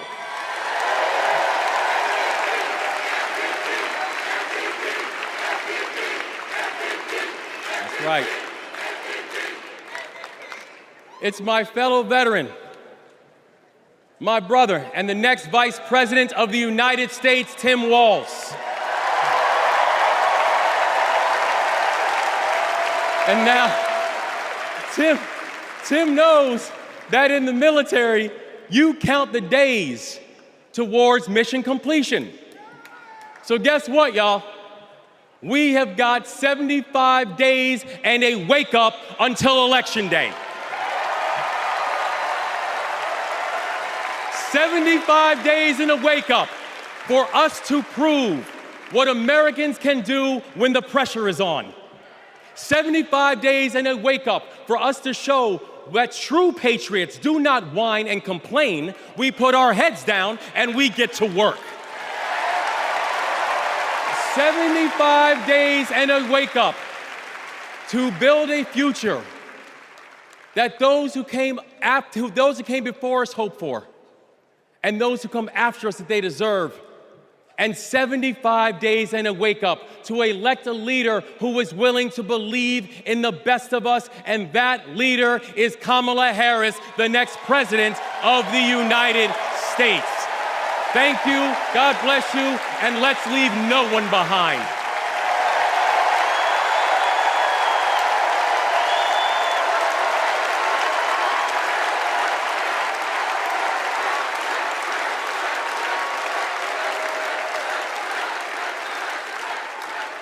Please welcome former South Bend, Indiana Mayor Pete Buttigieg.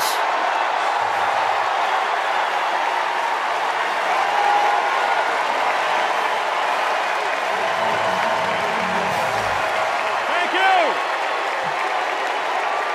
Thank you. Good evening, Democrats. Thank you, Chicago. Here's a sentence I never thought I'd hear myself saying. I'm Pete Buttigieg, and you might recognize me from Fox News.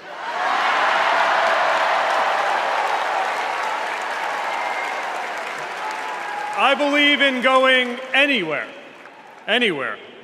in service of a good cause, and friends, we gather in a very good cause, electing Kamala Harris and Tim Walz, the next President and Vice President of the United States.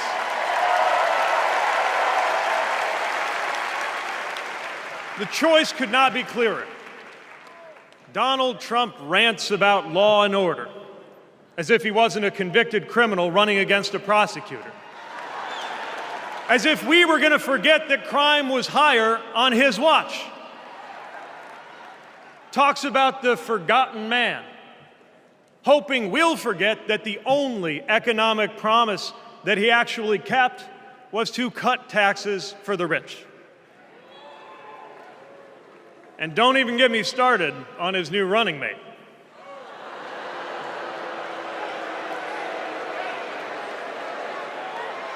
At least Mike Pence was polite. J.D. Vance is one of those guys who thinks if you don't live the life that he has in mind for you, then you don't count. Someone who said that if you don't have kids, you have, quote, no physical commitment to the future of this country.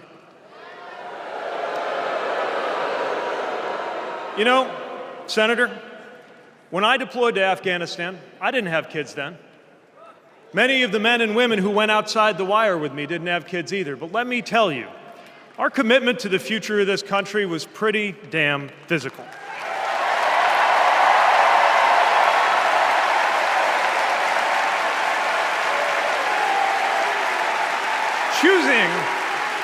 Choosing a guy like J.D. Vance to be America's next vice president sends a message. And the message is that they are doubling down on negativity and grievance.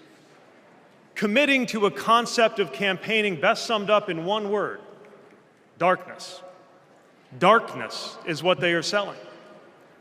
The thing is, I just don't believe that America today is in the market for darkness. I believe America is ready for a better kind of politics. Yes, politics at its worst can be ugly, crushing, demeaning, but it doesn't have to be. At its best, politics can be empowering, uplifting. It can even be a kind of soulcraft. My faith teaches me that the world isn't made up of good people and bad people, but rather that each of us is capable of good and bad things. And I believe leaders matter because of what they bring out in each of us, the good or the bad. Right now, the other side is appealing to what is smallest within you. They're telling you that greatness comes from going back to the past. They're telling you that anyone different from you is a threat. They're telling you that your neighbor or nephew or daughter who disagrees with you politically isn't just wrong, but is now the enemy. I believe in a better politics, one that finds us at our most decent and open and brave. The kind of politics that Kamala Harris and Tim Walz are offering. And as you have felt these many days, that kind of politics also just feels better to be part of.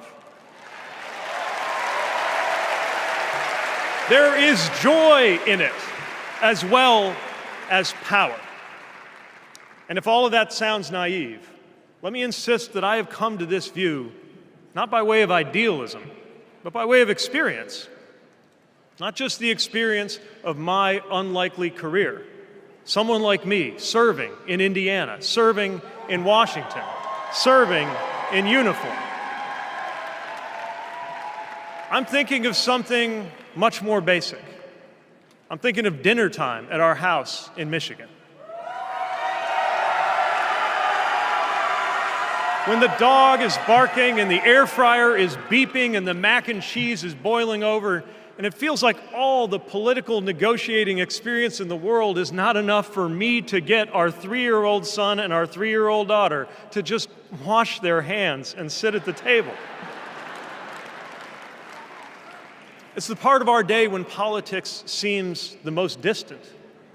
And yet the makeup of our kitchen table, the existence of my family, is just one example of something that was literally impossible as recently as 25 years ago, when an anxious teenager growing up in Indiana wondered if he would ever find belonging in this world.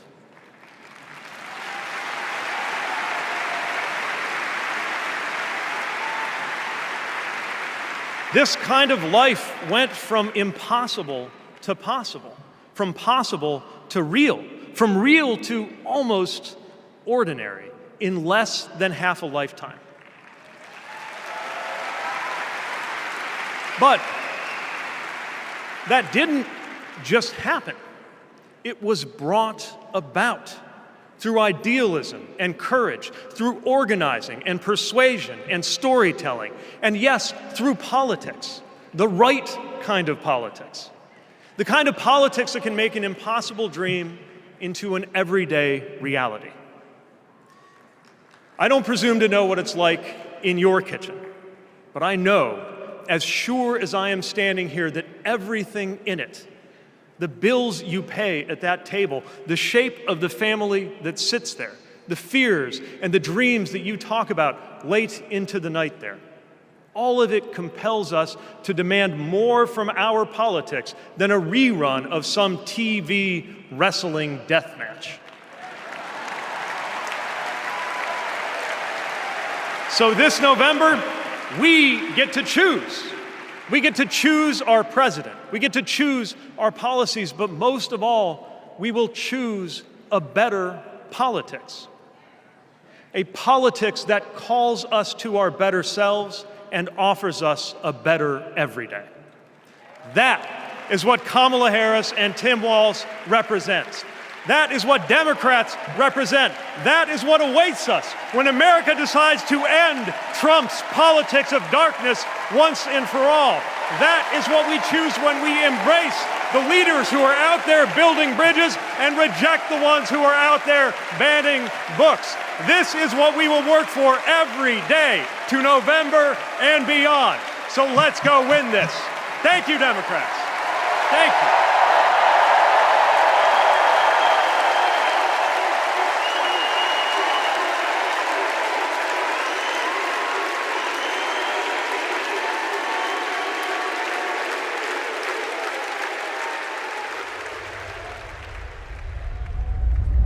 Seeing Governor Walz going to Congress and then becoming governor, I see the guy that was a first sergeant. I see a guy that's full of energy, always busy. And like he says, you get enough time to sleep when you're dead. I first met Governor Walz and Congressman Walz when I was transitioning out of the Marine Corps, going back to school.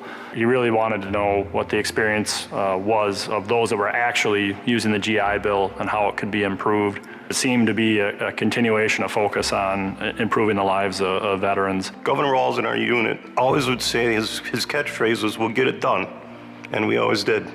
The way I've seen him carry himself over the years in Congress and the way he works for veterans, there's no excuse making, there's no scapegoating, it's just accomplish the mission. Governor Walz has been that way and always will be that way. Having Governor Walz on the House Veteran Affairs Committee was instrumental in getting the post-9/11 GI Bill not only introduced, but also passed. When Governor Walz wants change, it'll happen. Back to the Guard. We'll get it done.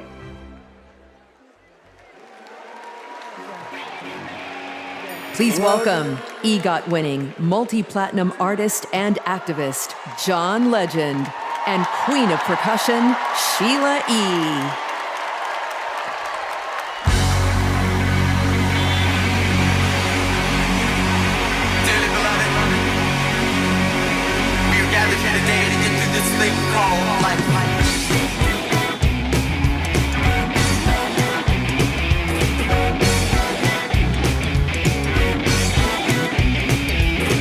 Don't like the world you're living in.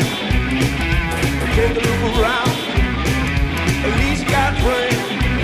You see a former old lady for a friendly word. She picked up the phone, dropped it on the floor. That's all I heard. Are we gonna let the elevator break us down? Oh no, let's go. Let's go crazy. Let's go nuts. Go for the purple banana till they put us in the truck. Let's go!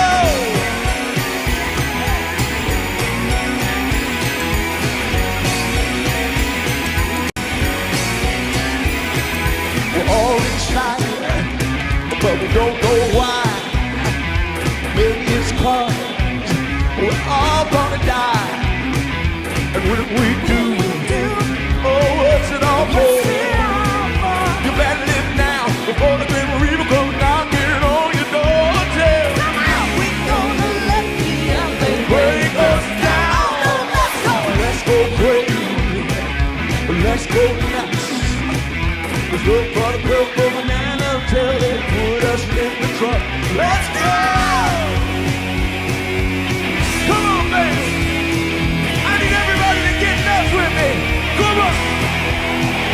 Are we on here?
Incredible. I just want to say I feel so motivated after tonight. It's like never been more clear that if Kamala Harris and Tim Walz are elected this November, they're going to protect our freedoms. The freedom to read whatever books you want. The freedom to work one job and afford your rent. And Kamala Harris and Tim Walz will protect your freedom to start a family on your own terms. And if you ask me, that is something worth fighting for. So guys, let's do it. It's time. Let's nominate the next Vice President of the United States, Minnesota Governor Tim Walz. And to take us there, please welcome to the stage, Minnesota Senator Amy Klobuchar.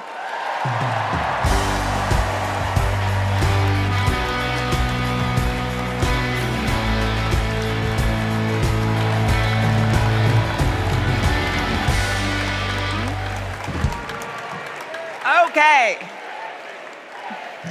that was a warm-up act. On behalf of the great state of Minnesota, where purple reigns, I stand before you in support of our next Vice President, Tim Walz. In Minnesota, we trust a coach who turned a team that was 0-27 into state champions. In Minnesota, we trust a hunter who has stood in a deer stand in 10-degree weather. In Minnesota, we trust a candidate who has made a viral video on how to change a burnt-out headlight. And I know we aren't alone, but in Minnesota, we love a dad in plaid.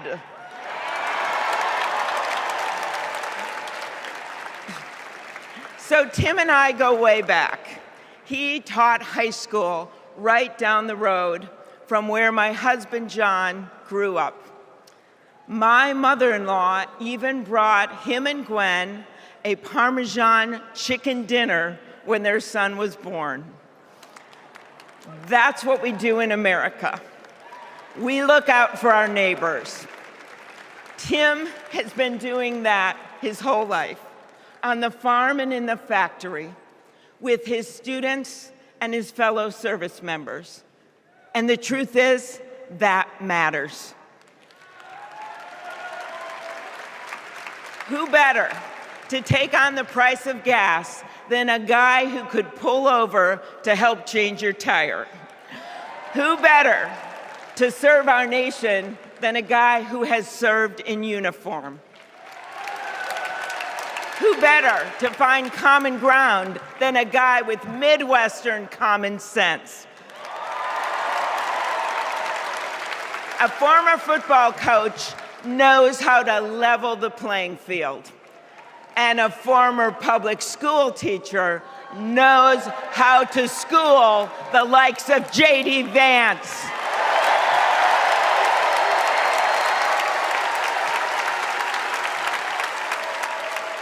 What you've done with your life matters, and what you do with power matters too. Tim has delivered paid leave, school lunches, and the biggest tax cut in Minnesota history. A Democrat from a red district in a purple state, Tim has brought Minnesota together. And together with Vice President Kamala Harris, I know he will do the same for our nation. America, there is so much that we share, so much that connects us. Way up north in Minnesota, out of Lake Itasca, flows the Mississippi River. It starts small and it grows wider. It flows down to Wisconsin and to Iowa. It goes down to Illinois and to Missouri. It goes to Kentucky and Tennessee. It goes to Arkansas, and it goes way down to Mississippi. And then it goes all the way down to New Orleans, Louisiana, where the spirit of our nation's resilience abounds. So let us commit here and now to cross the river of our divides to get to a higher ground. And let us join together to elect Kamala Harris and Tim Walz.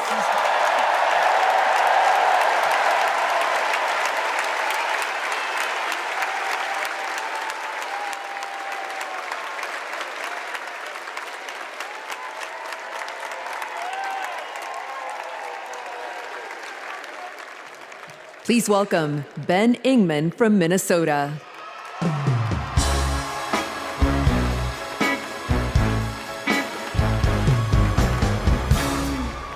Tim Walz is the kind of guy you can count on to push you out of a snowbank. I know this because Tim Walz has pushed me out of a snowbank. I grew up next door to the Walzes in Mankato. Mr. Walz was also my geography teacher and my coach. Not for high school football, but for 7th grade basketball and track. So what was a high school football coach doing, coaching 7th grade basketball and track? Well, there was a kid in the high school who couldn't afford to pay for lunch, and he ran up a lot of debt. And Tim and Gwen decided they'd help pay it off.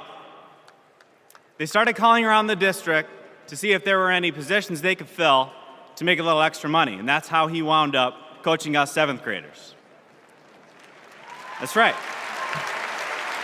Coach Walz got us excited about what we might achieve together.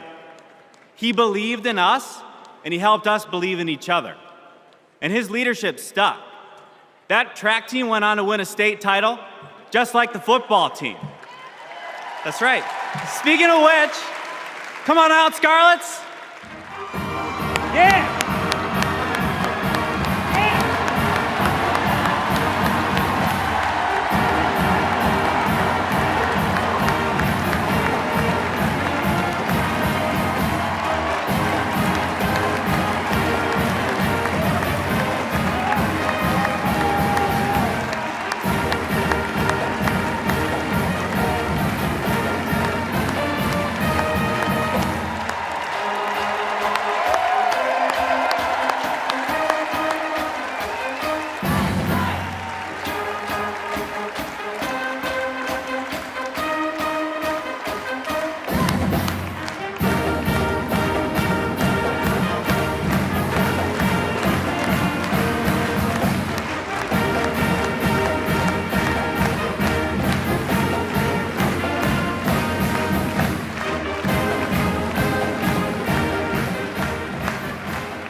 You know, all this got me thinking about the kinds of leaders we need. We want the people in charge to be genuine, compassionate, and trustworthy. The thing is, there are people in our neighborhoods who fit this description. The kind of people who display quiet leadership, by helping kids pay for their lunches, by bringing teams together to believe in each other. And when we're stuck in the snow, they push us out. Well, in my neighborhood, we always wish that people like that would run for office. Well, in my neighborhood, someone like that did run for office. And he's going to be a wonderful vice president. Thanks very much.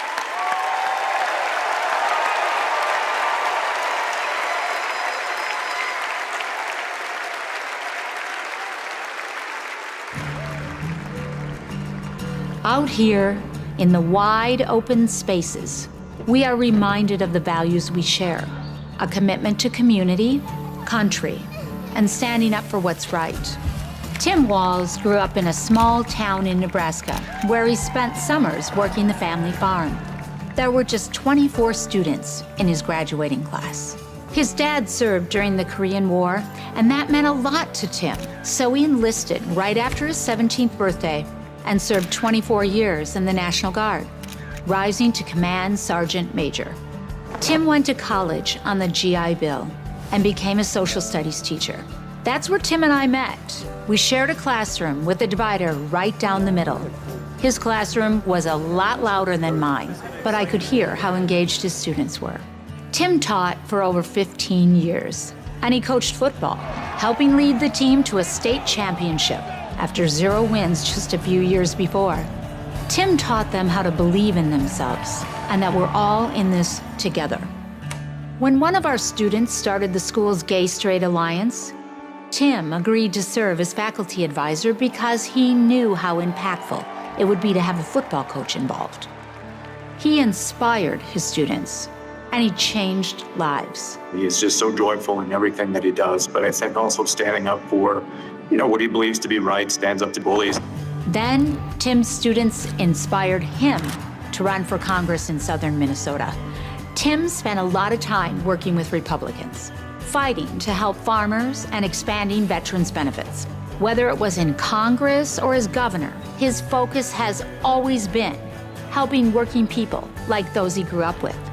That's why he fought for the largest tax cut in Minnesota state history. But Tim Walz was there for small businesses like ours. With the urging of Governor Walz, we were able to pass the Alex Smith Insulin Affordability Act, and it has saved lives in Minnesota.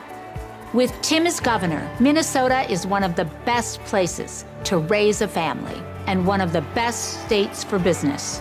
Tim's a lifelong hunter and gun owner.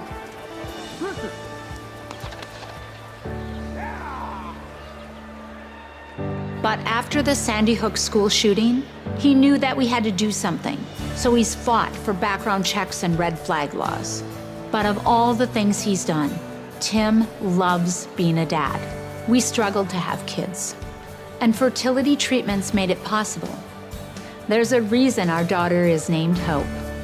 Hope and Gus mean the world to us. Governor Walz making good on a promise to his son and family yesterday by getting them a puppy. Then we're gonna go get some food, corn dog. I'm vegetarian. Turkey then. And Turkey's meat. Not in Minnesota, turkey special. He's as at home on a farm, a fishing boat, a football field, or a factory floor as he is on the floor of Congress.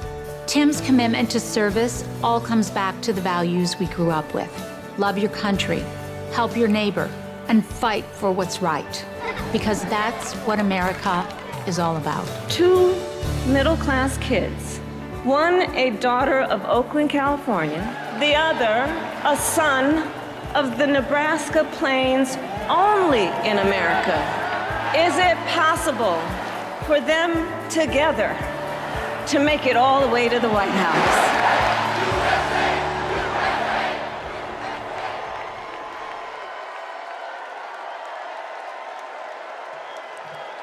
Please welcome the Democratic nominee for Vice President, Governor Tim Walz.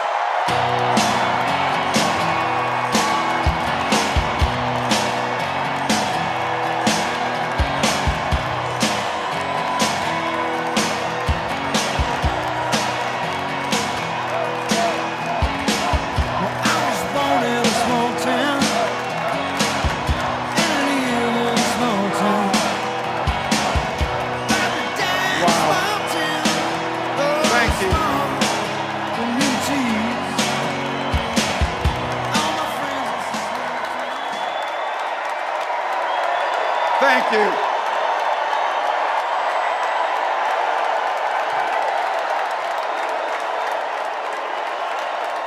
Thank you.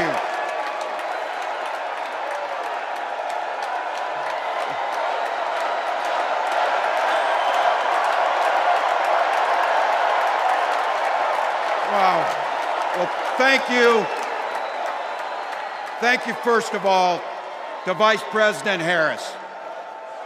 Thanks for putting your trust in me and for inviting me to be part of this incredible campaign.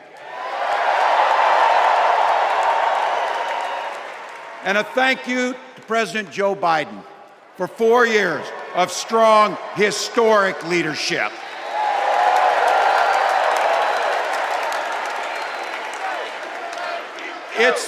It's the honor of my life to accept your nomination for Vice President of the United States.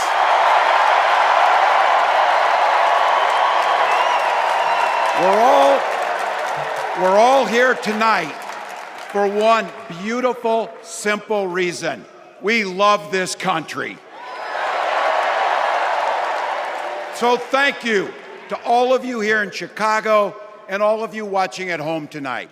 Thank you for your passion. Thank you for your determination. And most of all, thank you for bringing the joy to this fight.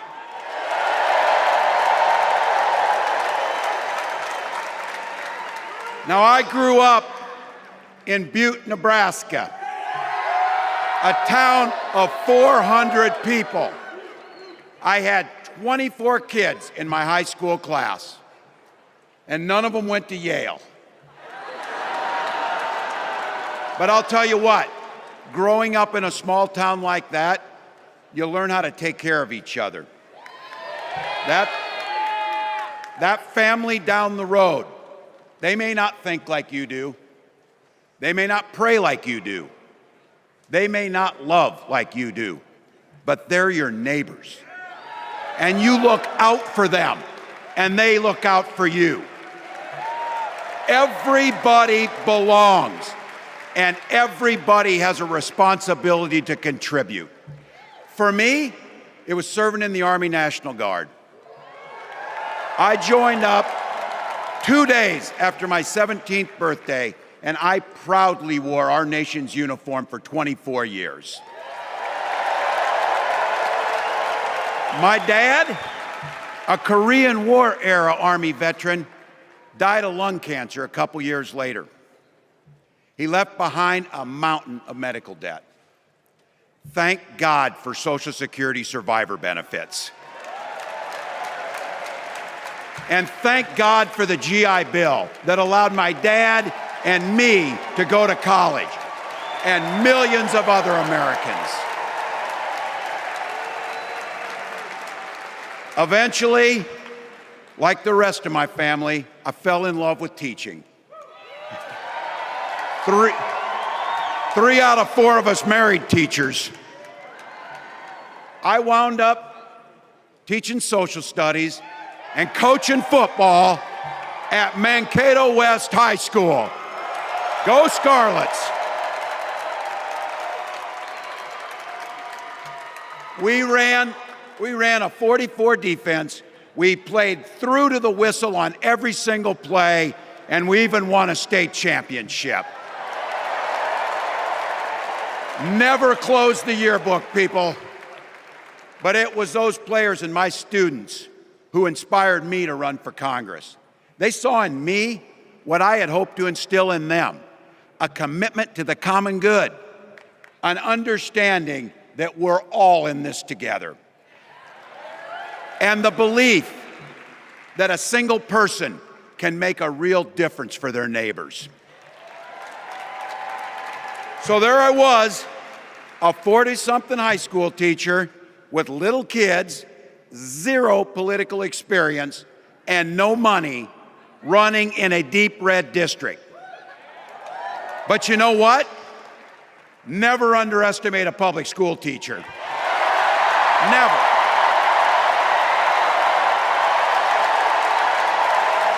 I represented my neighbors in Congress for 12 years, and I learned an awful lot.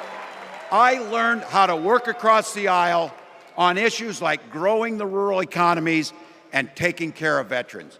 And I learned how to compromise without compromising my values. Then I came back to serve as governor, and we got right to work, making a difference in our neighbors' lives. We cut taxes for the middle class. We passed paid family and medical leave. We invested in fighting crime and affordable housing. We cut the cost of prescription drugs and helped people escape the kind of medical debt that nearly sank my family. And we made sure that every kid in our state gets breakfast and lunch every day. So while other states were banning books from their schools, we were banishing hunger from ours.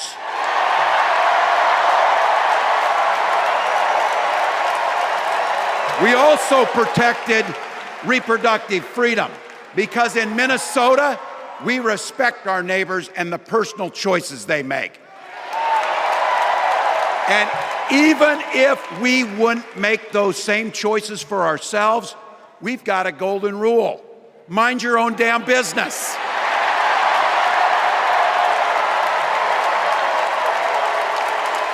And that includes IVF and fertility treatments. And this is personal for Gwen and I. If you've never experienced the hell that is infertility, I guarantee you, you know somebody who has.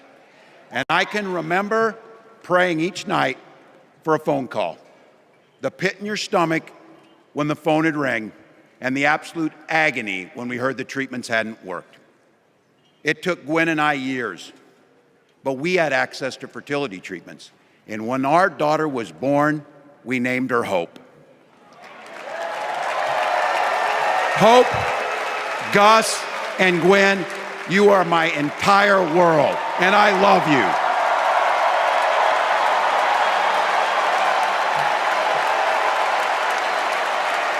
I'm letting you in on how we started a family because this is a big part about what this election is about. Freedom. When Republicans use the word freedom, they mean that the government should be free to invade your doctor's office.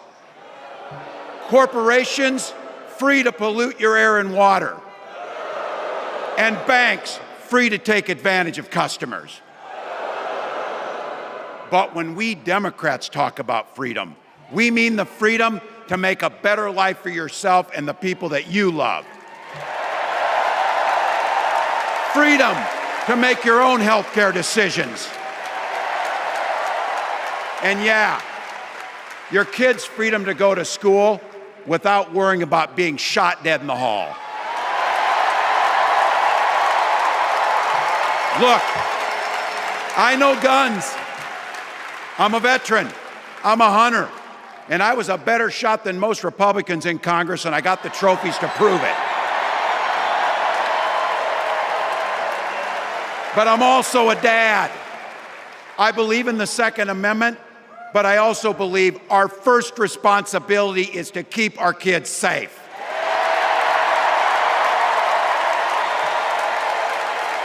That's what this is all about. The responsibility we have to our kids, to each other, and to the future that we're building together, in which everyone is free to build the kind of life they want. But not everyone has that same sense of responsibility. Some folks just don't understand what it takes to be a good neighbor. Take Donald Trump and J.D. Vance. Their Project 2025 will make things much, much harder for people who are just trying to live their lives. They spent a lot of time pretending they know nothing about this. But look, I coached high school football long enough to know, and trust me on this, when somebody takes the time to draw up a playbook, they're going to use it.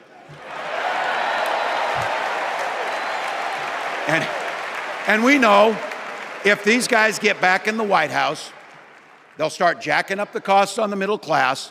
They'll repeal the Affordable Care Act. They'll gut Social Security and Medicare. And they will ban abortion across this country, with or without Congress. Here's the thing. It's an agenda nobody asked for.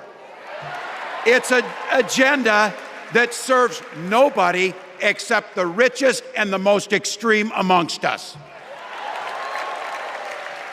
And it's an agenda that does nothing for our neighbors in need. Is it weird? Absolutely. Absolutely. But it's also wrong. And it's dangerous. It's not just me saying so. It's Trump's own people. They were with him for 4 years. They're warning us that the next 4 years will be much, much worse. You know, when I was teaching every year, we'd elect a student body president. And you know what? Those teenagers could teach Donald Trump a hell of a lot about what a leader is. Leaders don't spend all day insulting people and blaming others. Leaders do the work. So I don't know about you, I'm ready to turn the page on these guys. So go ahead, say it with me. We're not going back.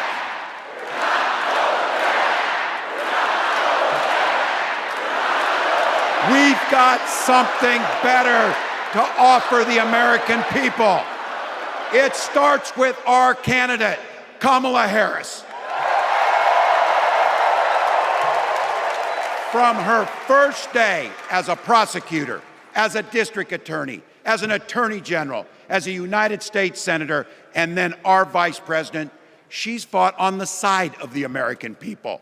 She's taken on the predators and fraudsters. She's taken down the transnational gangs, and she stood up to powerful corporate interests. She has never hesitated to reach across that aisle if it meant improving your lives. And she's always done it with energy, with passion, and with joy. Folks,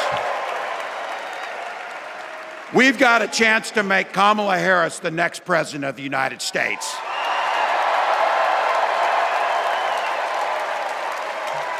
But I think we owe it to the American people to tell them exactly what she'd do as president before we ask them for their votes.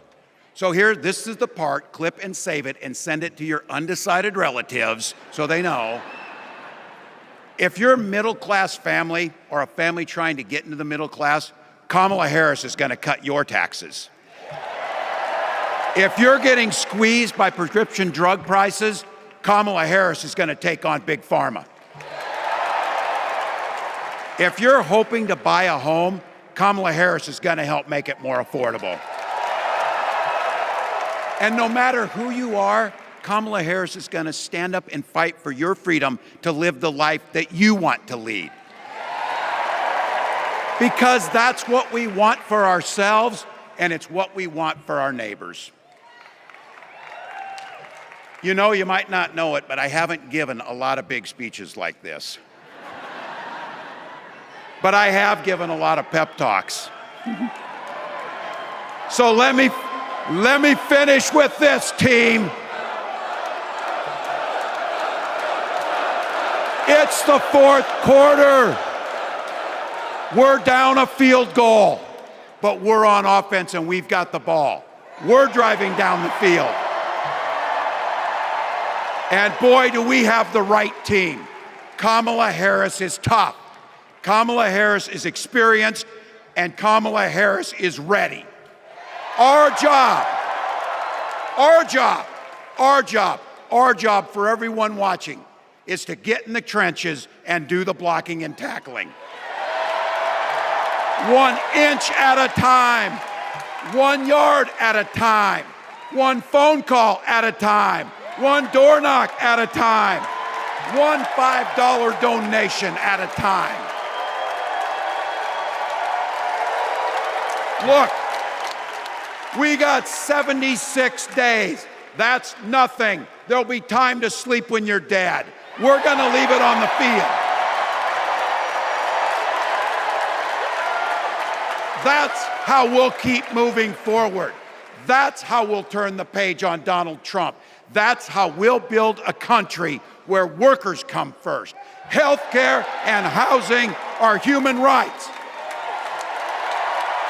And the government stays the hell out of your bedroom.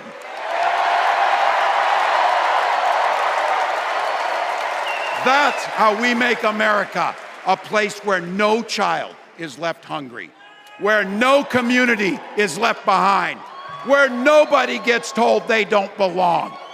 That's how we're gonna fight. And as the next president of the United States always says, when we fight, when we fight, when we fight, thank you.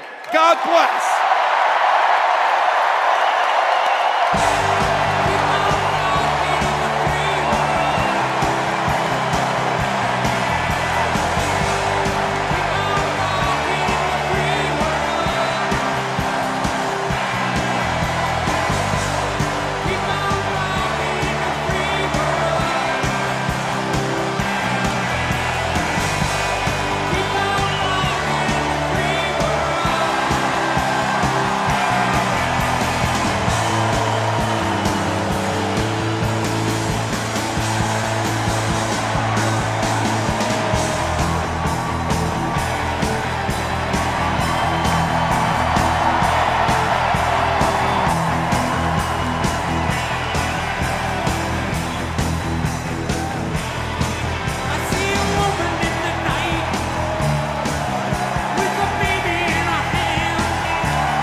Please stand if you are able for this evening's benediction, offered by Pastor William Hall and Tahil Sharma.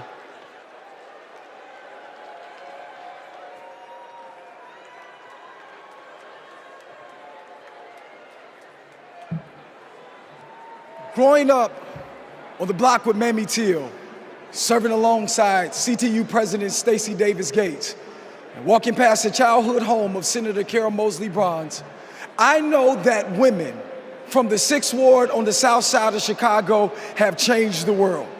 On the eve of the first black woman receiving nomination for the President of the United States, God, we are ready to fight for freedoms. Division is the tool of the insecure. Hatred is the misunderstanding of love. Help us to come together and paint a brighter future, the one that Shirley Chisholm dreamed of, Maya Angelou spoke of. And let there be peace tonight. Peace in Palestine, peace for Palestinians, peace for Israelis. When we come together, we win. When we serve together, we change lives. Tonight, by faith, we rise together. Tonight, by faith, we work together. Tonight, by faith, we get information together. We will not wait till November, but by faith, we will shout in victory tonight. As a Hindu, a Sikh, and an Angelino coming from Tongva lands, I invite you to pray or reflect. In Sikhi, Vaheguru is Nirbhau and Nirvaid, the one without fear and without hatred. If the divine possesses these qualities with making the universe, then we are responsible to achieve equity with those same values. As a Hindu, I'm reminded that divisiveness is a choice because our dharam, our duty, is towards all of humanity and nature. We are working towards righting the wrongs of our past and preventing a future harm, paving a path for restoration we deserve.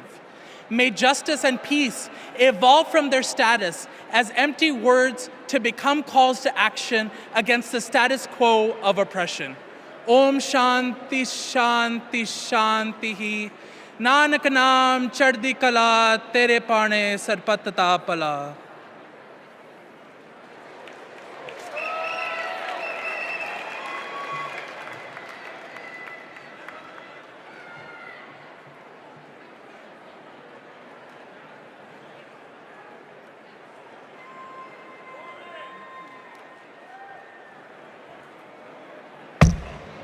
All right, for those of you that are left, I've got a question. Is there a motion to recess our convention? Oh, you guys are moving me. Is there a second? Okay, before I ask for the final vote, I don't have my phone, I can't do a selfie. Some people are asking me for a selfie.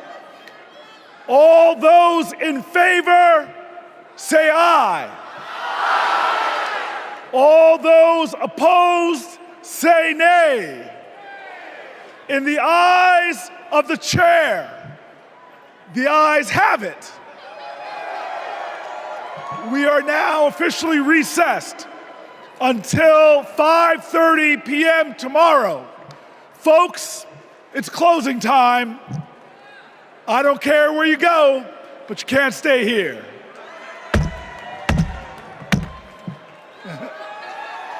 I love you.